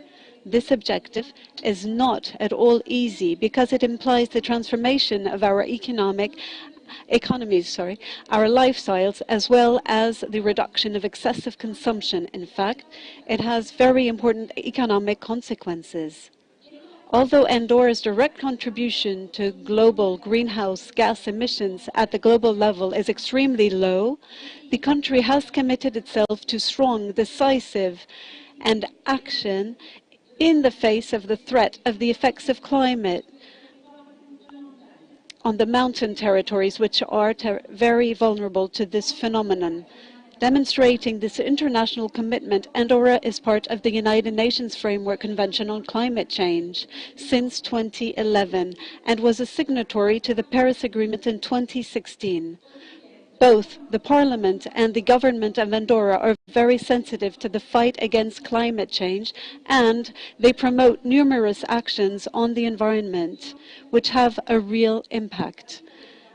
As an example of this commitment, Andorra approved a law on September 13, 2018 to boost the energy transition and climate change, a modern law, innovative and ahead of its time compared to legislation in other countries. Also, on January 23, 2020, the Andorran Parliament approved an agreement recognizing and declaring the state of climate and ecological emergency. This agreement includes 28 specific measures in the areas of agriculture and ecological products, education, participatory budgets, water, sustainable mobility, sustainable cities, energy, the environment and climate change, and finally, circular economy. Now, in the Legislative Committee of Circular Economy. Now, in the Legislative Committee of Climate Change, we've been working on a law to promote circular economy, the reuse and recycling of products and materials, the consumption that is sustainable for food waste. Finally, this law wants to accelerate the change in production means to limit waste and preserve natural resources, biodiversity, and climate. In a second step, we need to know the impacts the vulnerable aspects, the available resources, and the limits of our economic growth in order to be able to persistent and to propose strategic measures. Andorra is a mountain territory, a small country, landlocked country in the Pyrenees Massif, and is sensitive to the effects of climate change. The increase in temperature and the decrease in precipitation are a direct consequence, very perceptible in our country, since Andorra has a very high economic dependence on tourism related to winter sports.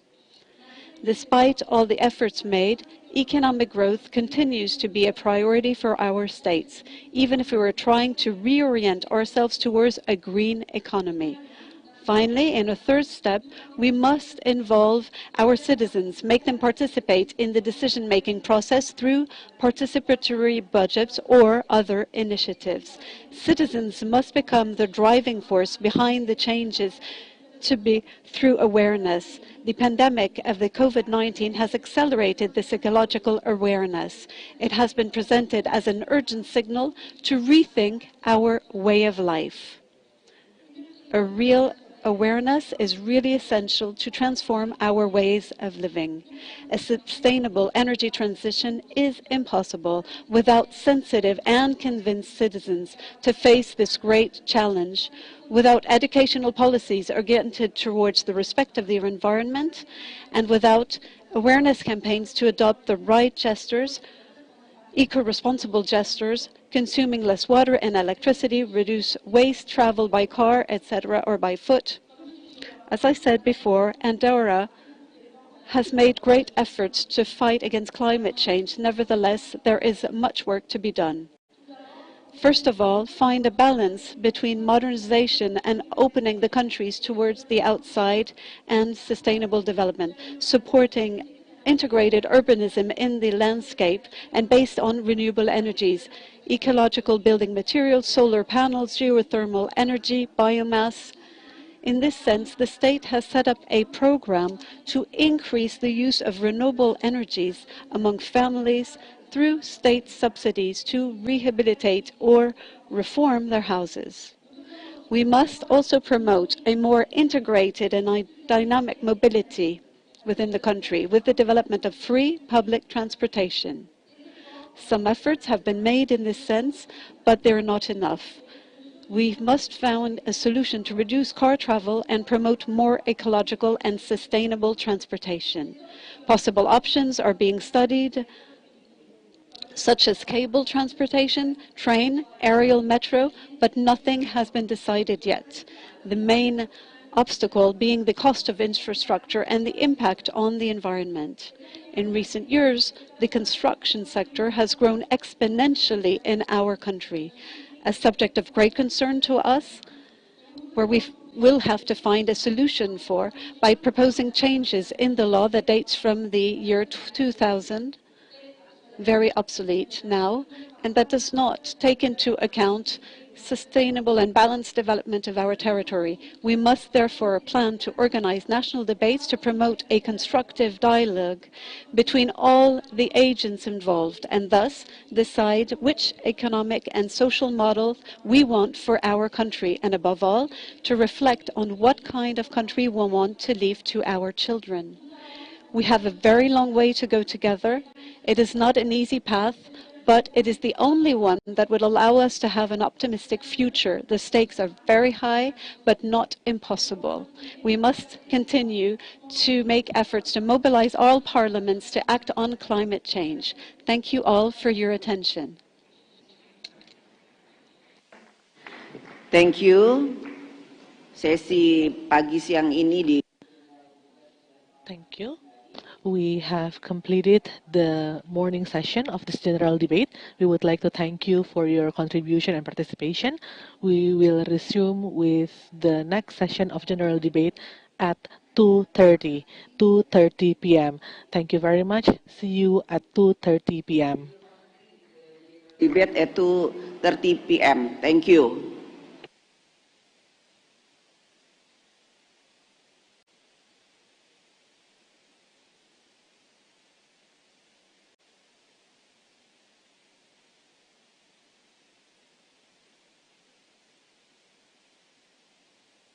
holds more than 46,000 parliamentarians all over the world.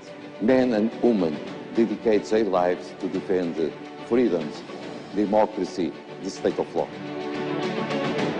It's time to the international community and to the IPU recognize the role that each one deserves.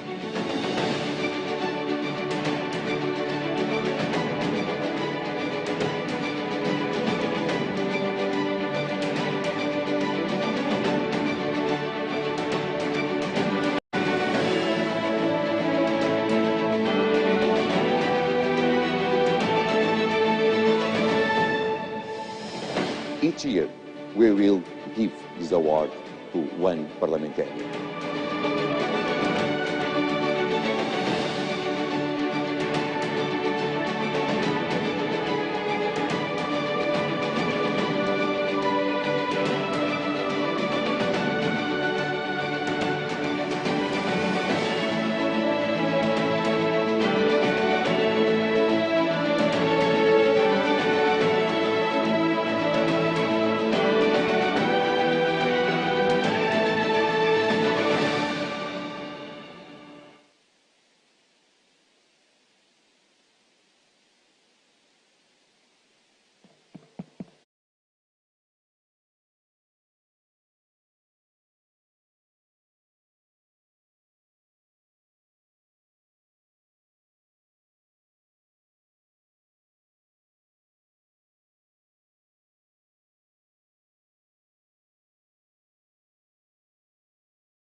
the resulting negative impact is of great concern to all stakeholders as well as policymakers.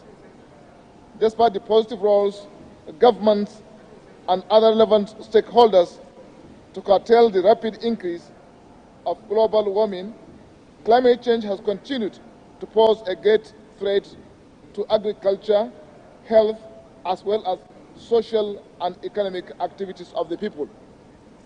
Little has been achieved and more needs to be done. However, executive arm of the government and legislature have continued to work assiduously to implement policies aimed at reducing impact of climate change and global warming triggered by human activities. To be credible, effective, and legally enforceable, all international agreements and protocols on climate change are being transposed by the National Assembly in Nigeria into national legislative supported by appropriate legislation, budget allocation, robust oversight.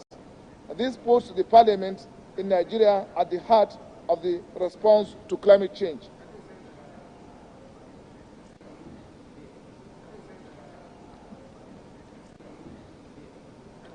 The federal government of Nigeria in 2015 carried out extensive review of the hydrocarbon pollution restoration project in which Gazette has been undertaken. There is also a project coordinating office in Port Harcourt. However, adequate funding of the project remains a huge obstacle to the success of this review. The federal government of Nigeria in 2016 launched the implementation of the United Nations Environment Programme report on the cleanup of the Ogoni land and other impacted areas of the Niger Delta. This is in a bid to reduce the impact of environment degradation and the consequent deleterious impact on climate change. It is a program that has a 20 to 30 years timeline to achieve the desired results. The federal government has continued to sustain enlightenment of the masses on indiscriminate cutting down of trees, appropriate sanctions for offenders, open defecation, and indiscriminate discharge of refuse into water bodies. Citizens, especially women and children, are encouraged to plant more trees instead of cutting them down. The Parliament played a major role in the passage of the following acts: Nigerian Climate Change Act 2021 and Petroleum Industry Act 2021. The main objective of the climate change law is to provide an overarching legal framework for achieving Nigeria's long-term climate goals, including a net zero carbon emission target. The Petroleum Industry Act 2021 PIA made provision to address issues of environmental degradation and other related matters on petroleum exploration, which increases the contamination of the land, air, and water bodies in affected areas. License holders must set up, for example, a host community development trust to fund social and environmental projects in the communities in which facilities related to operations are located. Each license holder must make an annual contribution to the trust of an amount equal to 3% of its operating expenditure for the relevant operations from the previous years. The license holders must appoint a board of trustees, which does not necessarily include members of the host community, and a management committee, which must include one member of the host committee for each trust. Failure to comply with host committee obligations under the PIA Petroleum Industry Act is a ground for license revocation. Existing host community projects must be transferred to the new PIA established trusts.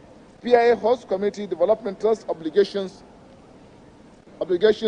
appear to be added to existing community levies, such as Niger Delta Development Levy. Mr. President, as the representative of the people, National Assembly of the Federal Republic of Nigeria is investing in infrastructure to facilitate the transition to a greener and cleaner energy, especially in the area of e-parliament services, solar power generation, and procurement of less carbon-emitting infrastructure, i.e. utility vehicles, computer, servers, network, air conditioning, etc. IPU is called upon by the Parliament of Nigeria to ensure, 1, all efforts and measures are taken to establish a national legislative response to climate change and is consistent with national climate goals and Paris Agreement. 2, accelerate the ratification of and implementation of the Doha Amendment to the Kyoto Protocol. Thirdly, strengthen oversight of national and international commitments, including government implementation of national legislation and enhancing transparency and accountability of climate change action. I thank you.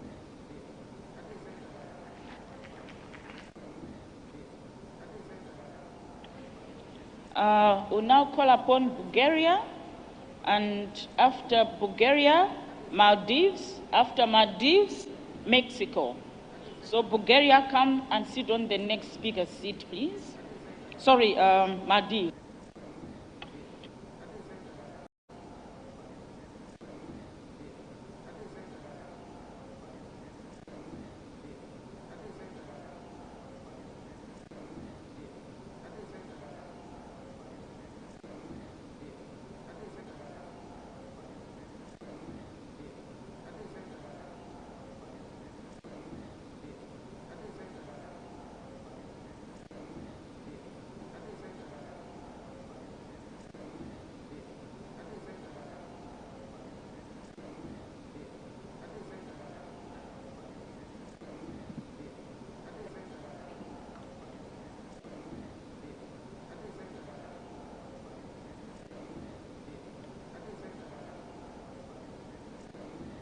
Esteemed chairs of the committee, Madam Chairman, fellow delegates, distinguished guests.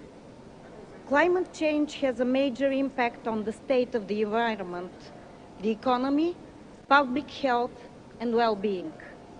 The extreme weather events we are witnessing across the planet are a clear sign that climate change is now more of an imminent threat to our lives, economies, and ecosystems. Our presence here means that we realize how important it is to work together to make this threat reversible. Decisive action is needed from all countries and from each one of us personally to make this happen.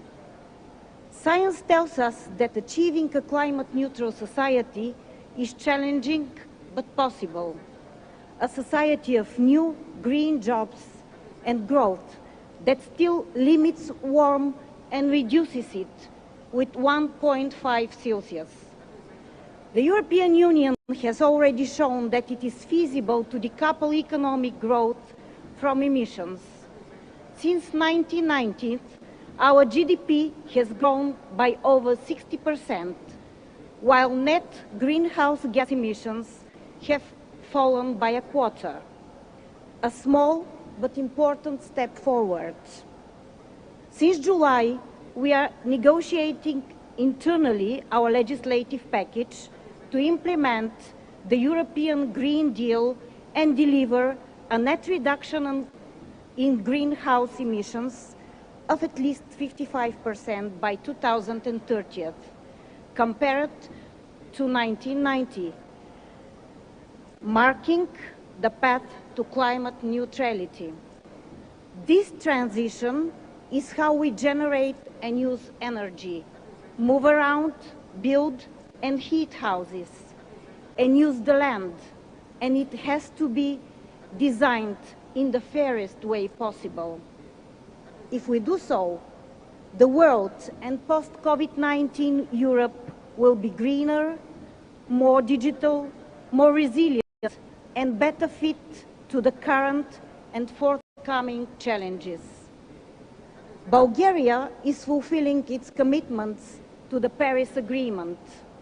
As a member state, we will jointly deliver with the other UN members member states the target of climate neutrality by 2050, as well as more ambitious target of 55% reduction of greenhouse gas emissions by 2030.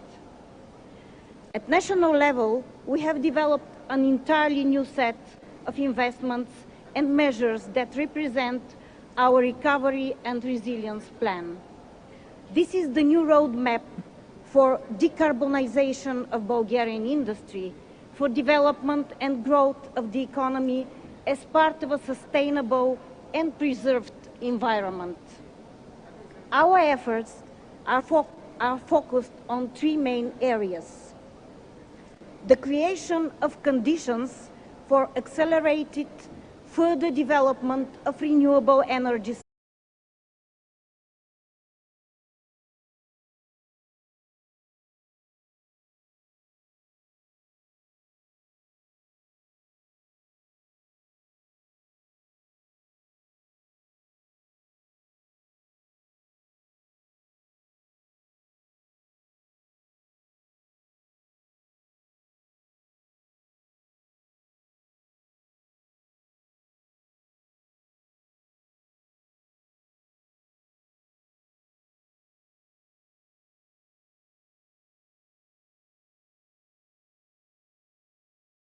here today.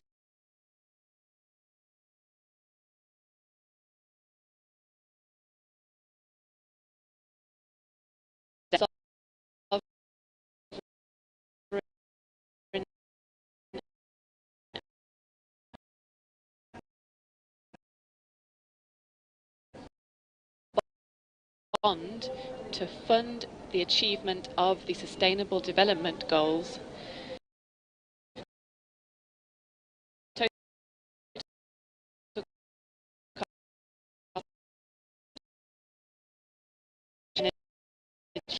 Finally, I wanted to share with you that we need to be aware of the historic challenge ahead of us.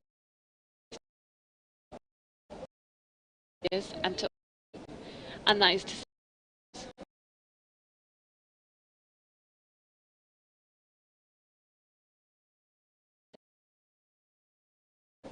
a real opportunity to ensure that global warming does not go above climate change. This needs to be a priority across. There is no planet B. This is the only planet we have. And if we have time, the time is now, in fact, because we're late. We cannot simply conform. We cannot just be inert. We need to do everything we can because people are depending on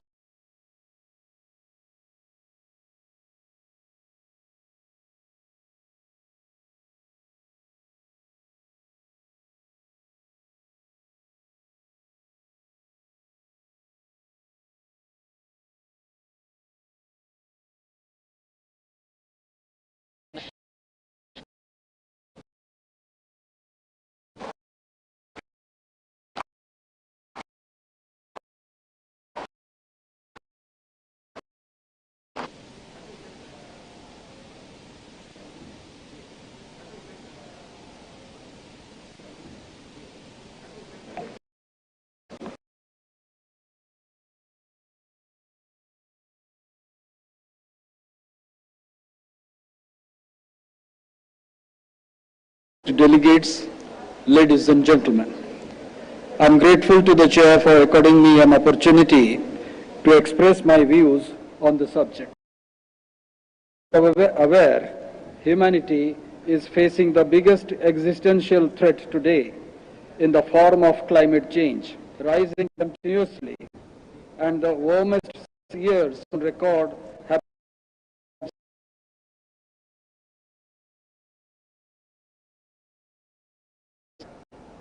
India has been at the forefront of global climate action despite having only 5% responsibility.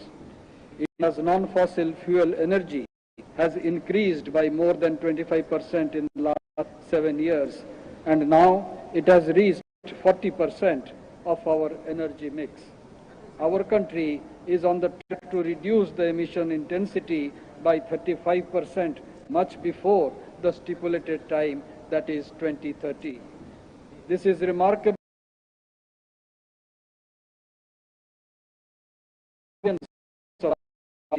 as India has around 13% of the world's population today. India is the fifth for deployment and fourth highest wind installed capacity in the world.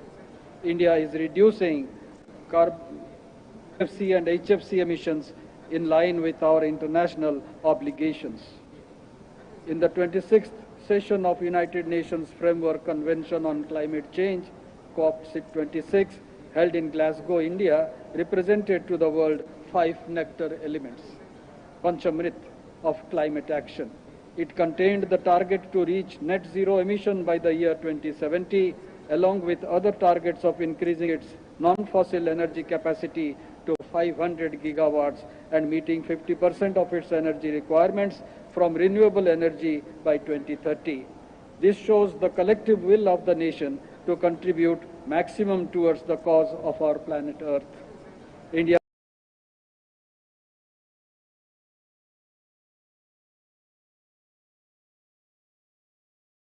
country specific, but is interdependent in nature and requires cooperation among nations at the international and bilateral levels. As a result, India has been central to the establishment of the International Solar Alliance and Coalition for Disaster Resilient Infrastructure. 26, Prime Minister Modi, along with Prime Ministers of United Kingdom and Australia, launched a new initial assistance and capacity building in island states called the Infrastructure for Resilient Islands.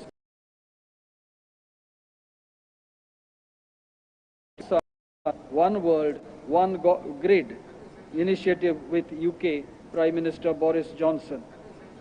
GGIOSOWOG will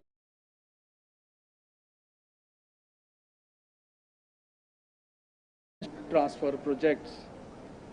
All these show India's leadership in the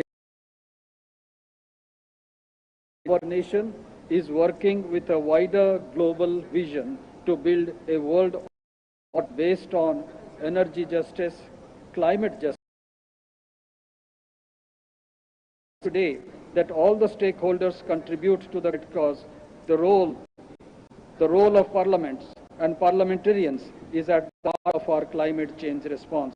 As parliamentarians, we can very environmental protection by sensitizing decision makers, policy planners, and those responsible obligations. We must ensure that our government fulfills its responsibility in that direction. Parliaments could help transform the international climate obligation into national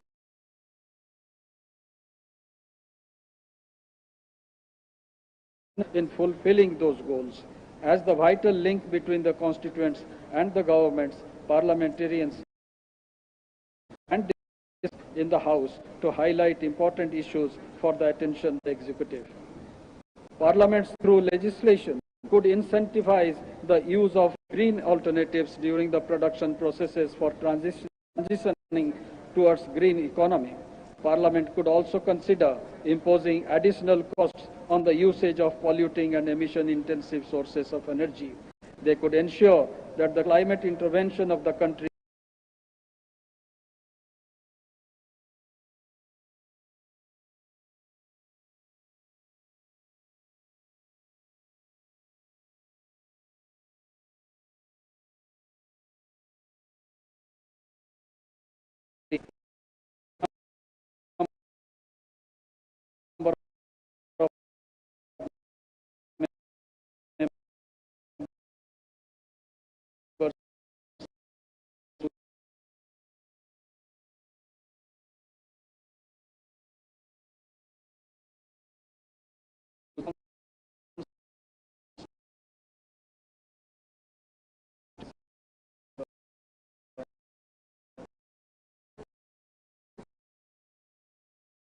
in this field in order to demand action from the executive as well as sensitize the people. Last but not the least, we must share the best practices and learn from each other's experiences, knowledge and expertise. Mutual lead to solution to the problem. On this positive note, I hereby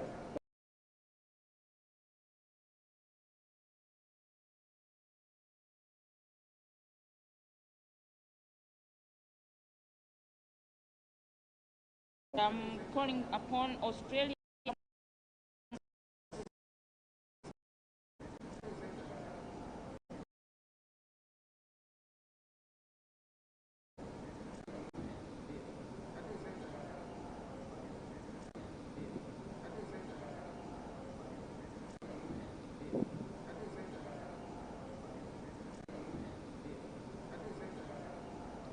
Your Excellency, distinguished MPs, ladies and gentlemen, welcome all with the peace of God.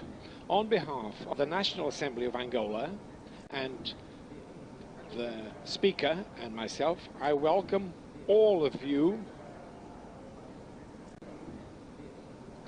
in this General Assembly, which brings us together in this welcoming city of Bali. Parliamentarians from all over the world in a combined effort to act promptly towards climate changes which the planet Earth and humanity are facing.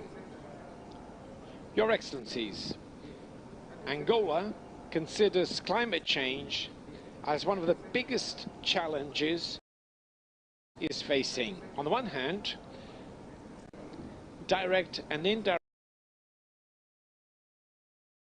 causes the nations to face economic and social problems and challenge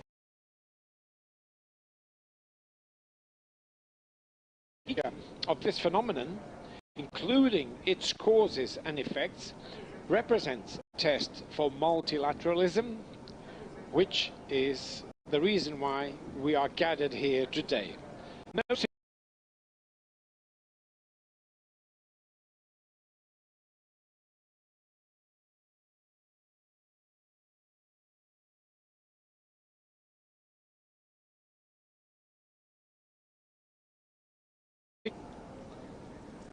This conviction is not just related to information provided by science, namely through this panel under the motto "Getting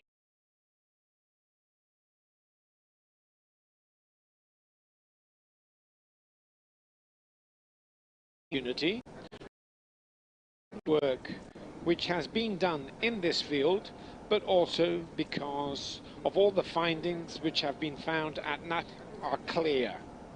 Evidence is visible. Temperature and natural phenomena whose consequences are disastrous for the lives of the people and for the Republic of Angola, vulnerable to change, and is well aware on the impact which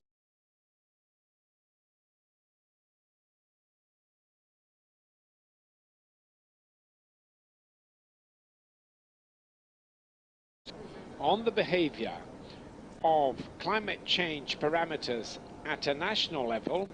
It's clear that the shortenings and worsening of the cycle, in addition to this, climate change directly affects food security, energy security, and my country is bathed by the Atlantic Ocean and has 1,600 kilometers of coast, where 45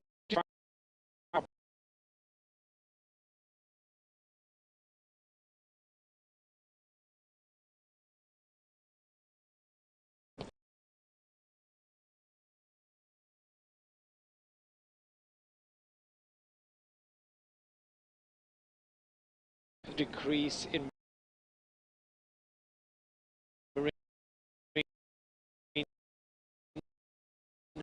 biomass. Your Excellencies, for many reasons, change for my country is an issue of development.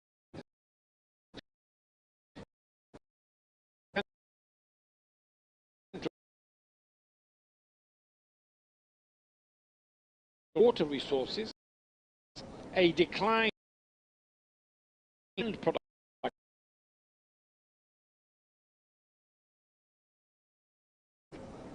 The awareness that has been formed regarding challenges the Angolan Parliament and the executive vital needs of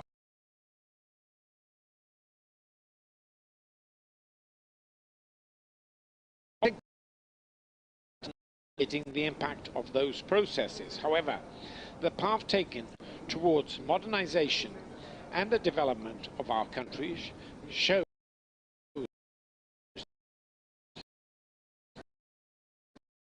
that it is possible to work in this regard. The National Assembly of Angola has approved the main conventions, protocols and legislation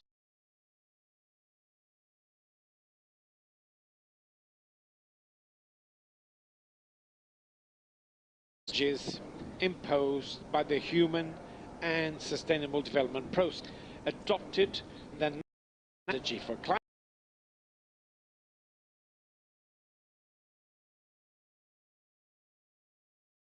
political tool to guide long-term national climate action inspired on the long-term development strategy and identify the caused by climate change and opportunities for the adoption of compatible technologies in line with the objectives of the Paris Agreement.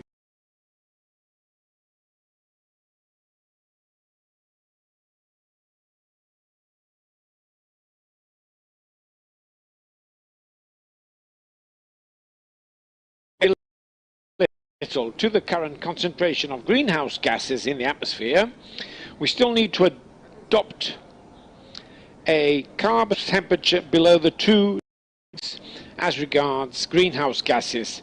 Ladies and gentlemen, we congratulate the IPU for organizing this assembly.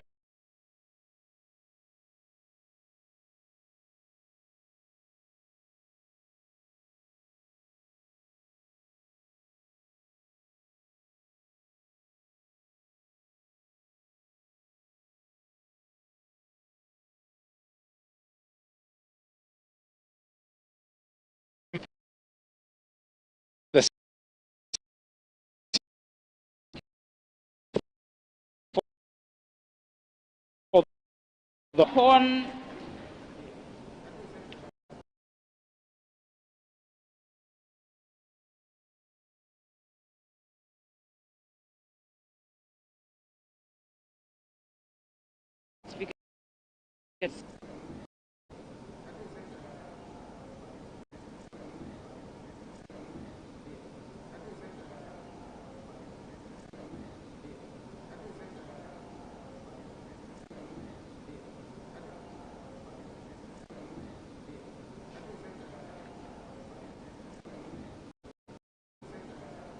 Good afternoon. Speaker of the House of Representatives of the Republic of President of the IPU, Mr. Secretary General of the IPU, all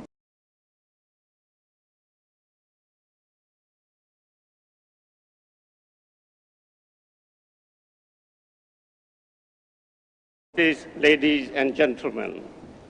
First of all, I would like to express my sincere appreciation to the host country for organizing and culture-rich and eco-friendly city despite difficulty posed by COVID-19. Concerning the theme of the I-44 Assembly, there has been long evidence that cities are among the main cause of global warming. The negative impact of climate change on agriculture and food are getting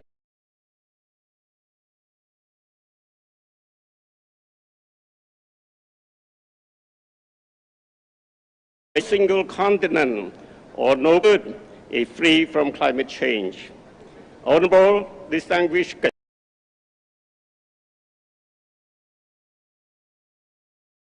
3 solution to climate change and the national development agenda, including the formulation of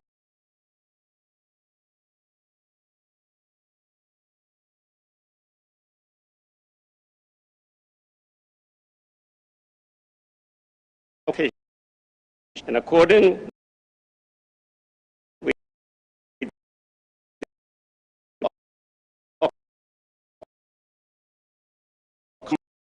common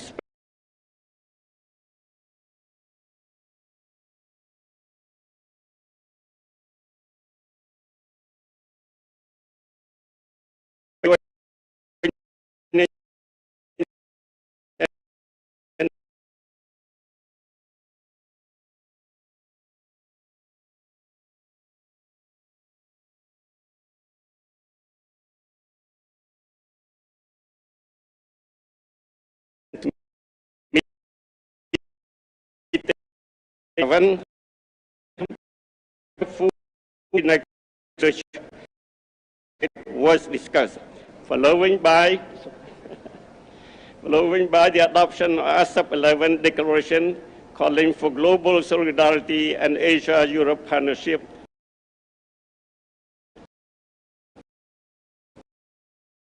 to address face on 30 December.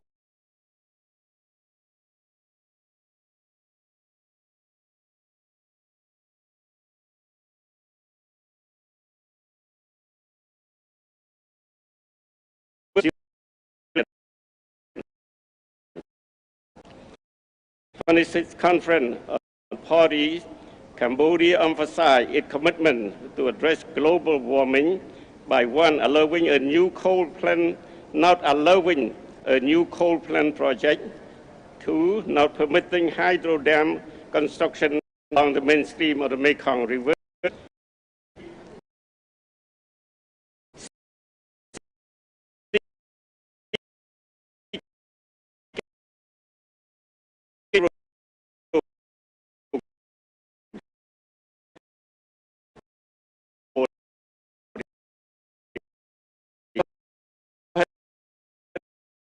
highway generation in our country. Honorable distinguished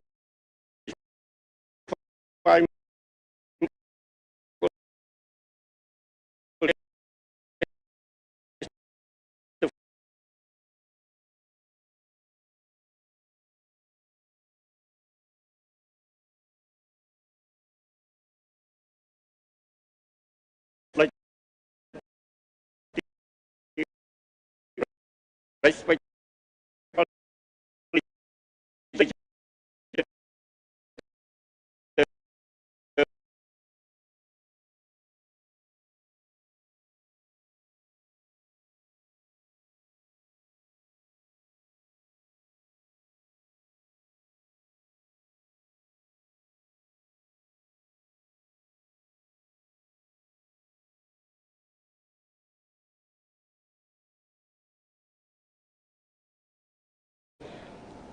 for development country from developed country so that climate change can be addressed collectively and more effectively. In closing, honorable parliamentarian of the world, I wish you all every good health, happiness and prosperity. There will be peace in our planet. Thank you, Your Honor. Thank you, Cambodia. Next is uniting on the next speaker, Australia.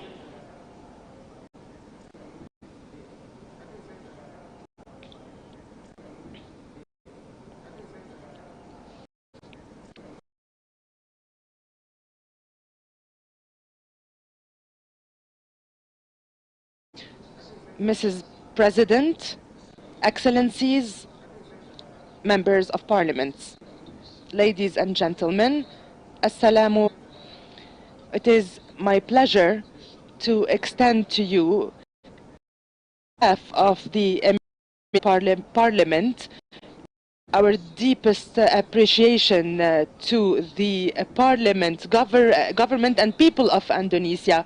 I would like to thank them for their efforts in order to host the endeavors of the 144th IPU Assembly that are being held amid a lot and increasing regional and international challenges that are threatening international peace and security.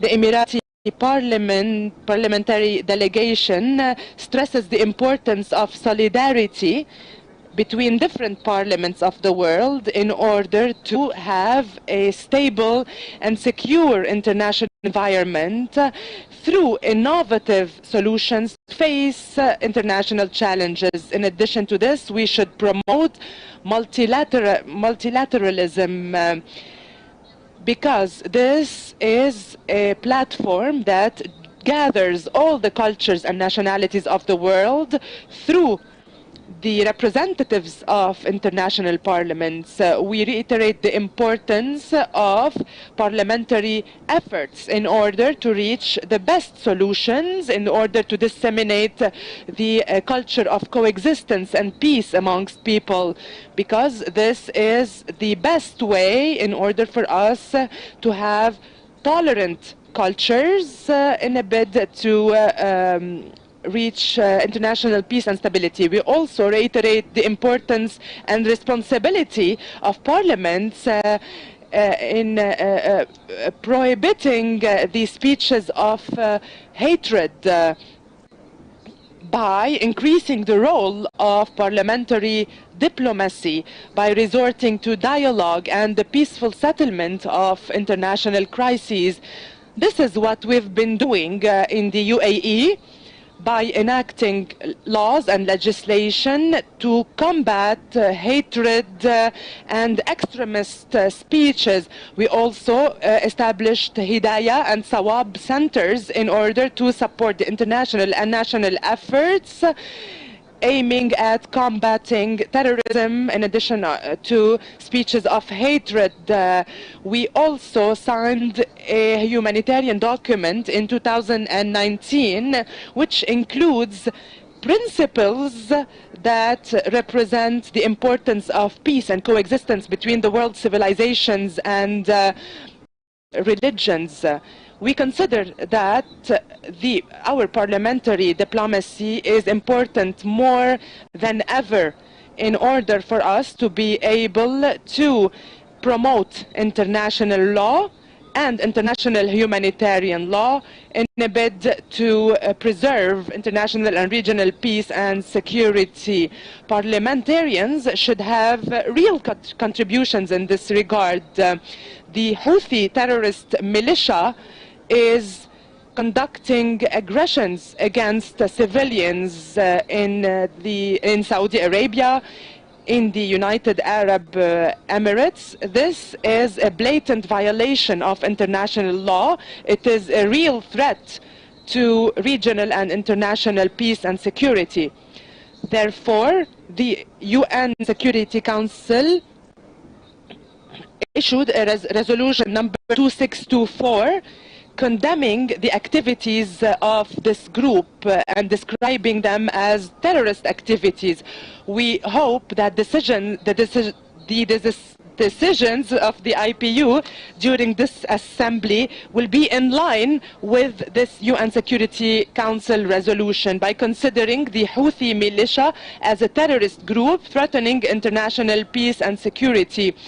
The UAE, as a non-permanent member in the Security Council of the Council next March, the government of the UAE, with the support of the National Assembly, is exerting all efforts to de-escalate tensions in Ukraine. We also support the return to dialogue, to negotiations,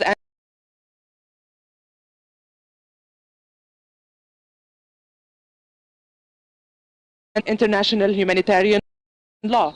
We also call on Iran again to respond positively to repetitive calls in order to find a peaceful solution to the three Emirati islands through direct negotiations or resorting to the international in line with the international law, other relevant regulations. We also stress the importance of stopping the occupation of the Palestinian territories and all occupied territories, and also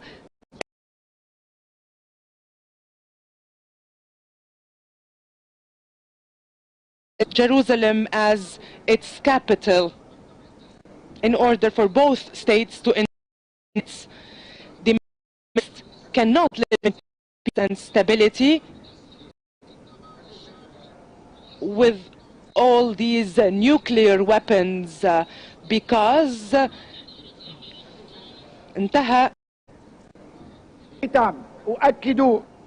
In conclusion, I reiterate our full commitment to the UAE's strategy to achieve zero carbon by 2015. Thank you, everyone. Assalamu alaikum. Indonesia, then Australia.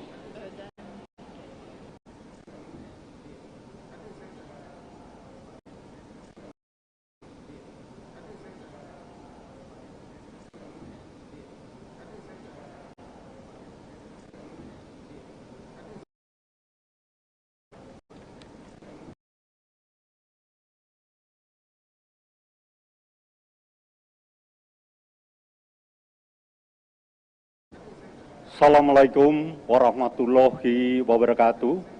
Om Swastiastu. Yang Mulia Presiden Assembly, Ketua Parlemen anggota IPU,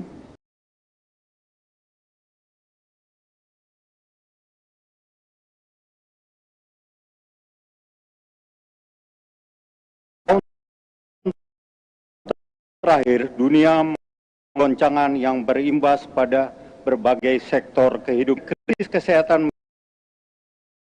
pada aspek-aspek kehidupan. Di sisi lain, pandemi membawa peluang untuk memperbaiki pola terapkan. Terlepas dari berbagai kemunduran, pandemi memberikan kesempatan to the green economy and a future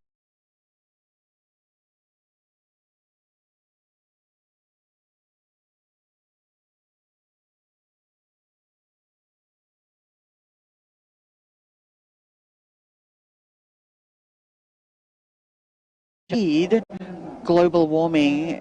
In our view, there are many critical things that need to be focused upon in order to resilience. Indonesia is on track to meet its updated NDC targets, including land use in 2030 and establishing net zero targets in 2060 or before that.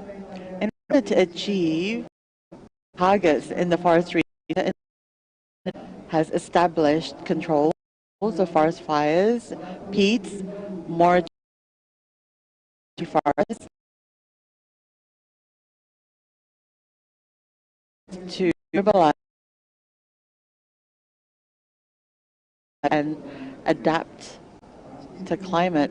The transition to clean and climate change requires support and massive financing outside of the national budget and promote financing to achieve its targets.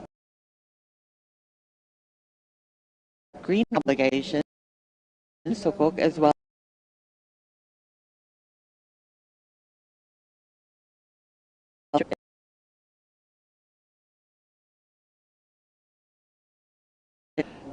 Making use of blended finance through SDGs Indonesian 1 and an environment to manage finances, and also map that mandates financial institutions to increase their green portfolios. Another focus that must be implemented is to promote innovations and breakthroughs to protect the world, primarily countries most vulnerable to climate change. In this case, Parliament, in direct response to their people, have a strategic role in playing a solution or playing a part to solve the challenges. One of the strategic roles that can be played by Parliament is to monitor the of climate. Therefore, accountability and transparency is an essential component of democracy and good governance. Even in the midst of the pandemic, climate change, populism and regression of democracy is all happening. Parliament, as its main form of accountability, needs to improve its role, enhance its role in carrying out checks and balances. Indonesia's parliament continuously makes efforts to improve its system through monitoring laws, legislative products. So this is something that must be carried out, including legislation, issuing legislation on climate and the environment. Post-legislative screening is a process that is mandatory to be carried out regularly. Other strategic roles that can be taken by Parliament is establishing tools or instruments that monitor national regulations. The Indonesian Parliament they are establishing laws that regulate new and renewable energy, as well as renewable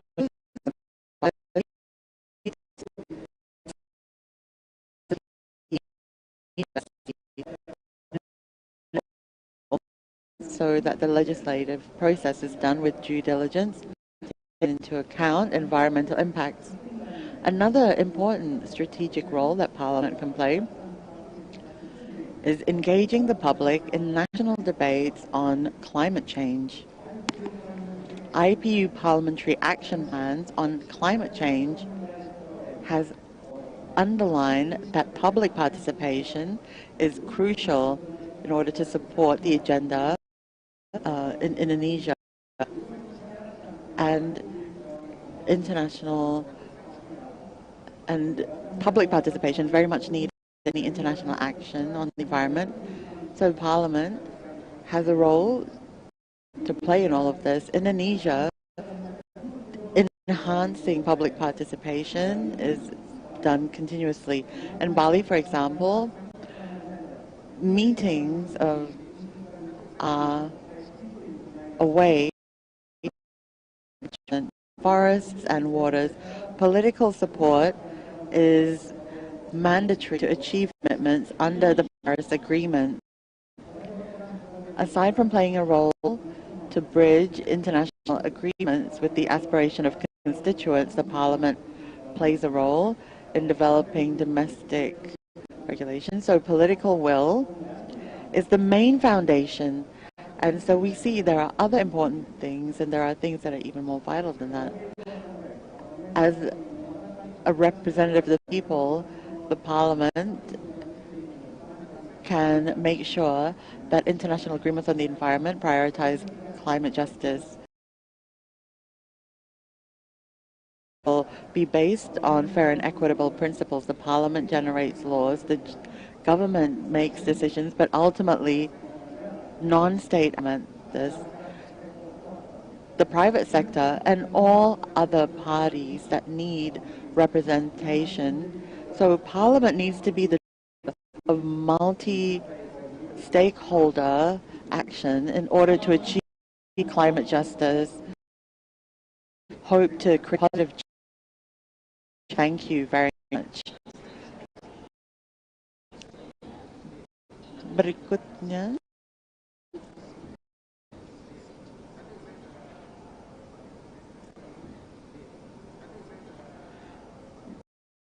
Adalah Australia.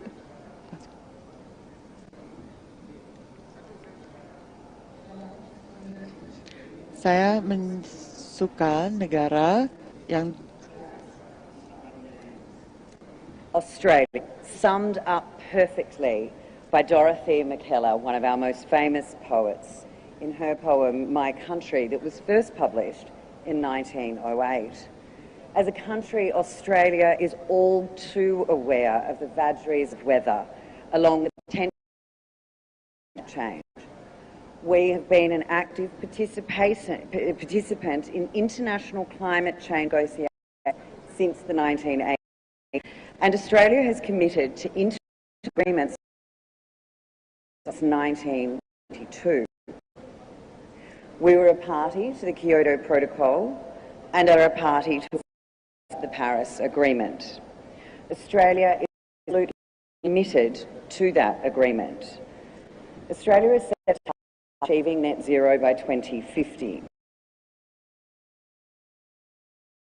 By up to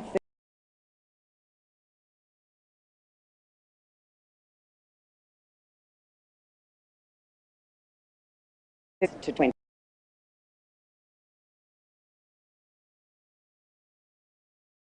We are also committed to regional partners, finance commitments, assisting our neighbours to transition to low-emission, climate-resilient economies, all whilst working to adapt to adverse impacts of climate change. We do, however, support market-led investments for the private sector to drive climate solutions, energy systems, all whilst ensuring food security and industry sustainability.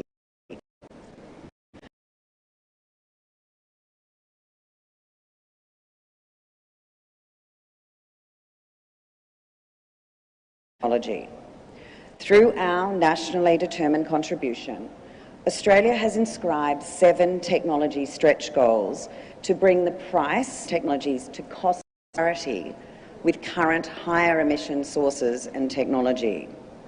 This includes the cost of clean hydrogen, solar,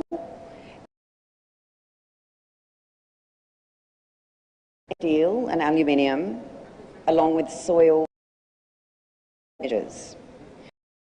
Focused on driving down costs while still providing power.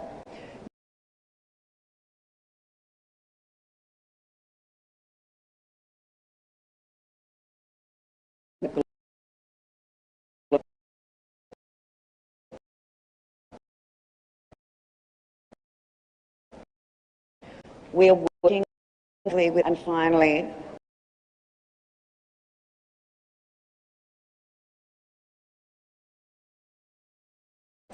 including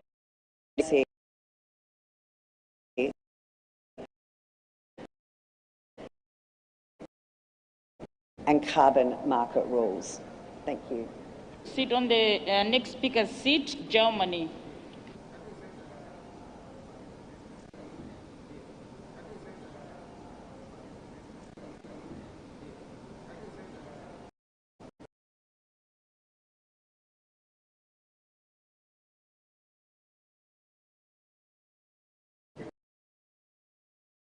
It has given that environmental question that they belong as such and that they are to the general public. The level of sensibility towards the environment is continuing to soar.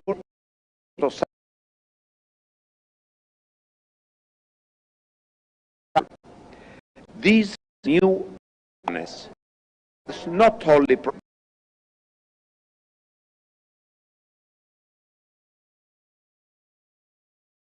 is to happen, there needs to be a profound change of mentality involving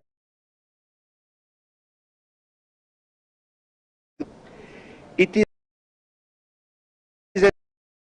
estimated that between 3.3 and 3.6 billion people worldwide, almost half the world's population,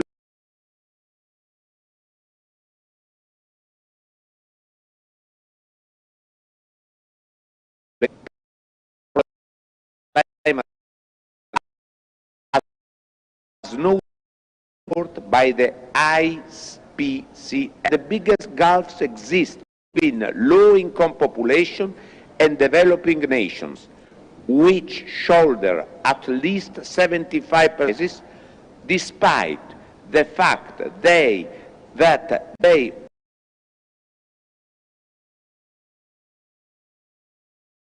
CO2 emissions. As recently reaffirmed in Dubai, in the context of the Parliamentary Assembly of the Mediterranean, chaired by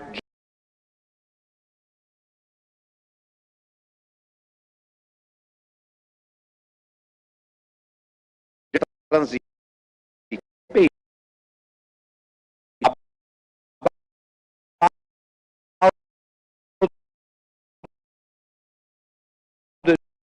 the real meaning of almost infinite aspects, environmental and social. The challenge for equality, without losing sight of the objectives, the most important of which is the health of the planet. But this cannot be achieved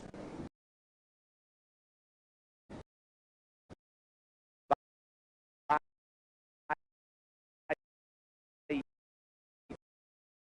underestimating the other goals. Europe's Green New Deal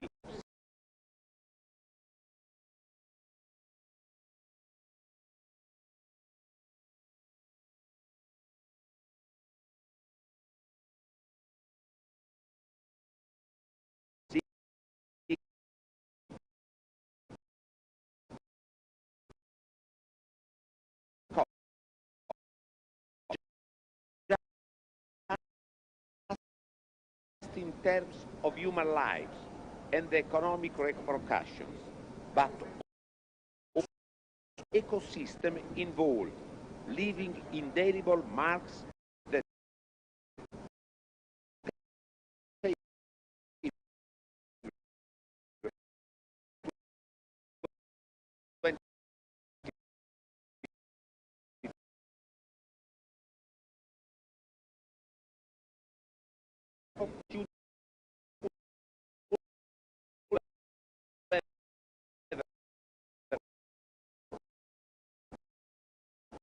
more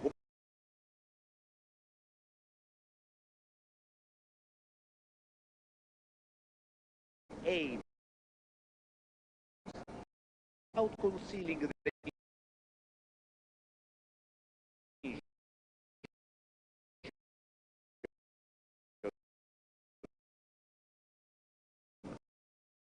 of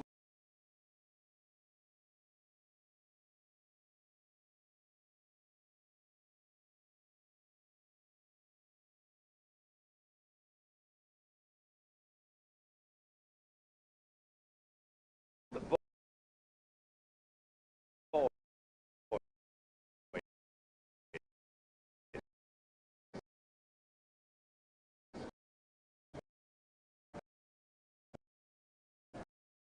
to a spirit of is a choice in favor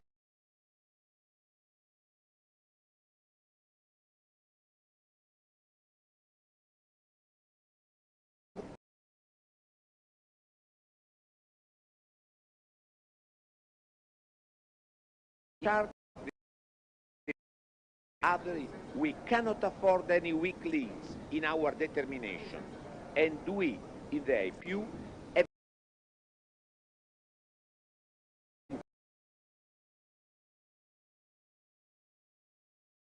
between peace and the principles of democracy, freedom, respect, and the self-determination of peoples. Thank you. Thank you.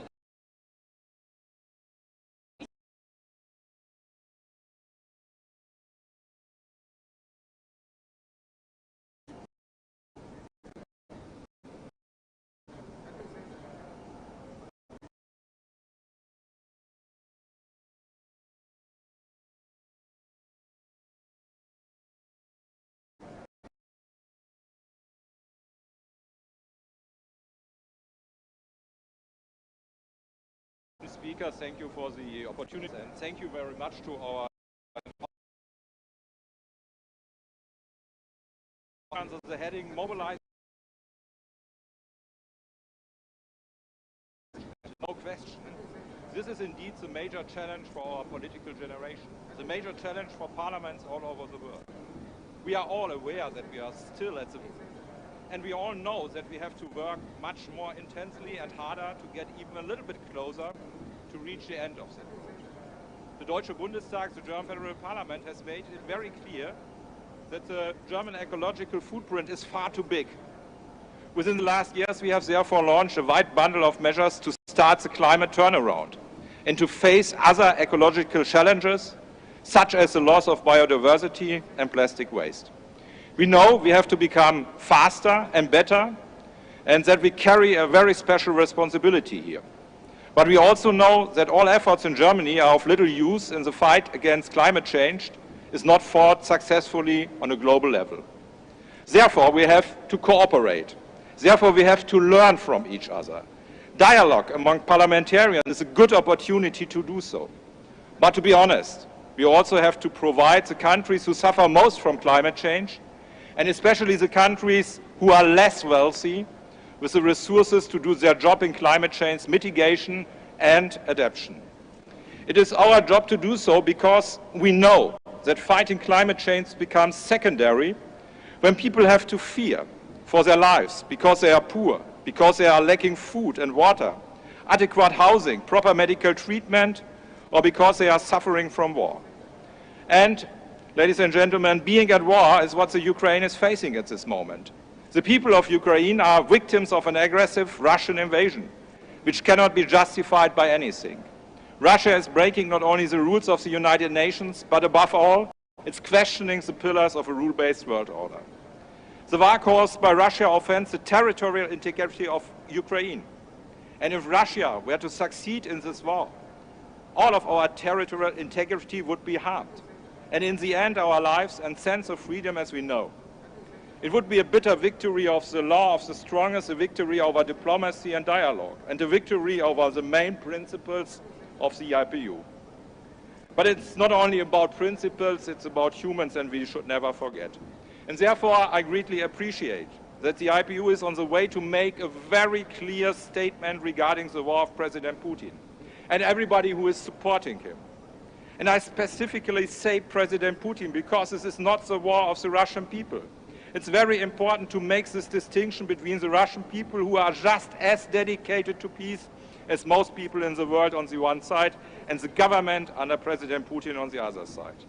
And I'm very glad that we talk, discuss and decide about the two topics of extraordinary relevance. The war in the Ukraine, hopefully a short-term task, and the fight against climate change, which will keep us occupied for generations to come.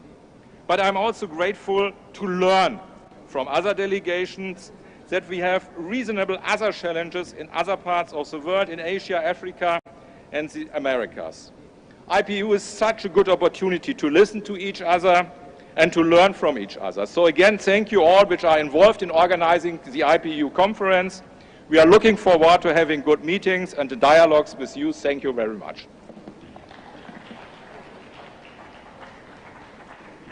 Thank you, Germany. Next is Israel.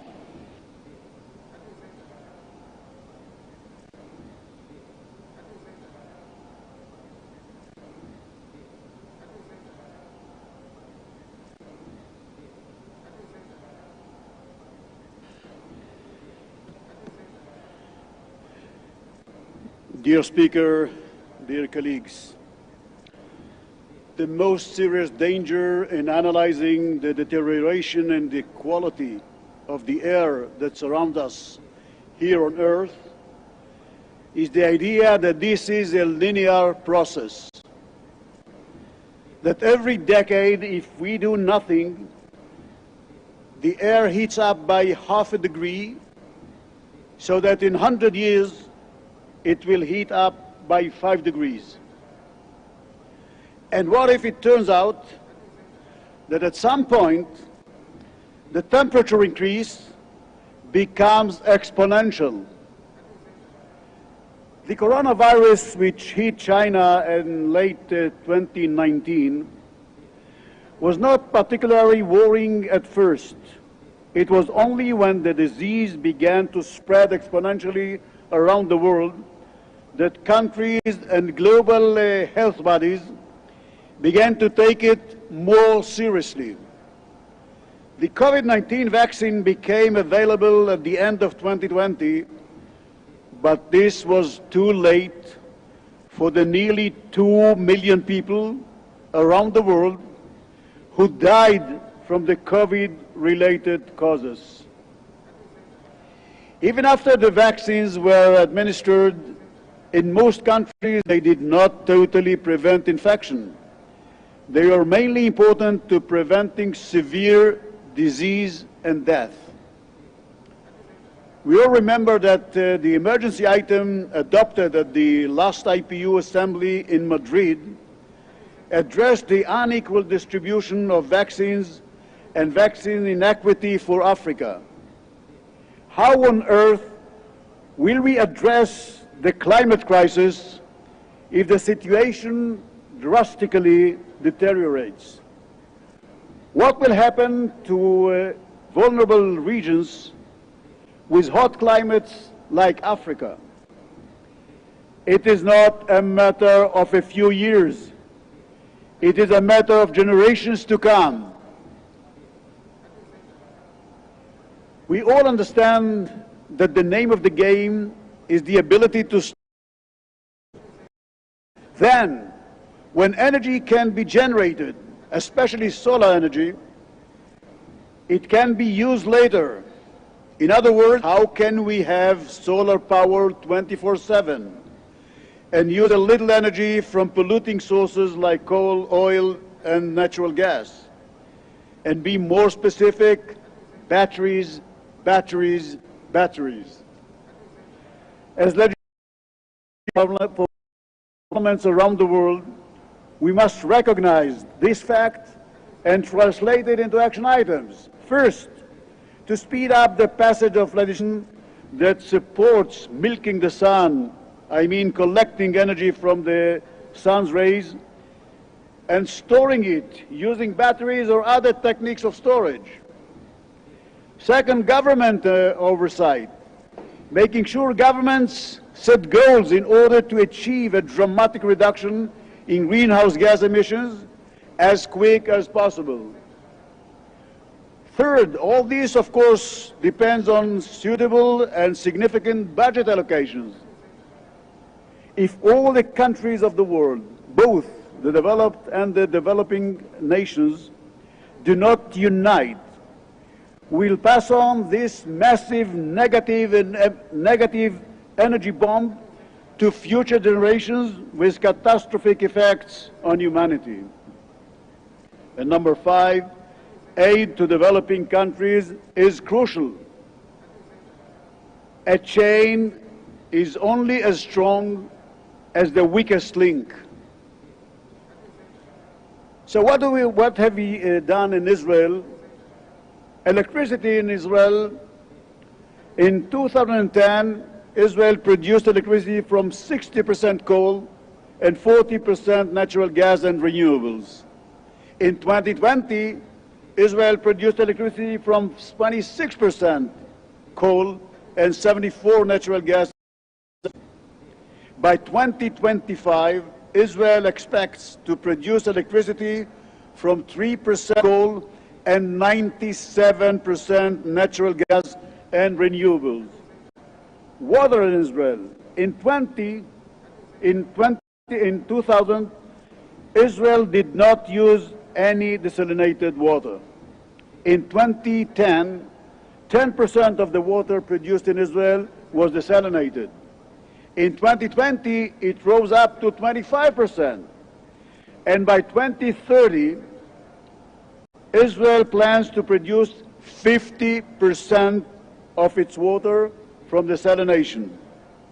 And we all know how many wars were about water resources, and we have some very strong and significant examples today along the Nile. Regional cooperation is crucial in order to protect the planet for future generations. According to Israel's agreement with Jordan, Israel will purchase solar energy and will provide Jordan with desalinated water. We call on our Palestinian neighbors to join us in promoting green energy products and green energy projects, despite the terror that is still aimed at us. Because in the climate crisis, my friends, in the climate crisis, there are no international borders. Thank you very much.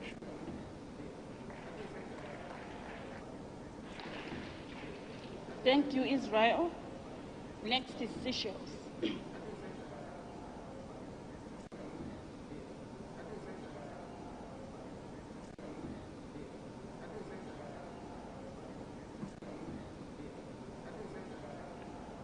Honorable Chairperson, SG, Excellencies, Honorable IPU Members of Parliament, good afternoon, Salamat Siang. On behalf of the Seychelles delegation, I join others in thanking the host government and the Indonesian Parliament for the warm hospitality. Our gratitude goes also to the President, SG and staff of IPU for jointly making sure that this 144th IPU event takes place. My contribution to this general debate is as follows. We understand the nuances of globalization, integration, interdependence, and interconnectedness.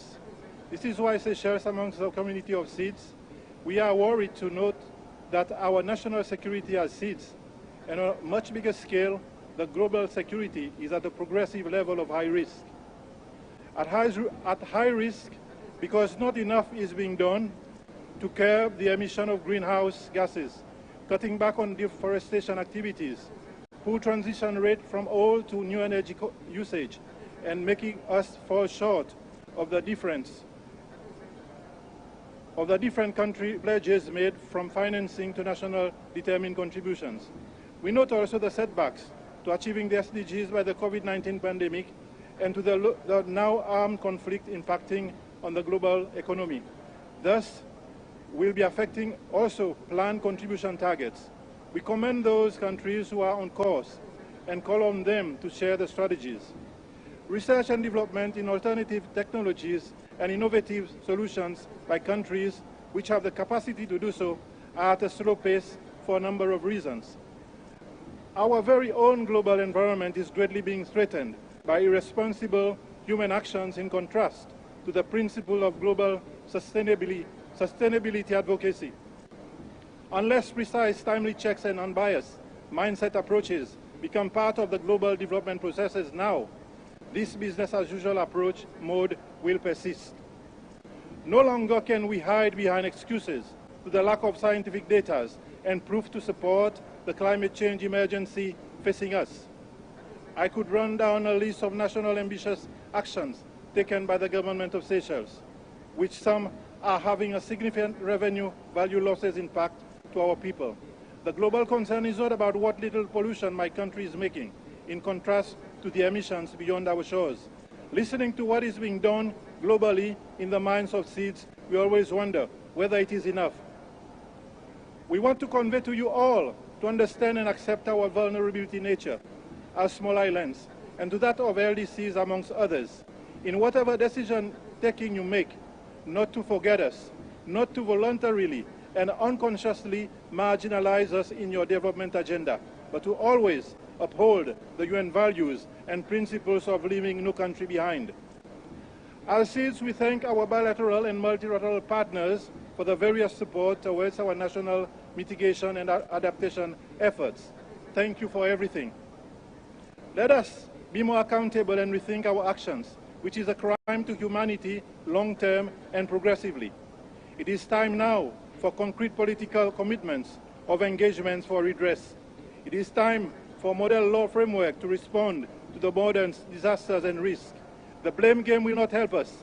The continued prolonged vacillation and procrastination to do what is right should end now. Today, now, as IPU members of parliaments, let us make our pledges. Let us say enough is enough to the business-as-usual approach once and for all. In our national parliaments, let us promote bipartisan approaches to address issues of national and global concerns.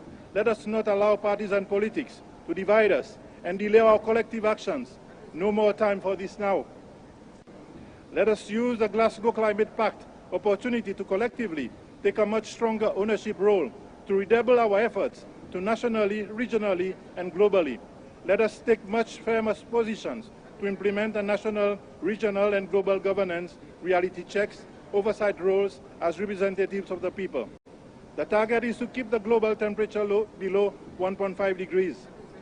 We, members of parliaments, have an ambitious task to urgently coordinate, adopt common and like-minded legislations, similar oversight tools, and a more inclusive budgetary scrutiny strategies to make a big difference in not only taking our national government accountable, but globally to align with best parliamentary oversight practices. Let us harmonize domestic laws with international norms in directing national and global governance on track. Working in silos on this subject must stop.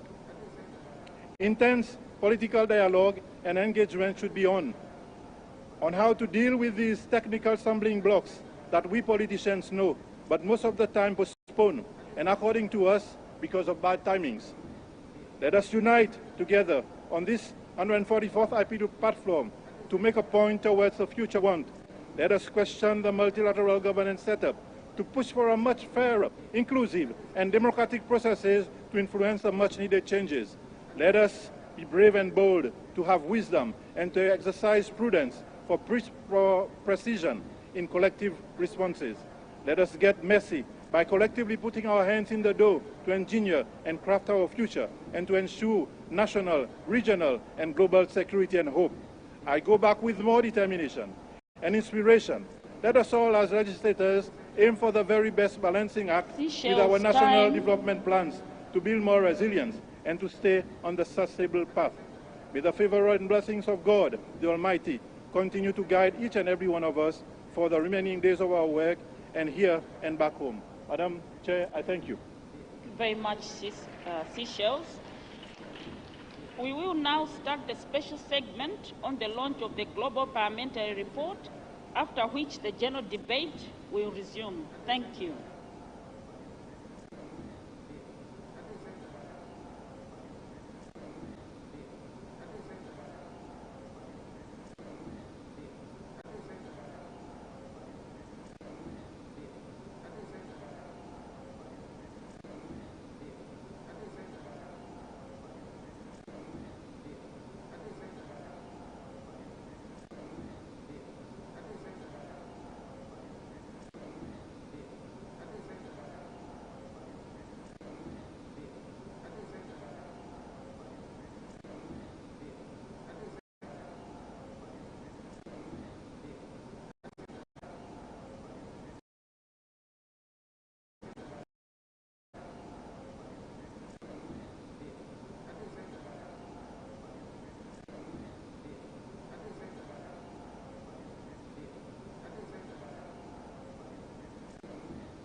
Dear friends,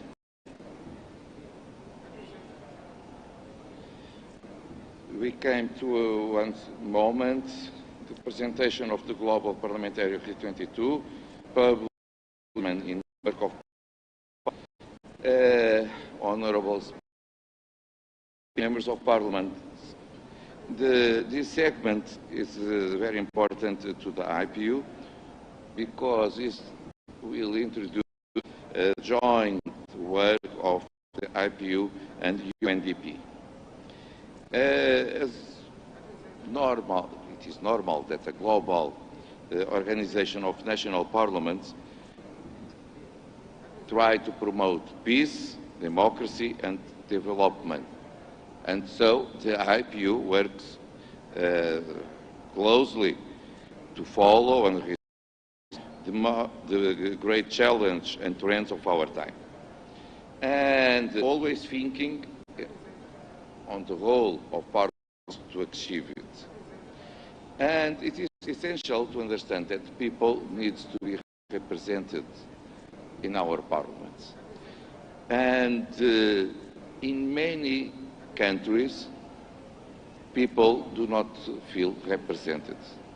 Not just in the new democracies, but also at the old ones, where attention for knowing people are not believing in our ideals. So we need to understand what parliaments may do to change the situation. As individuals, parliamentarians, people with the institution of parliament.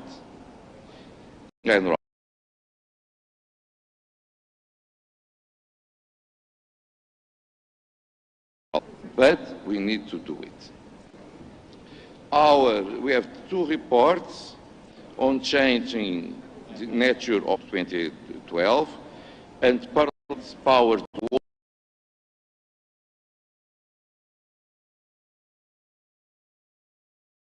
But this one is a response to the perception.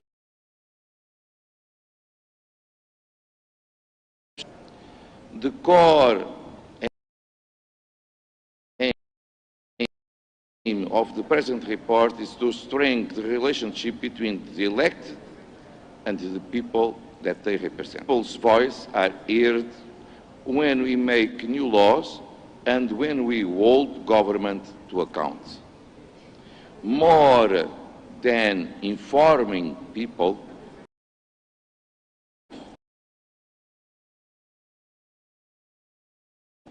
the report provides practical guidance and recommendations to support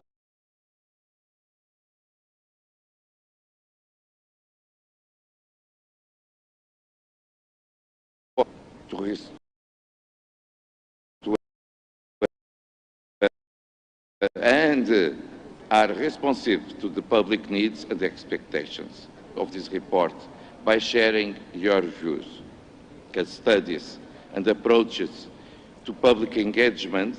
And so I need to say important. I urge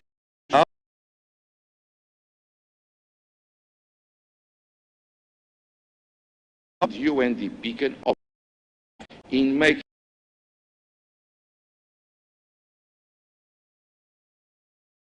to our public. This is the result of the report. Use this report, the goals that everyone in this room believe. Now, we will see a video address to Rhetoric.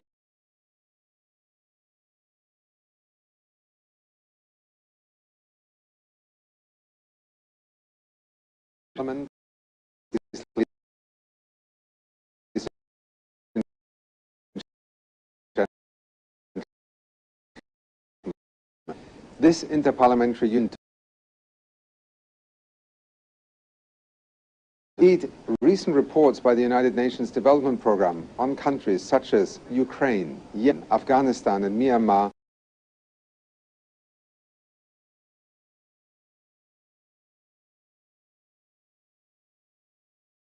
especially that become protracted, can erase decades of hard-won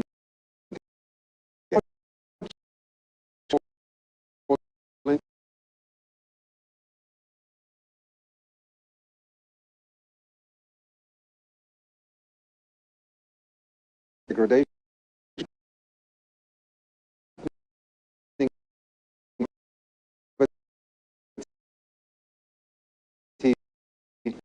and reality. Institutions are often insufficient to address these monumental challenges. Indeed, the peaceful and inclusive societies that we need simply can't imagine of institutions.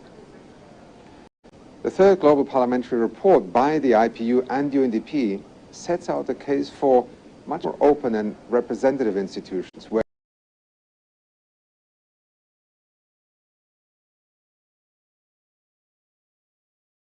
rather than limited to, for example, an election event every few years. We know that effective and inclusive governance is pivotal. In particular, the report shows how digital solutions hold the potential to extend vital state services to marginalized and vulnerable communities. That we lead. These solutions can empower more people to have their say in vital decisions like climate action, which affect. Together with our partners, UNDP and the Interparliamentary Union will continue to provide tailored assistance to parliaments and parliamentarians across the world, which represent the very foundation of peaceful, prosperous societies. Through this support, we are committed to helping shape the inclusive, responsive, and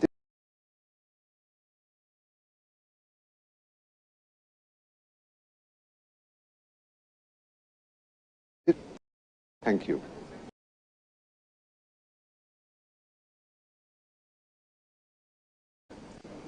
Thank you, dear colleagues.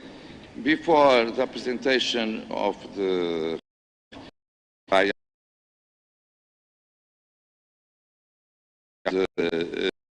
Chauvel, we have a photo opportunity, and after it, the Secretary the presentation of the report itself.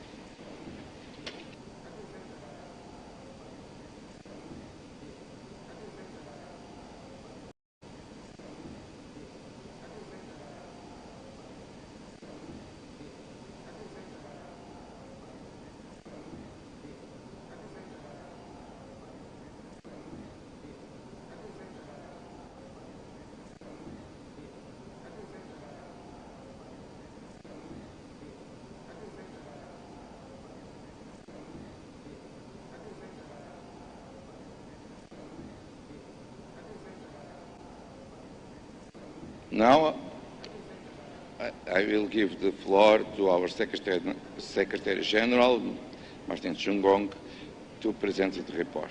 Thank you so much. Thank you very much, Mr. President.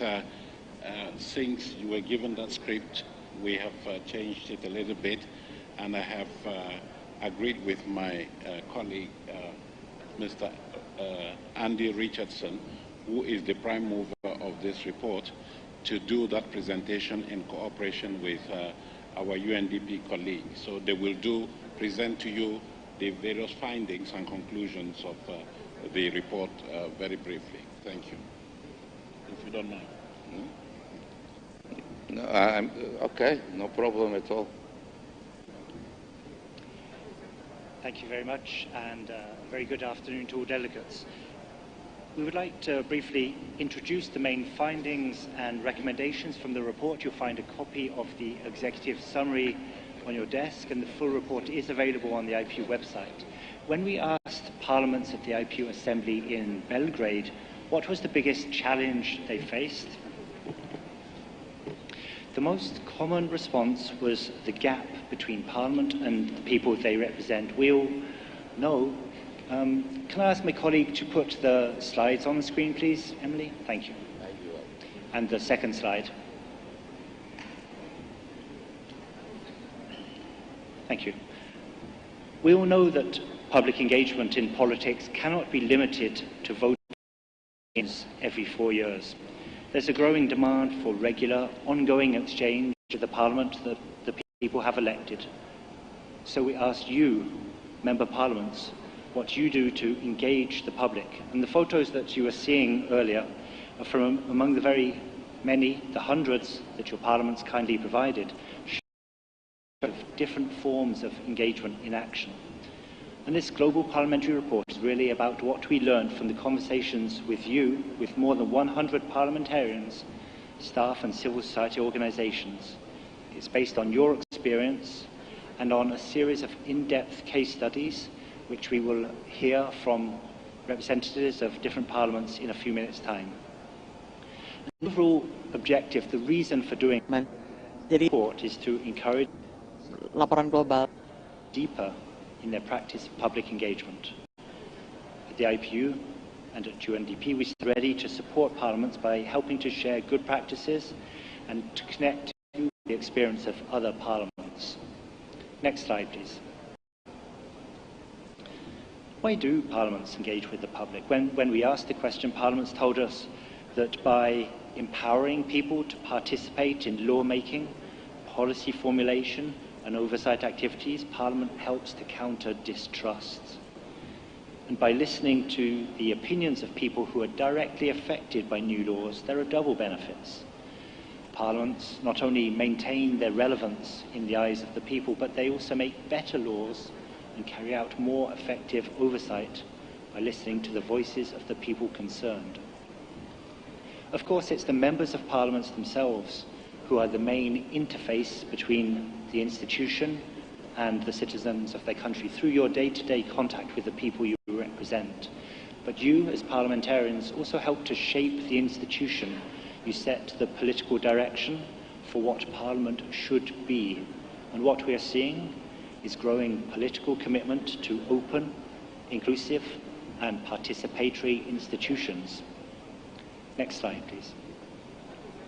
So, the report analyses 5 main dimensions of public engagement to inform the public and communicate with them about what is happening in Parliament, to educate particularly young people about parliamentary work, but increasingly also to consult with communities on policy issues and to offer new ways in which people can participate directly in parliamentary work. And I'm almost certain that every one of you has examples of initiatives that your Parliament is doing to reach out to members of the community.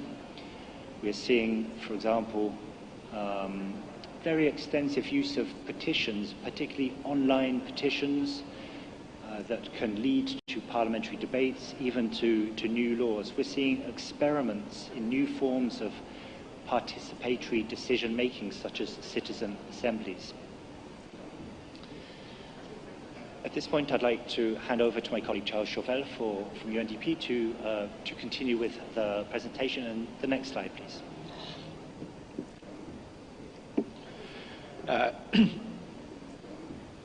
Secretary General Andy Richardson, dear delegates, thank you very much for the opportunity to participate in this presentation on behalf of the United Nations Development Programme and our partner, the Interparliamentary Union. As Martin indicated in his introductory remarks, every few years the IPU and UNDP collaborate on a flagship project that we hope will be of interest to members of Parliament.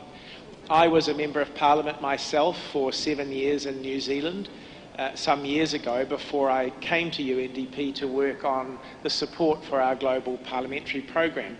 And I remember what it's like as a Member of Parliament wanting to embrace trends, do what is being done by other parliaments in good practice areas, but finding it difficult to locate the information.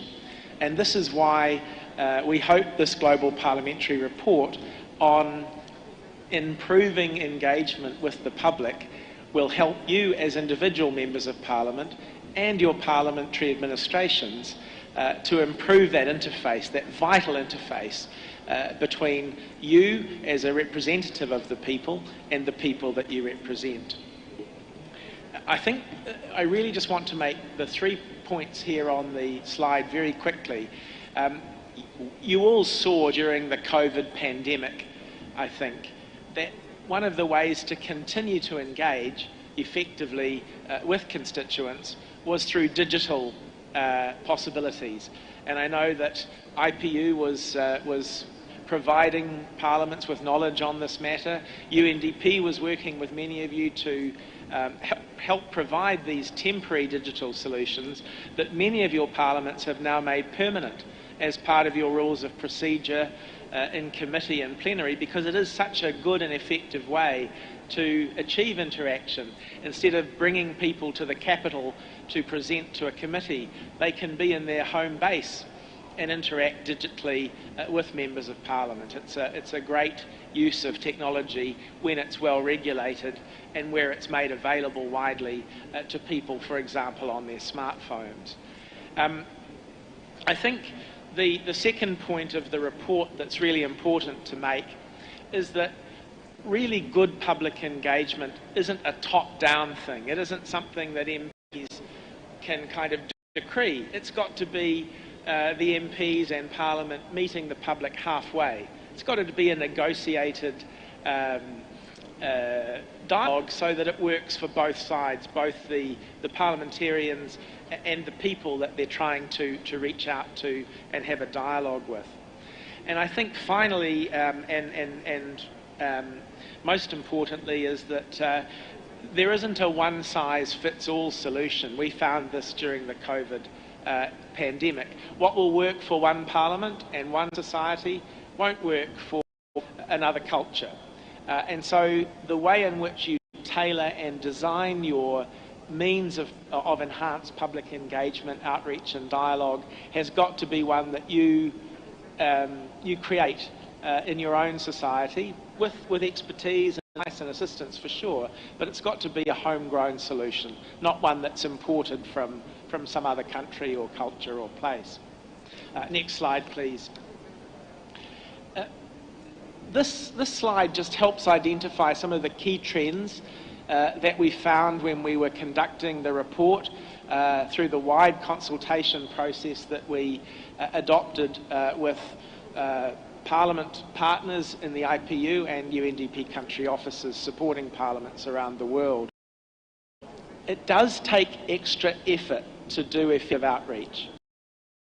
UNDP is so keen to support this as part of leaving no one behind and reaching those most at risk of being left behind first as part of the achievement of the Sustainable Development Goals in the short time, 8 years, that remains to us for doing that.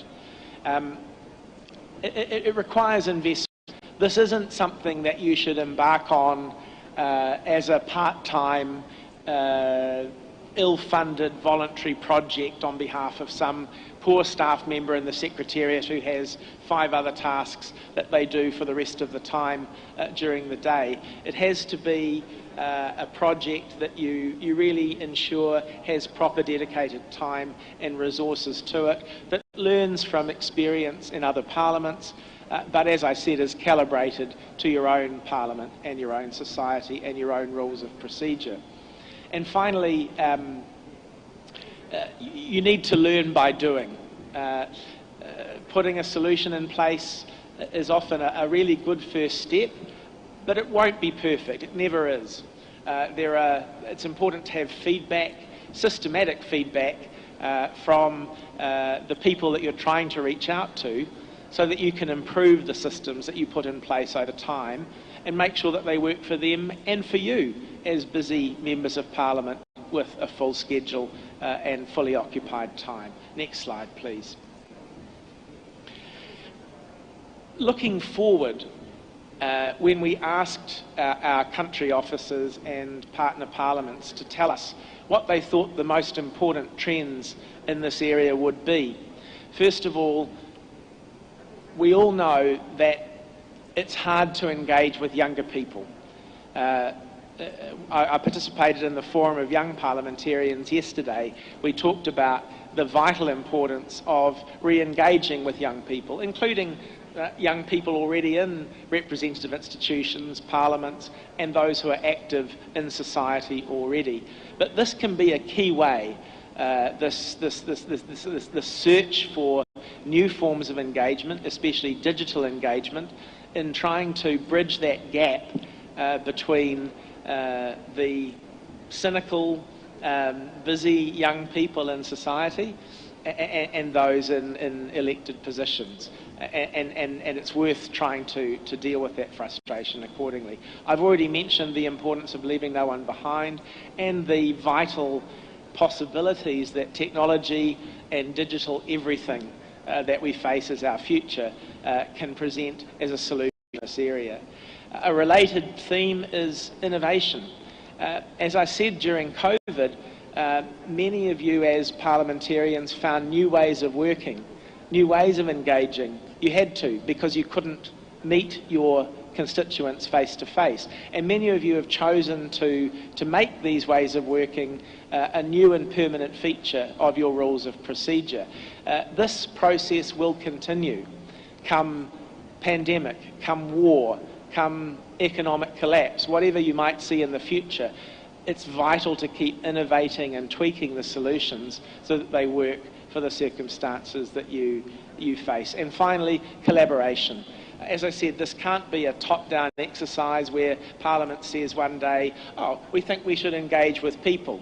It has to be something that builds on existing ways of communicating, draws on existing desires and channels that might be originated by civil society and others, and embraces all those approaches so that you have the best practice in your own society as to these interactions. Next slide, please. So really just on the recommendations, not to repeat what I've said, but lift your eyes a bit when you think about engagement. Be strategic. This isn't a tactical, short-term exercise. It's a long-term project thinking about Jadi berpikir bagaimana improved engagement. Try to be inclusive. If there's a choice to be made between technologies that will allow persons with disabilities to better enter the physical precinct of the Parliament or interact online. Tentu dari parlemen secara fisik atau berinteraksi online, usahakan pendekatan yang paling example. Make it participatory, as I said, it's not top down, it has to be something that you consult about with your communities and societies so that you arrive on a platform and a means of doing this that everybody wants to engage in rather than one that they're told they must use. Think about innovative ways to do it. You won't have all the answers, neither will your consultants or your secretariat or your staff. Talk to young people, talk to old people, talk to people in rural areas, talk to people in cities about what might work for them, and they'll come up with all sorts of... Mereka itu bisa mendapat sebelumnya belum pernah ada bayang. And finally, responsiveness is vital. As I said before, whatever solutions you adopt to engagement will always require continuous improvement. You can show that you're engaging and making the exercise worthwhile, listening to people, communicate and have dialogue with them. Next slide, please. Okay, I'm going to hand back now to Andy Richardson, who will ask you to participate in a survey. Thank you so much. So we're talking about engagement, and we feel that it would be good you as well, the delegates sitting in this room, so that we can also learn about what you think. Now, on the screen, you have a large QR code. I invite you to take to scan the QR code. It will take you to a web page where there are 2 questions, because we would like to hear your questions. So if you're willing, this is, we tested this out and hopefully, please. take your cell phones, scan the QR code, and answer the two questions. A little bit later, we will together the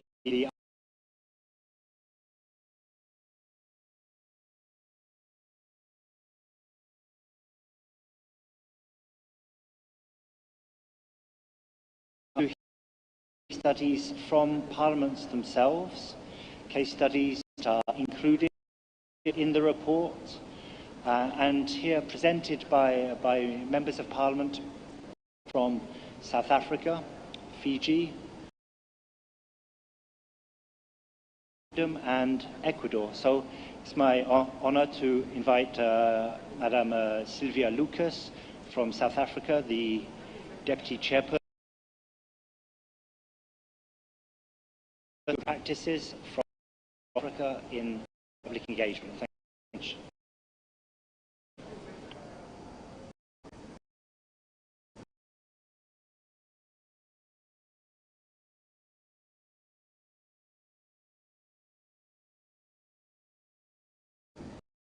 Thank you very much, Honourable Chairperson of the session, the IPU President,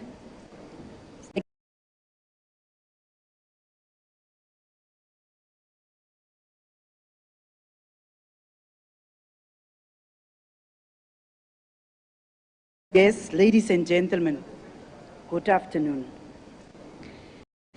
Of the Parliament, let me thank the IPU Secretariat for affording us this opportunity to be able to share our experiences on public engagement. Let me take this opportunity for this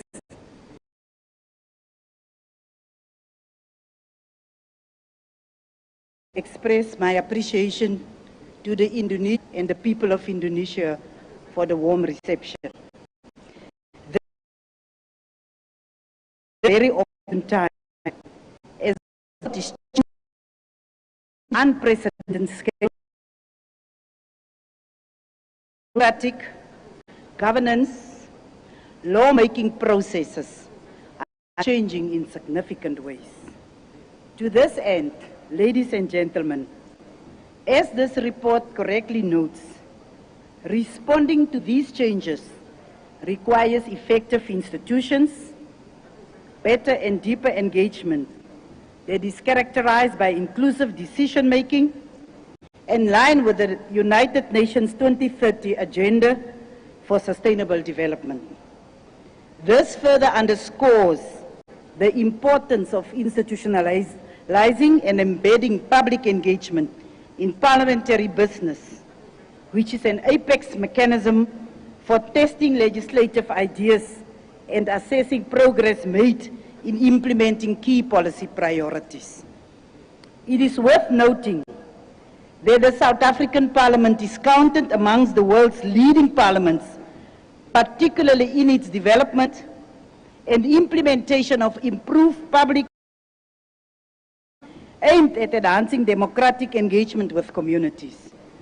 But just to bring context to my intervention or my presentation today, ladies and gentlemen, it would be recalled that public engagement in the South African parliamentary context is not only a democratic necessity, it is also one of the constitutional injunctions that guide the work of Parliament. Thus, pursuant to our constitutional mandate, our South African legislative sector strategy and our quest of standardizing and harmonizing our public engagement practices as a sector, we developed the South African Legislative Sector Public Participation Framework, which was adopted by the Speakers Forum in 2013. The sector framework became the overarching guideline, putting in place norms and standards for public participation within the legislative sector. The sector framework also sought to facilitate the development of common minimum standards and guidelines in order to improve a shared understanding of public participation throughout the country's legislative sector. With the recognition of the need to operate within a structured framework, Parliament and provincial legislatures were then required to develop and align their own public participation models with this sector-wide public participation framework. It was against that backdrop that during the 4th Democratic Parliament as a national parliament, we embarked on a process to develop our own model, which seeks to outline and mainstream norms and standards for public participation processes in Parliament. And I must explain that our Parliament consists of 2 houses or 2 chambers. That is the National Assembly as well as the National Council of Provinces. Our efforts culminated in the adoption of the South African Parliament's public participation model by the joint rules on 15 November 2017. But our efforts did not end with the adoption of the model. Over the years, we have developed and mainstreamed a number of public participation mechanisms which include, but are not limited to, the following. That is provincial weeks, where particularly permanent delegates to the National Council of Provinces goes back to their provinces to visit and do sightseeing and to make sure that they engage different sectors. Local Government Week, where we have a specific focus on local government oversight. Taking Parliament to the people. Now, taking Parliament to the people is a model that was perfected firstly in the provinces but also in the country, where for a whole week parliamentarians will visit different constituencies, and at the end of that week we will have a feedback by government in the presence of all parliamentarians. We've got oversight weeks, and that is when all committees visit different areas which have been reported by departments to the different committees to make sure that there is indeed something happening where it is so reported. Sectoral parliaments, where we meet with all the different sectors. We've heard from the UNDP representative how important the issue of engaging and involving the youth are in Parliament's work. That is one of the sectors that we have a standing arrangement with, that we do have annually, quarterly engagement with. And that is part of our sectoral parliaments. Women, youth, people living with disabilities, and you name them. As well as a petition system through which the public can present written submissions to our parliament. These mechanisms come together to act as a vehicle through which Parliament carries out and provides for meaningful public involvement and participation in its legislative and other processes. Particularly important, these public participation mechanisms deepen accountability from members of the executive and to assess progress made in implementing key policy priorities. These sessions are usually concluded with a very important feedback loop intended to keep our communities informed of the outcomes and undertakings emanating from our public participation activities.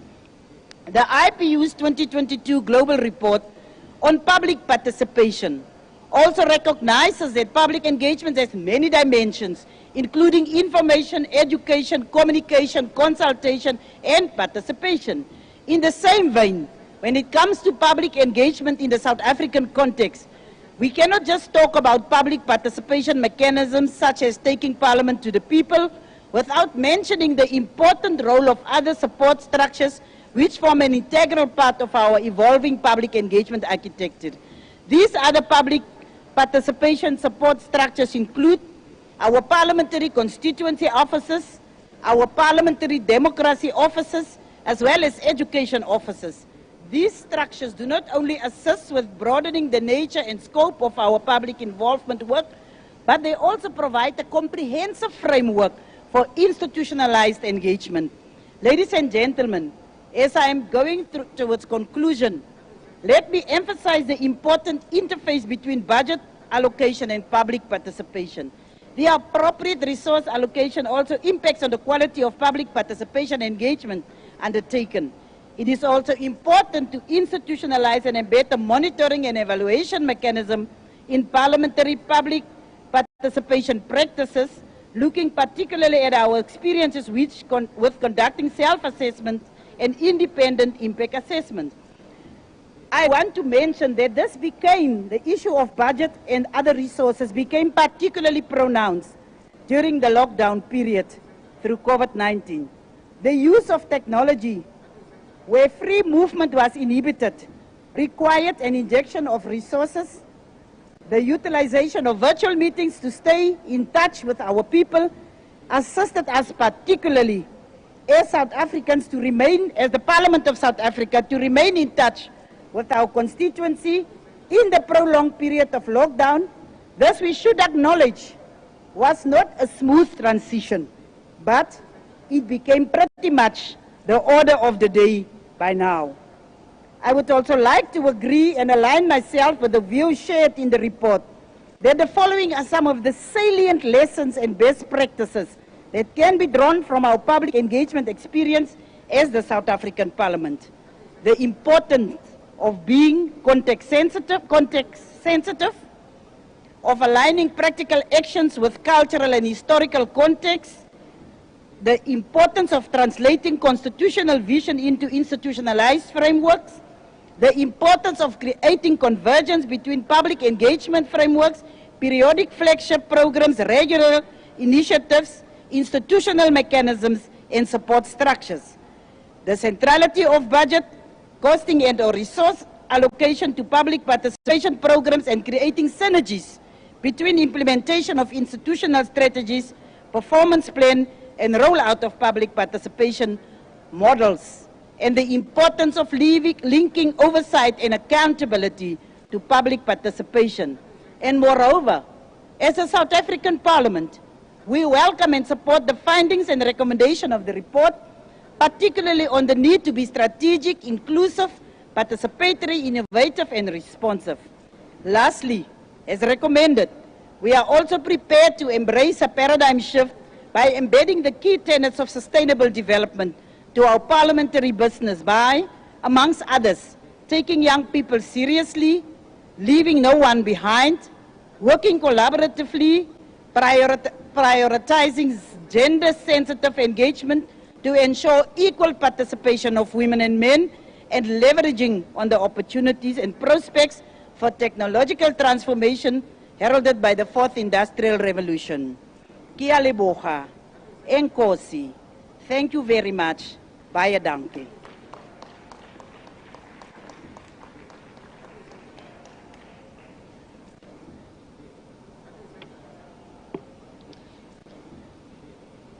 Thank you very much, Madam Deputy Chairperson of the National Council of Provinces of South Africa.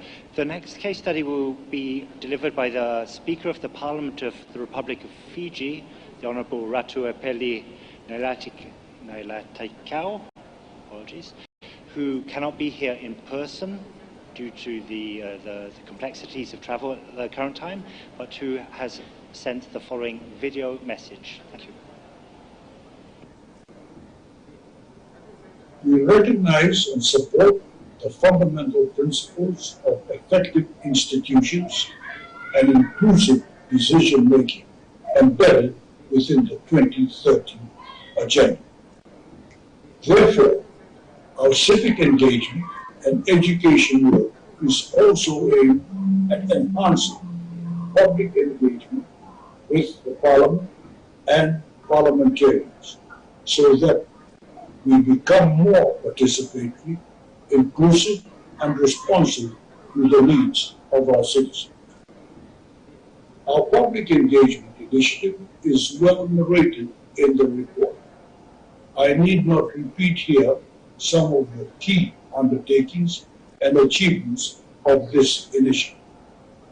I, however, wish to highlight that the pandemic has affected our civic engagement and education programs from 2020 until now.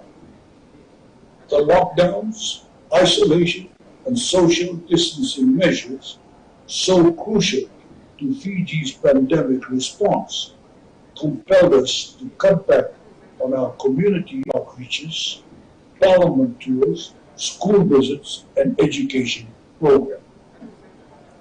While COVID-19 had forced us to redirect our civic engagement initiatives onto our website and social media platform, the use of technology for these purposes was already in place since the revamping of our website in 2017. I have highlighted before that our investment in our IT and broadcast systems has ensured the continuation of some level of engagement with Fijians, keeping them informed of Parliament's business and at the same time offering them an alternative form of engagement with parliamentarians and the standing committees. Despite the pandemic, we have ensured some continuity in our civic engagement and education programs, albeit through electronic and virtual means. In fact, the pandemic has taught us many lessons, including the need to increase the array of tools that we need to use to enhance Parliament's engagement with the community. Fiji's COVID-19 response has produced positive outcomes with the opening up of our border, relaxing of social distancing measures, and a high vaccination rate. As we observe an improving situation, we are adamant to restart our face-to-face community outreach, education, and public engagement programs. We are revamping these programs. Parliament tours are on again, and our civic engagement and media team has already started its work. As Speaker, I will actively participate in this endeavor.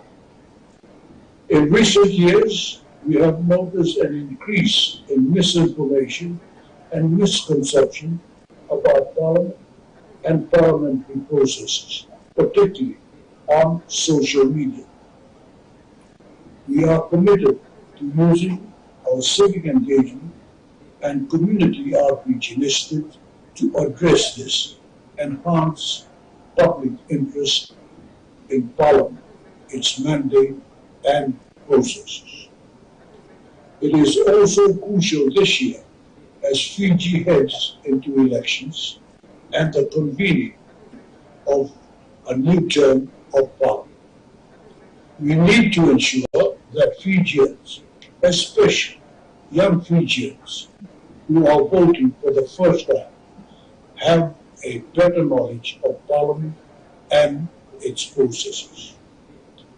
We also need to strengthen citizens' awareness about Parliament's important lawmaking and oversight functions when it comes to current challenges like the pandemic, climate change, and so on, and encourage Fijians to participate actively in the parliamentary processes rather than being part of a passive audience. In conclusion, our public engagement initiative, as contained in the report, is a work in progress. We have more to do. We have learned some good lessons, and we will endeavor to continue forward with innovative and effective ways to enhance this important undertaking of Parliament. I thank you.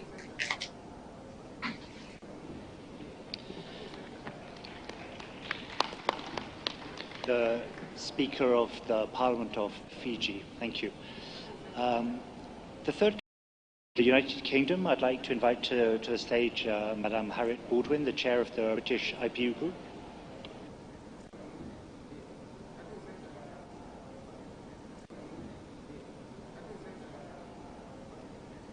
Mr. Secretary General, dear colleagues from the IPU Secretariat, dear fellow parliamentarians, it is an enormous honour and privilege to be joining our friends from South Africa, from Fiji and Ecuador in talking about public engagement between Parliament and the people that we represent.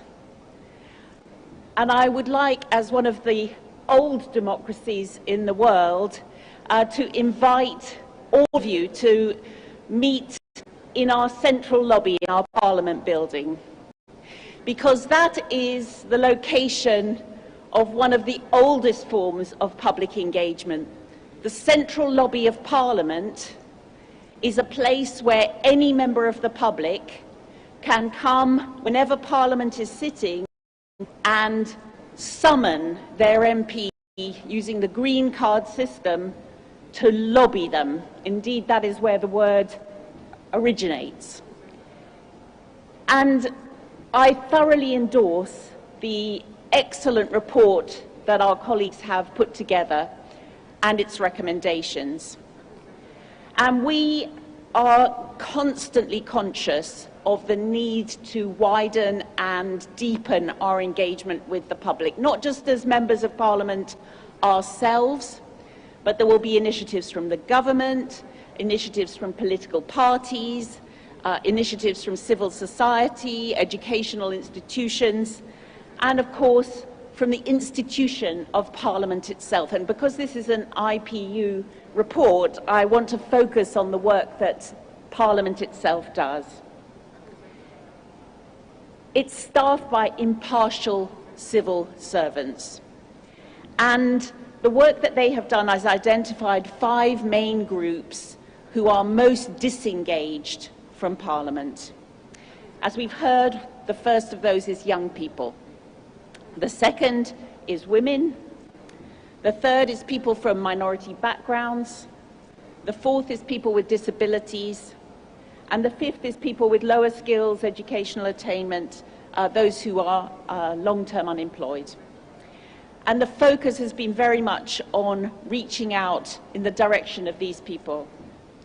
There are 13 regional outreach officers who work on tailored programs with partners who are trusted in those regions. The big landmark event every year is Parliament Week, which engages 1 million people.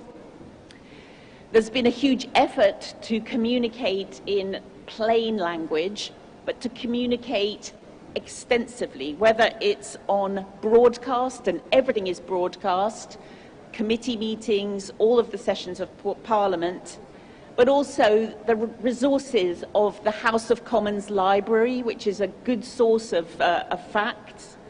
And then we built a few years ago the most wonderful education centre, which creates for children a replica parliament where they can actually experiment themselves with debating and so on.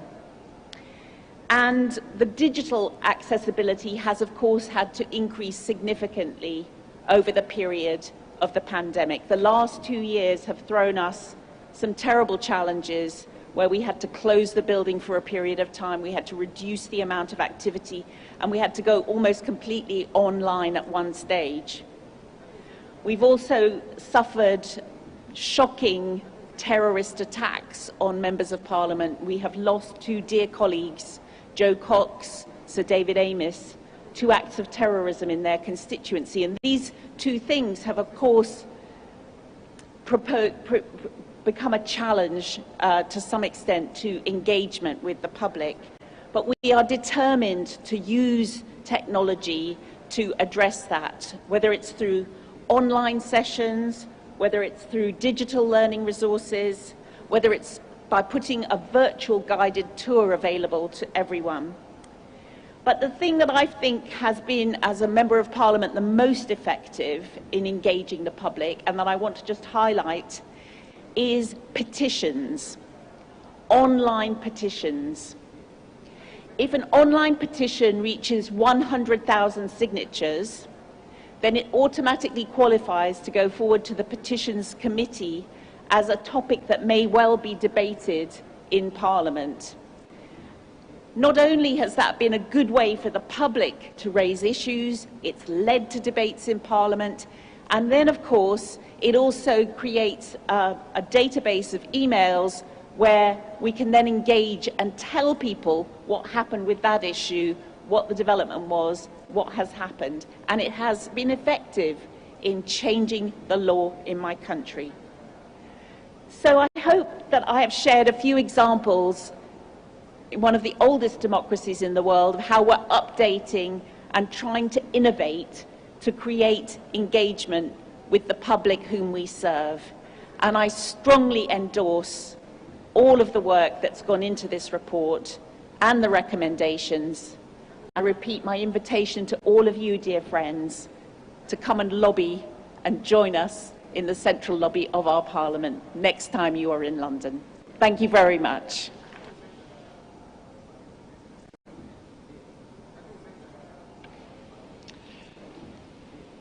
Thank you very much for this example from the United Kingdom. And the final case study comes from Ecuador, and I'd like to invite Madame Wilma Andrade, member of the National Assembly. The floor is yours.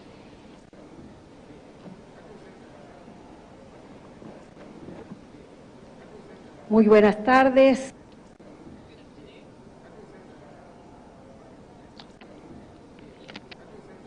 Thanks to the government of Indonesia for their welcome and for hosting the IPU, and thank you for giving me the floor.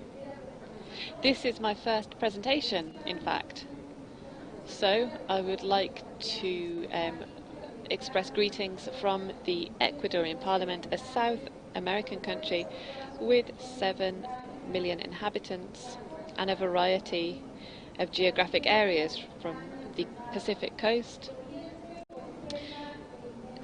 mountain ranges and a forest with great biodiversity, as well as the Galapagos archipelago, which is a UNESCO heritage site. There are 5 members of Parliament here that I am leading, who are committed parliamentarians, committed to interparliamentary cooperation that this great organisation promotes. It's also an honour to state that since November I have been named as the second Vice President of the Forum for Women Parliamentarians for the IPU, so allow us to express our solidarity with the people of Ukraine, in particular with the President of the Forum of Women Parliamentarians of the IPU, our colleague Vasilenko. I must state that climate action should be integrated into all sectors. In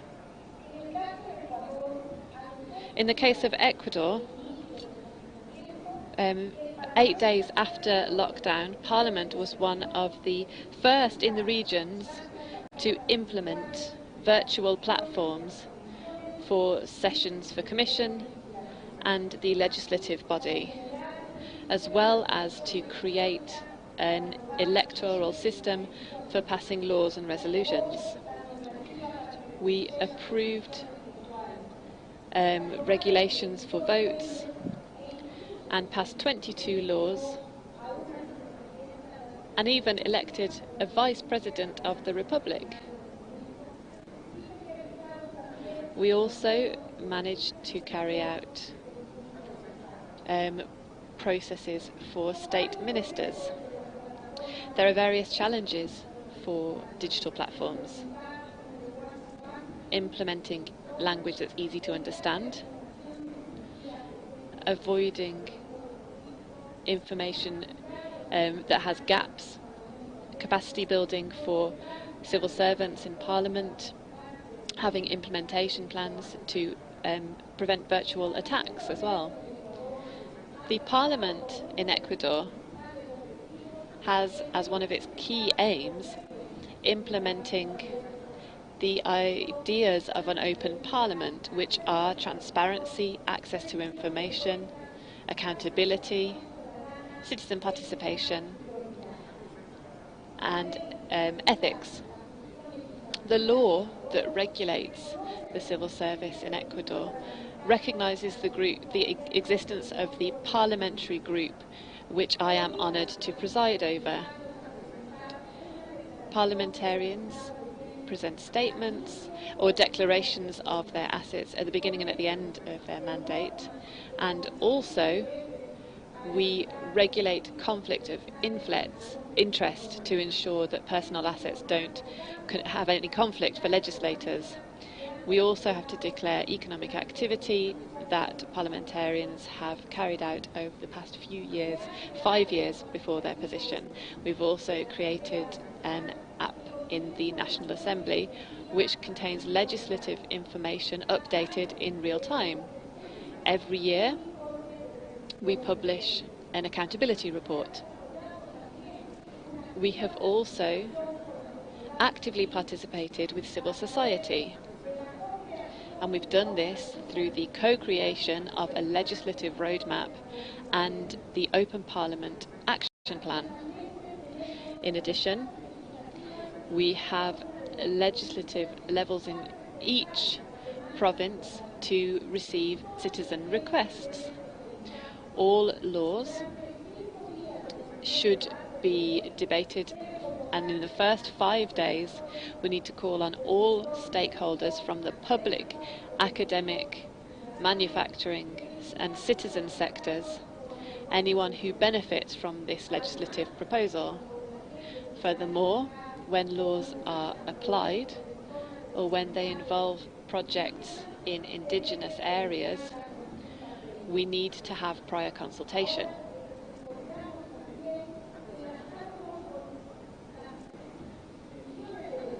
Now we're looking at the functions of state through the Open Parliament in Ecuador.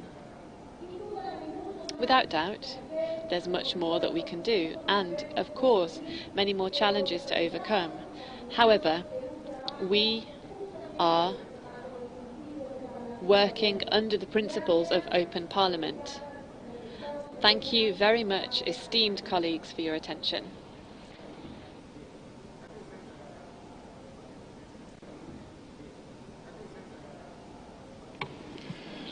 Thank you very much to our esteemed speakers for their observations and sharing case studies with us from their own parliaments on public engagement.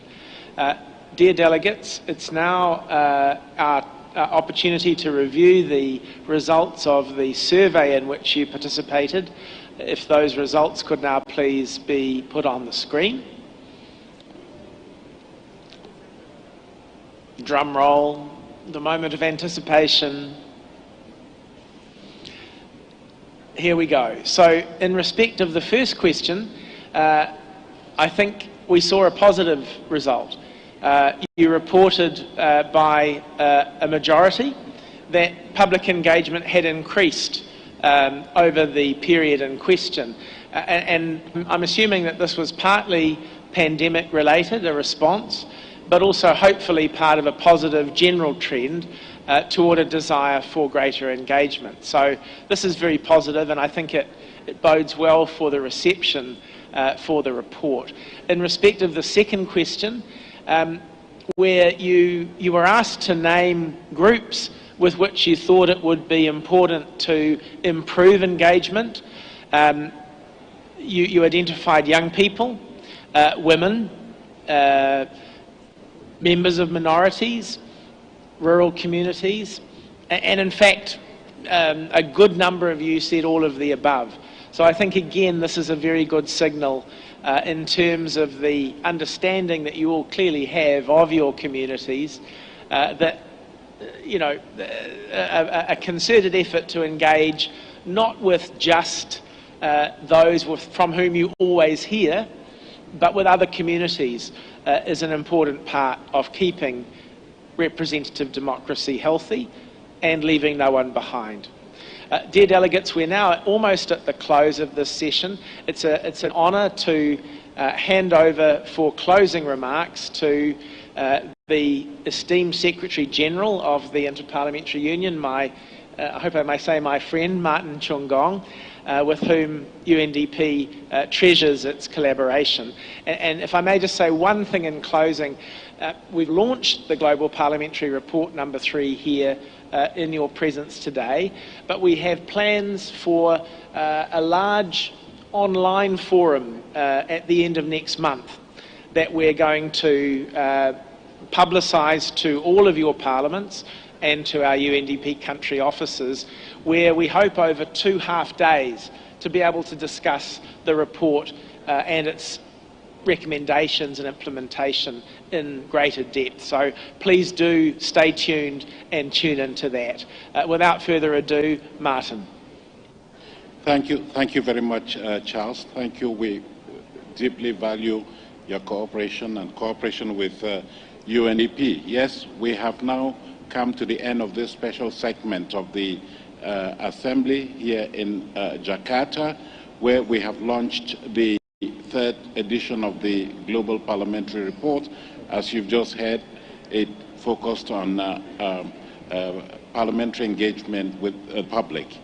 We've heard that it is important for Parliament to inform citizens, but it's even better to involve them in the work of Parliament, because it makes sense to improve upon democratic processes.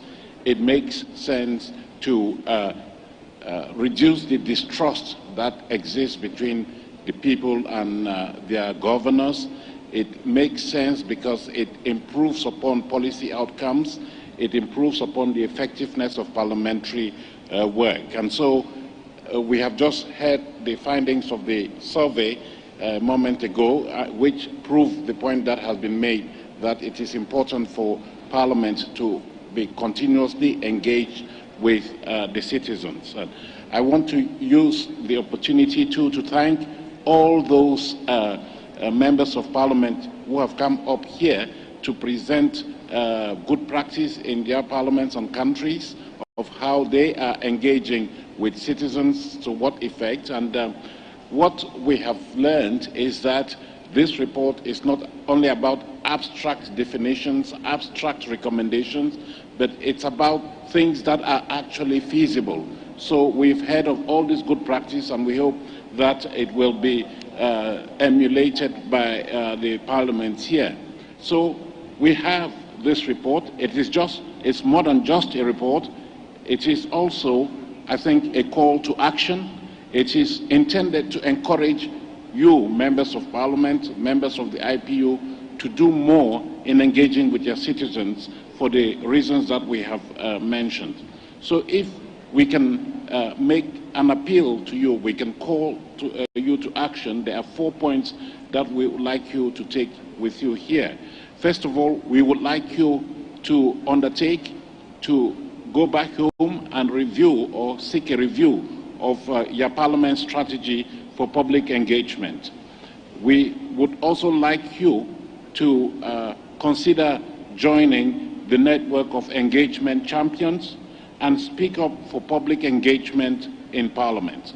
We would like you also, as I have said before, to share good experiences, good practices with other parliaments. We would like you also to contribute to positive change, because parliamentarians are the main stakeholders who shape the political system, and it is in your hands to make Parliament a responsive, participatory institution through more effective engagement with your constituents and citizens at large. Thank you very much for participating in this special session. And with that, I consider that we have now formally launched the parliamentary report, the third edition, which, as we say, focuses on engagement, parliamentary engagement with citizens. Thank you very much.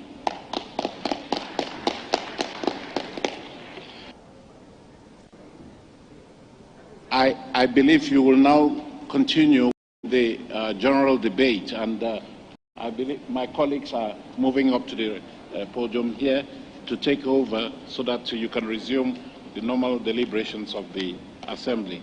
Thank you very much. Good evening. Sonia Parag, to meet you.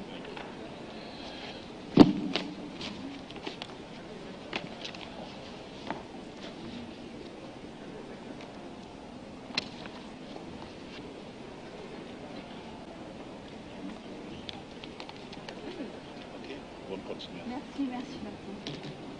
Merci Andy, c'était joli. You made...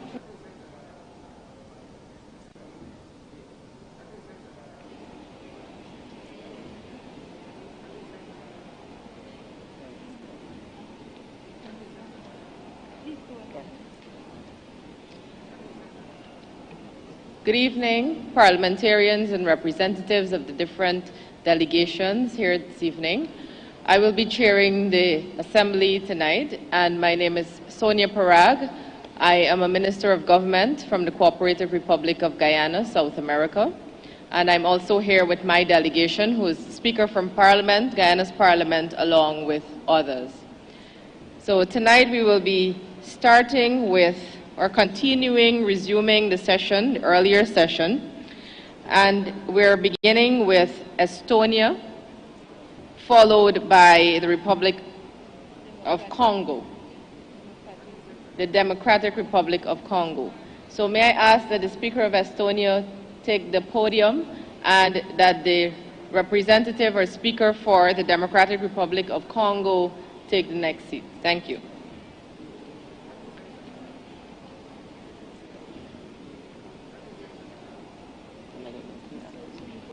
Madam Chair, dear colleagues, honorable hosts, I'm very pleased to be here today and to attend the Assembly on behalf of the Parliament of the Republic of Estonia.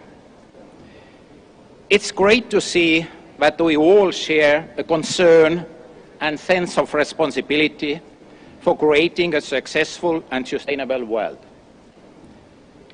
Indeed, tackling climate change appears to be a pressing challenge for every country, but we should take it as an opportunity. It's an opportunity to modernize our economies and ensure sustainable growth. The Parliament of Estonia plays a key role in coordinating multi-level cooperation in all sectors of a society. Democratic participation in combating climate crisis is built on mutual trust, accountability and equality. One of the key issues is the engagement of youth. Young people as equal partners to decision makers are a valuable contribution to climate action. Ladies and gentlemen, I want to draw your attention to the situation that the Russian aggression in Ukraine has forced onto the world. I realize that I'm not original in saying that the world we knew does not exist anymore. Unfortunately, it's absolutely true what the speaker from the United Kingdom said on Monday. It's illegal and brutal invasion. It's not only a war between Russia and Ukraine, it's a war between the authoritarian and the free world. It's a war that concerns all of us. That's why every one of us needs to pick a side. Even indifference makes indifferent a party of the war.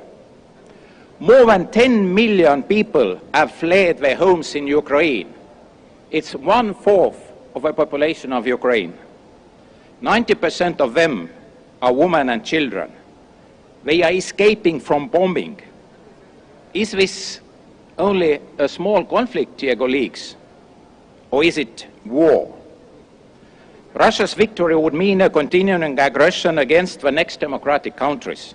Ukraine and Ukrainians are fighting for the world peace. Ladies and gentlemen, back to the topic. Native Americans have a saying, we have not inherited this stuff from our forefathers, we have borrowed it from our children. This ancient maxim defines the scope of our responsibility in simple and clear terms.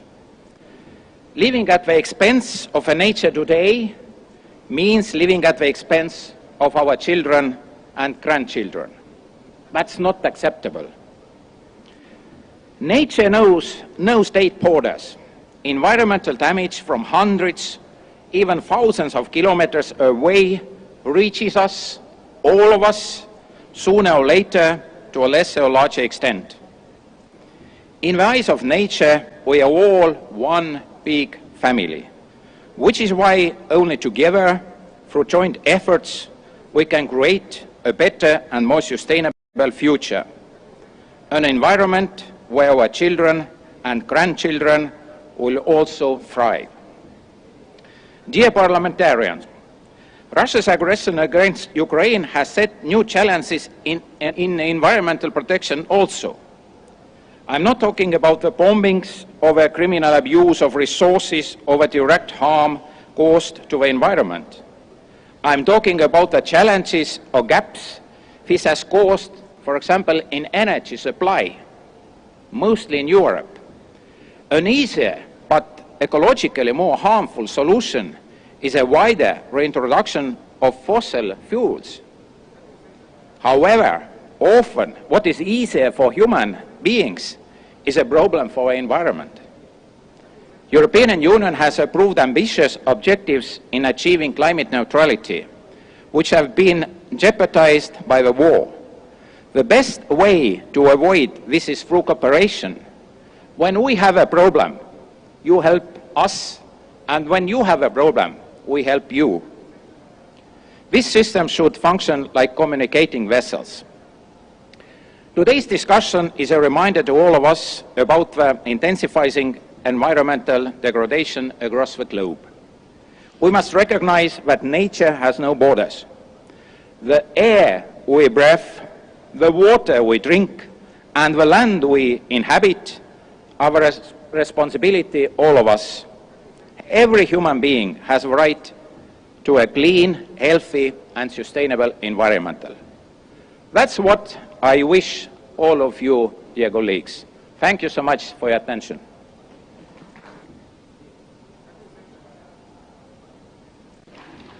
Thank you, Estonia. We'd like to have the Democratic Republic of Congo,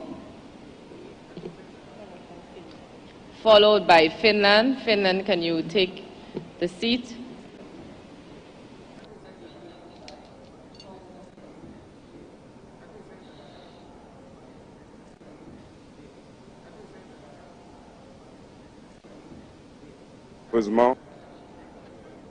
Thank you to the organizers.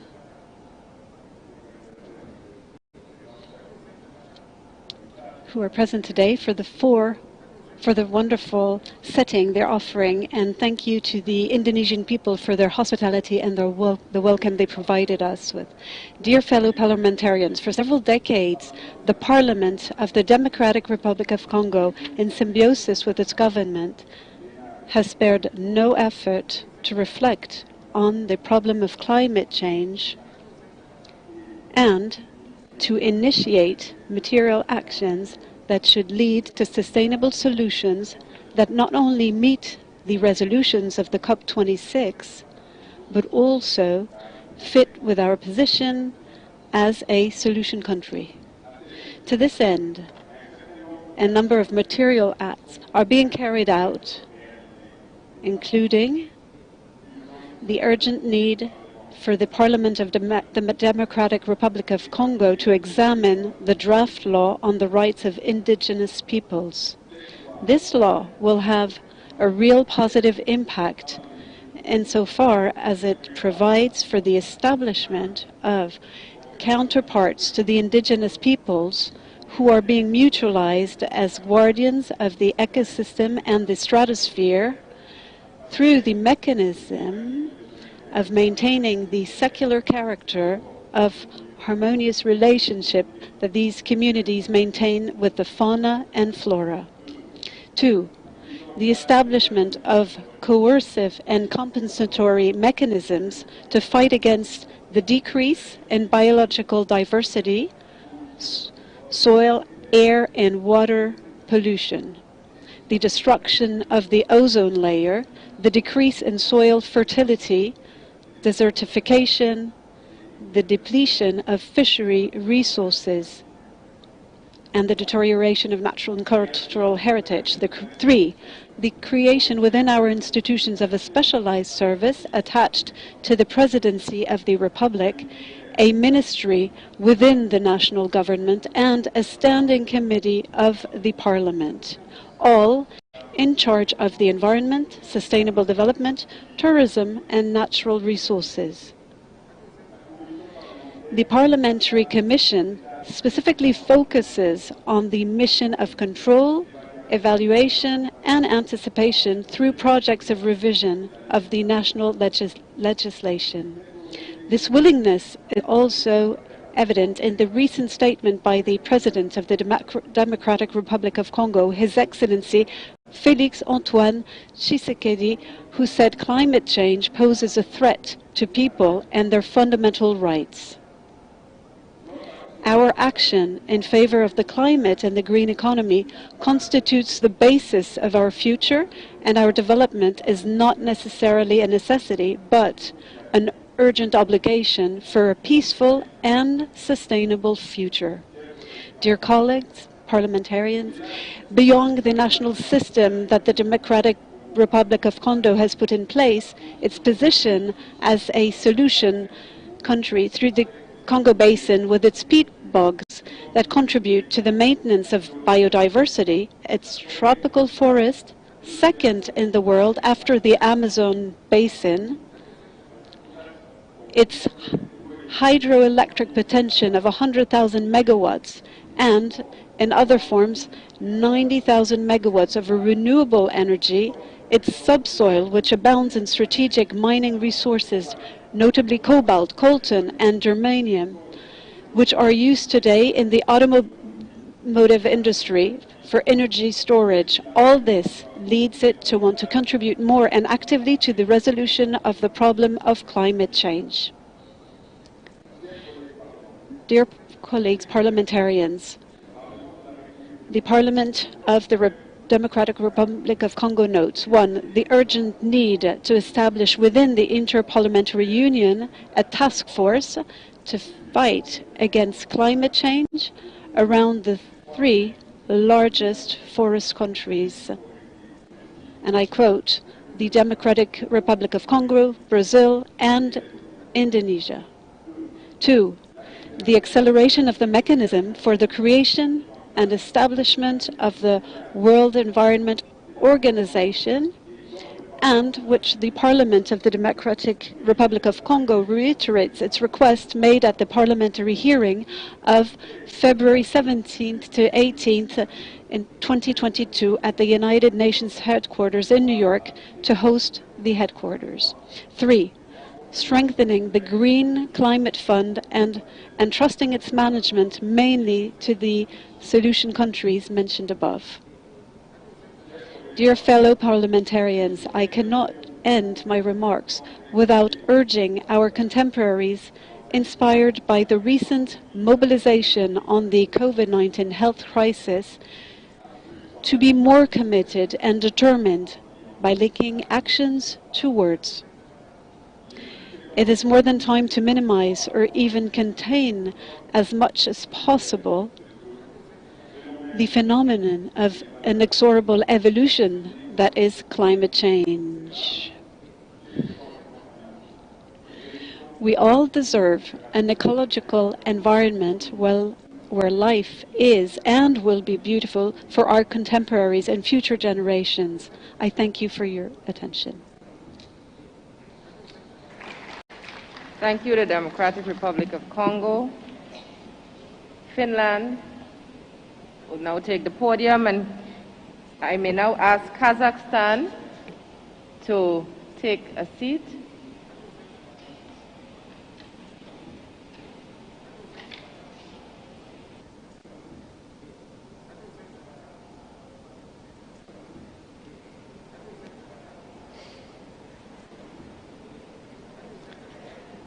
Madam President, dear colleagues, climate change, the loss of biodiversity and the overconsumption of natural resources are the most serious problems facing humanity.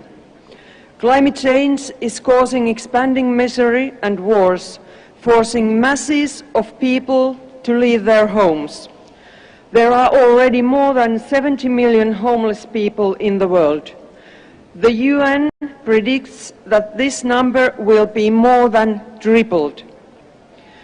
Protecting our climate, stopping and slowing down climate change is not just something we do in good times and in rich countries, and we can't break free from this goal when other problems arise. We need to act quickly, globally, and above all, together. Finland's goal is the most ambitious in the world. We want to be carbon neutral in 2035. When future generations, my children, ask what you did to stop climate change, I would respond to them. We started the fight to stop, slow down and adapt to climate change. We set the goal of reducing and getting rid of fossil fuels. We abandoned the energy use of peat. We promoted climate-friendly housing, mobility, industry and agriculture. And we made a climate law to ensure continued work and progress during future governments toward the carbon neutral goal. Already, the Finnish government has made the largest climate investment in our history by directing half of the European Recovery and Resilience Facility's resources to combating the climate crisis. This means €1 billion for projects to combat climate change. We have supported the exit of households from oil heating and thus managed to halve the number of oil-heated houses. For the strategic program of the circular economy, Finland has for the first time set the goal of reducing the overconsumption of natural resources, which is the root cause of the climate crisis and the loss of biodiversity. The goal is that in 2035, the total consumption of domestic primary raw materials will not exceed the 2015 level. To achieve this, we will support companies and accelerate the circular economy by increasing research, innovation, development and investment. With Russia's completely unacceptable attack on Ukraine, the rapid green transition has also become a security issue for us. During the current government, Finland has also spent more money on nature conservation than ever before. History has shown that lasting solutions to the climate and nature crisis must be found through cooperation, not conflict. Setting a carbon neutral target for 2035 has been a turning point in the participation of society as a whole in climate work. Business has become an advocate of clean solutions. Now, for many companies, climate action has created new business opportunities and they are pushing the government to act faster and more firmly. Still, not all businesses, employees and residents will benefit from green transition in its first phase, and therefore fairness of transition is important. In this sense, even we have to be better, more fair and more proactive. But we have to remember, we have no options. Not only is climate change affecting the nature, causing extreme weather events, natural disasters and food and water shortages, but it's also accelerating wars and refugee waves. Finland has done and is doing a lot, but even we still need more actions. We are also a small country of 5.5 million people whose actions alone are not enough. That's why I call on all of you, every country and every parliament, to fight climate change because together we can make a difference. I have a good understanding of the different circumstances, living standards and starting points in various countries, but I would like to remind you that poor countries have the most at stake. With the right attitude, with courage and open-mindedness, with transparent society, education, pro-tax collection and fair democracy, developing countries can also make big steps towards a green transition and, on the other hand, avoid the many mistakes the developed countries have made. It's also important to remember for us all that doing nothing costs more. We need everyone and all of us for the climate work. Let's take care together that our children can be proud of their parents. Thank you. Thank you, Finland. Speaker of Kazakhstan.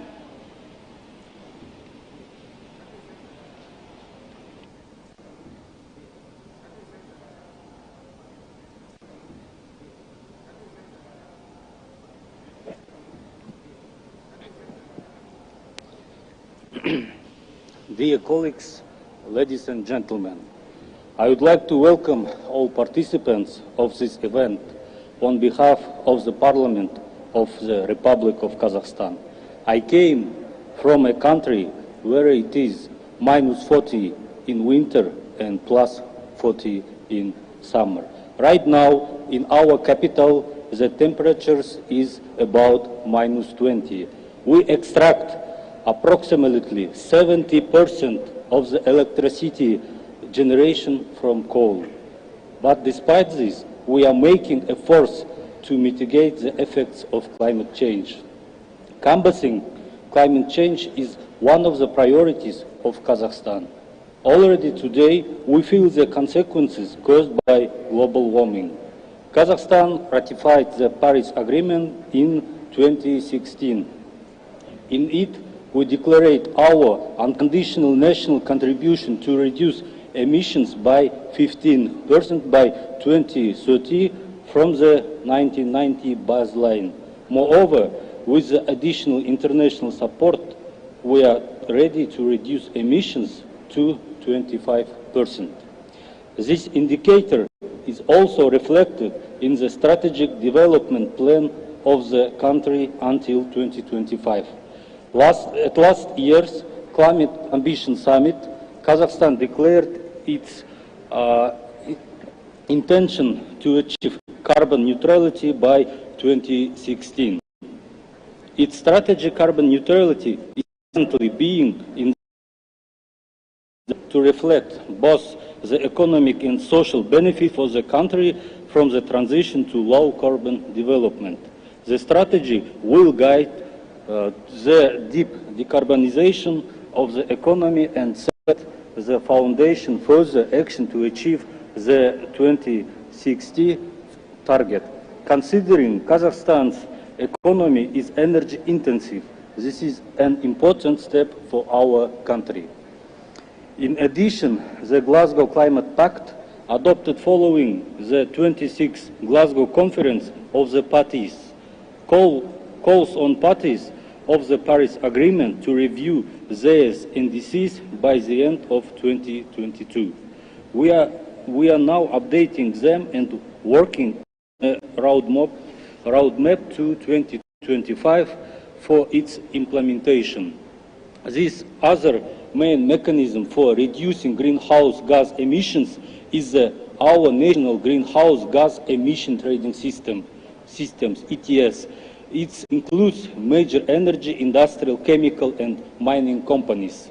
The ETS has now been improved within the framework of current environmental legislation, and the environmental legislation provides the introduction of a green taxonomy for environmental assessment of green projects. This will stimulate the introduction of green in the country and ensure the effective functioning of financial support. Undoubtedly, rapidly rising temperatures require urgent and coordinated actions on climate change adaptation to strengthen international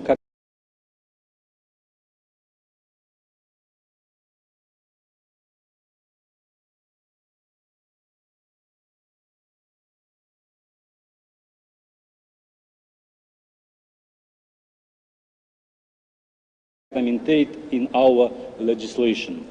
This will create on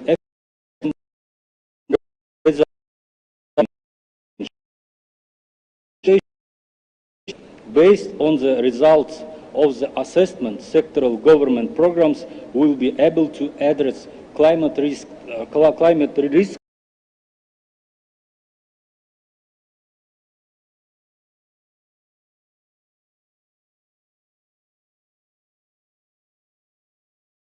We are of green.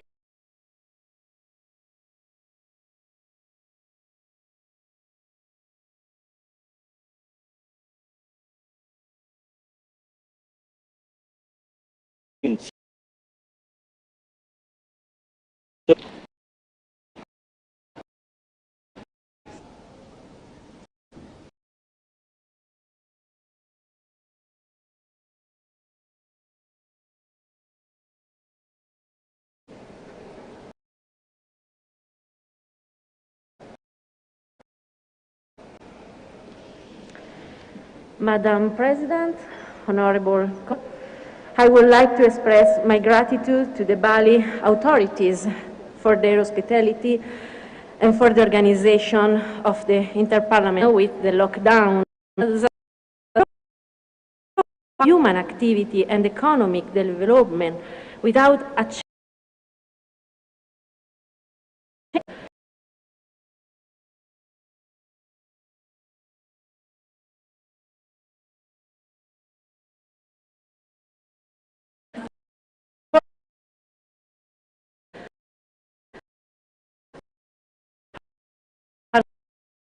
also by the stabilizing factors, the autonomy of countries, starting with the energy factor.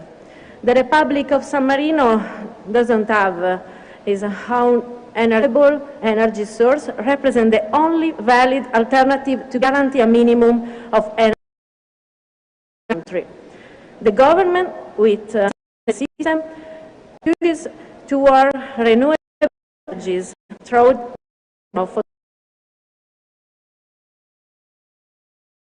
and high-efficiency cogeneration. This system opens the way to future initiatives and activities linked to thanks to the diffusion of the green culture in the population. The energy plan currently in force, which is in line with the contents and objectives of the Paris, aims at a transition toward a future of renewable energy only. Thanks to its modest size, San Marino has the possibility of becoming one of the first countries in the world with zero or even carbon negative emissions. The low carbon ecosystem project is being studied for the creation of an ecosystem of incentives for the adoption of sustainable behavior by citizens, also thanks to blockchain technology. The Republic of San Marino promotes sustainability and inclusion policies that have a town plan for the planning and management of the territory with a series of actions for the qualification of the existing building heritage and urban regeneration. The plan must involve the expectations and needs of citizens towards and shared vision of urban development. The fight against climate change means food security and the progressive conversion to the practice of organic farms.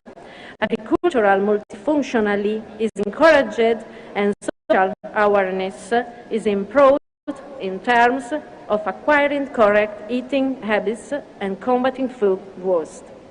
San Marino is really a small country compared to the great of the earth, but as parliamentarians, as governments, we can implement many useful regulatory interventions, but what can make the difference to speed up the process is to listen to the advice of our young people, who should and invoke the responsibility of their governments. It is therefore necessary to involve citizens and the new generations, but it is essential that multilateralism and global cooperation speak only one language and pursue the same goal. The world has come together to fight a pandemic, and despite conflict and worse, we must not stop talking and find shared solutions to the problems that affect us all. Thank you for attention. Thank you, San Marino. We may now have Suriname.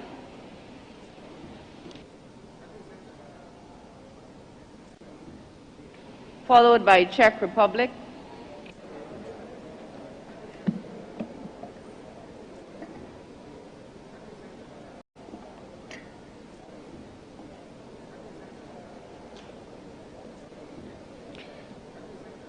Madam Chair, thank you for giving me the floor. Let me, on behalf of the National Assembly of Republic of Suriname and my delegation, express my expression to the people and Parliament of Indonesia and the IPU for the warm welcome and for hosting this in-person meeting in Nusa, Bali, under challenging circumstances. Madam Chair, distinguished colleague, the world has not completely defeated the COVID-19 pandemic. Climate change remains the biggest challenge the world has to deal with. The impact of climate change could eventually eclipse the current crisis caused by the COVID pandemic. In recent months, we have witnessed the impact of climate change, such as deadly flooding, widespread and huge rises in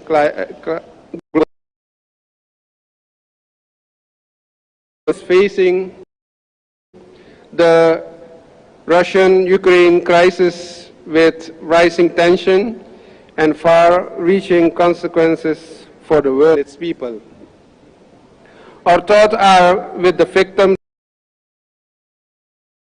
of the crisis, and we welcome all initiatives that meet regional realities for a possible peace agreement, and especially to adopt the proposed resolution which expresses the voice of many here and we represent to support.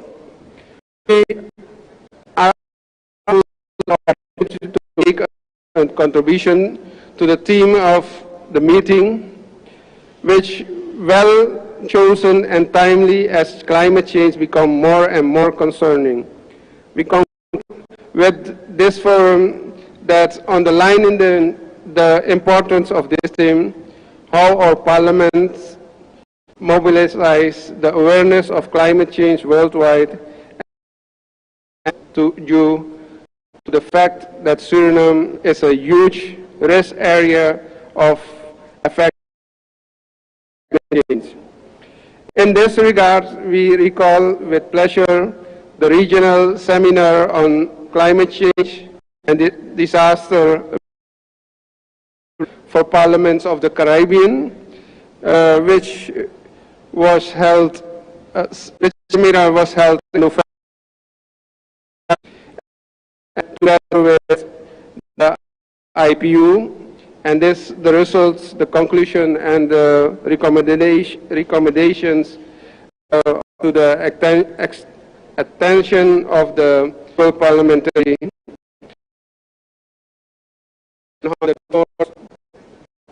IPU Assembly endorsed. Since Parliament has an important role to play in everything that has to do with climate change,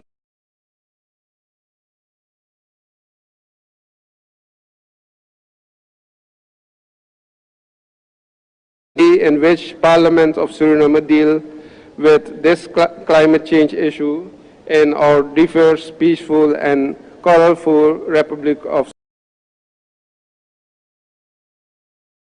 vulnerable, even though we have contributed the least to the problem. Country Suriname is the greenest country on earth. It's home to 550 a wide ethnic and cultural diversity, and forest-dependent tribes, over 2 forest-dependent communities, 14.8 million hectares of tropical forests, which 0.9 hectares of capita, and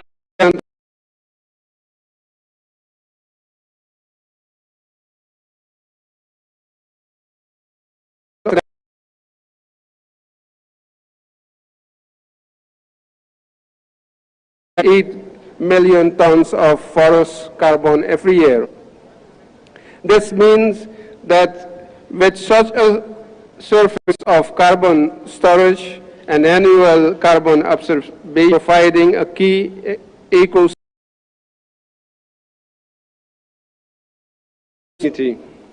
However, due to climate change, we have now become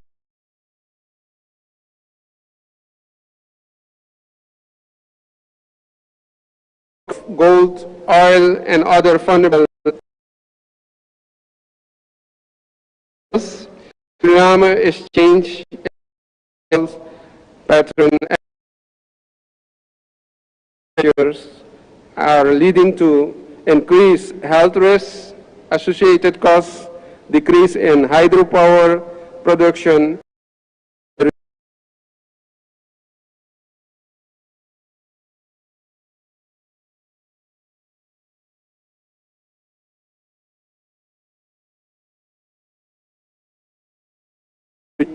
is about protection of Suriname forests, which absorb a large amount of CO2 emissions. In a sense, to know that no mangrove must be felled and instruction about be issued. We have a lot of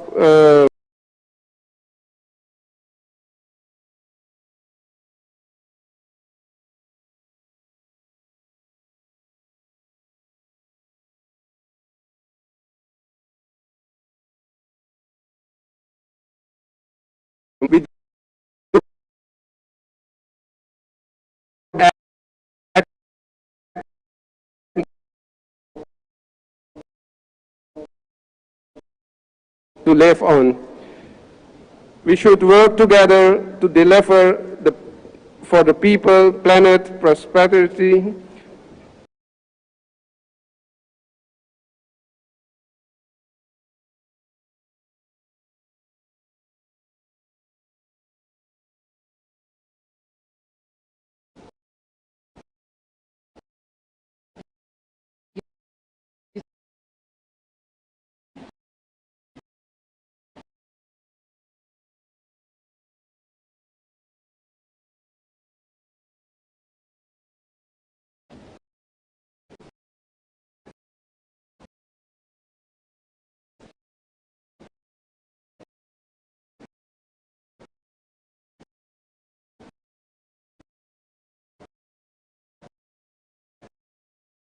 Dear colleagues, let me share a few remarks with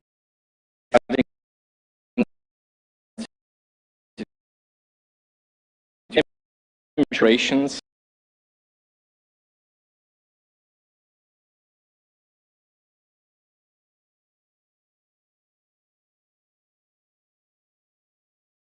possible condition.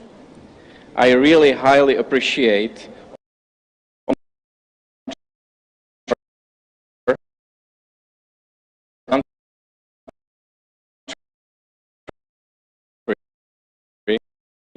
has been preparing, aiming to quality. How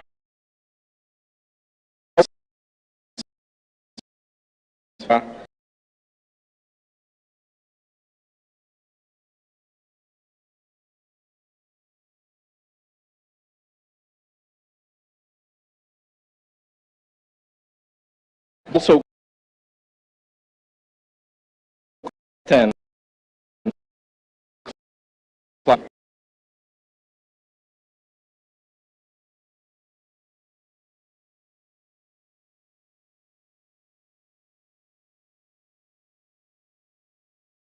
rebuilt after the damage related to refugees. The Czech Republic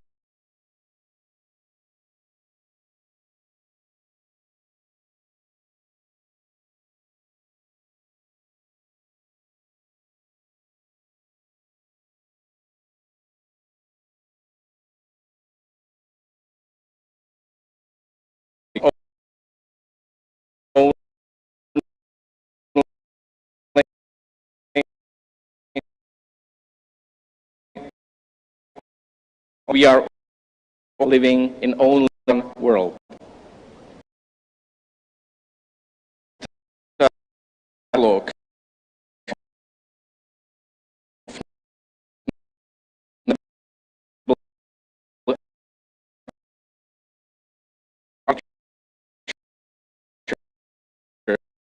organized by the Czech Ministry of Environment here in Indonesia in September as a side event to the Czech presidency of the Council of the EU. Its goals are the Indo-Pacific region and to exchange experience and discuss our role in and while necessary forensics.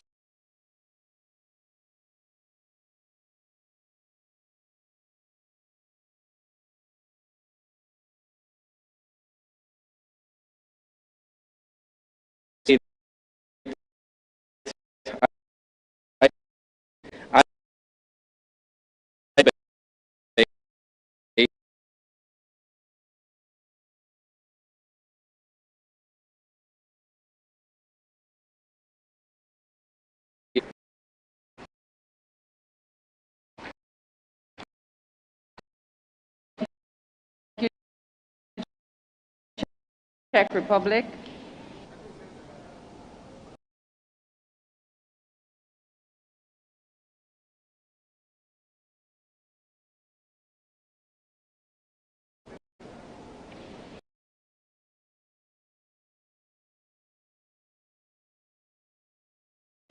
Austria, we've invited Austria to the podium. Okay, so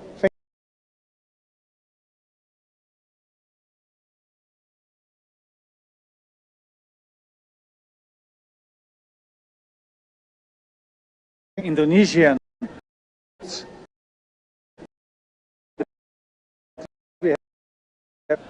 to meet here. It's not easy.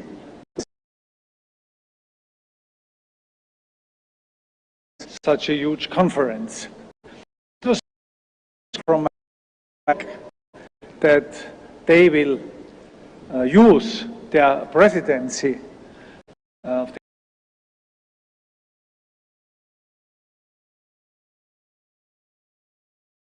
but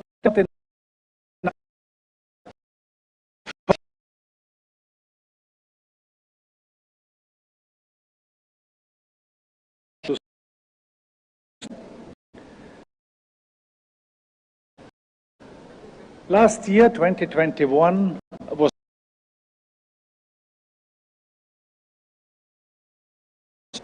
climate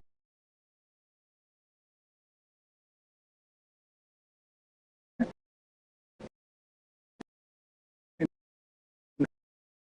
front of our eyes. And we had the Earth Summit in Rio de Janeiro and the signing of the UN Framework Convention on Climate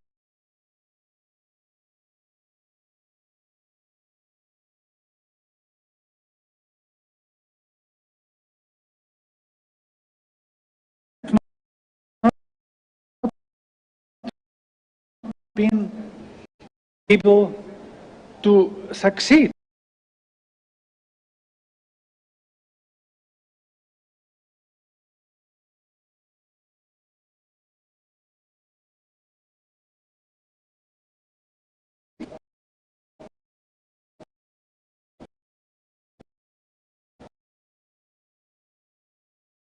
The action, global